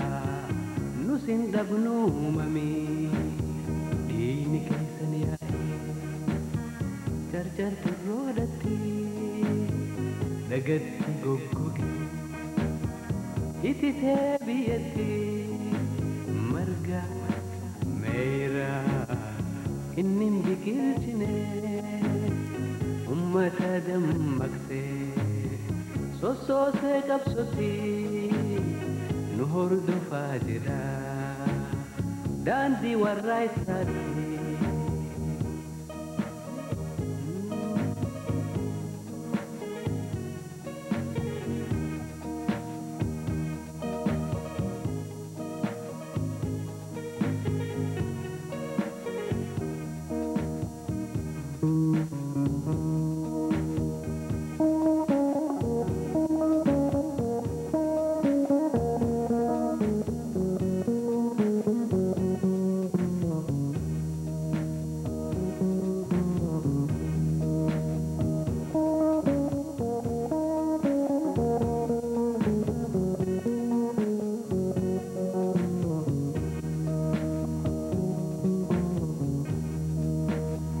Kan isin nu hortan daandii dhugaa agarree warra isaan guddifnaa isin faana gorree raanfannaa alaabaa Oromoo wal'aansoon of qabnaa diinni keessan yaa'e jarjar sirroodhattee lagatti goggogee ititee biyyatti marga meeyra innin biqilchine ummata dammaqsee sossoosee qabsotti nu hordofaa jira daandii warraaqsatti daandii warraaqsatti daandii warraaqsatti.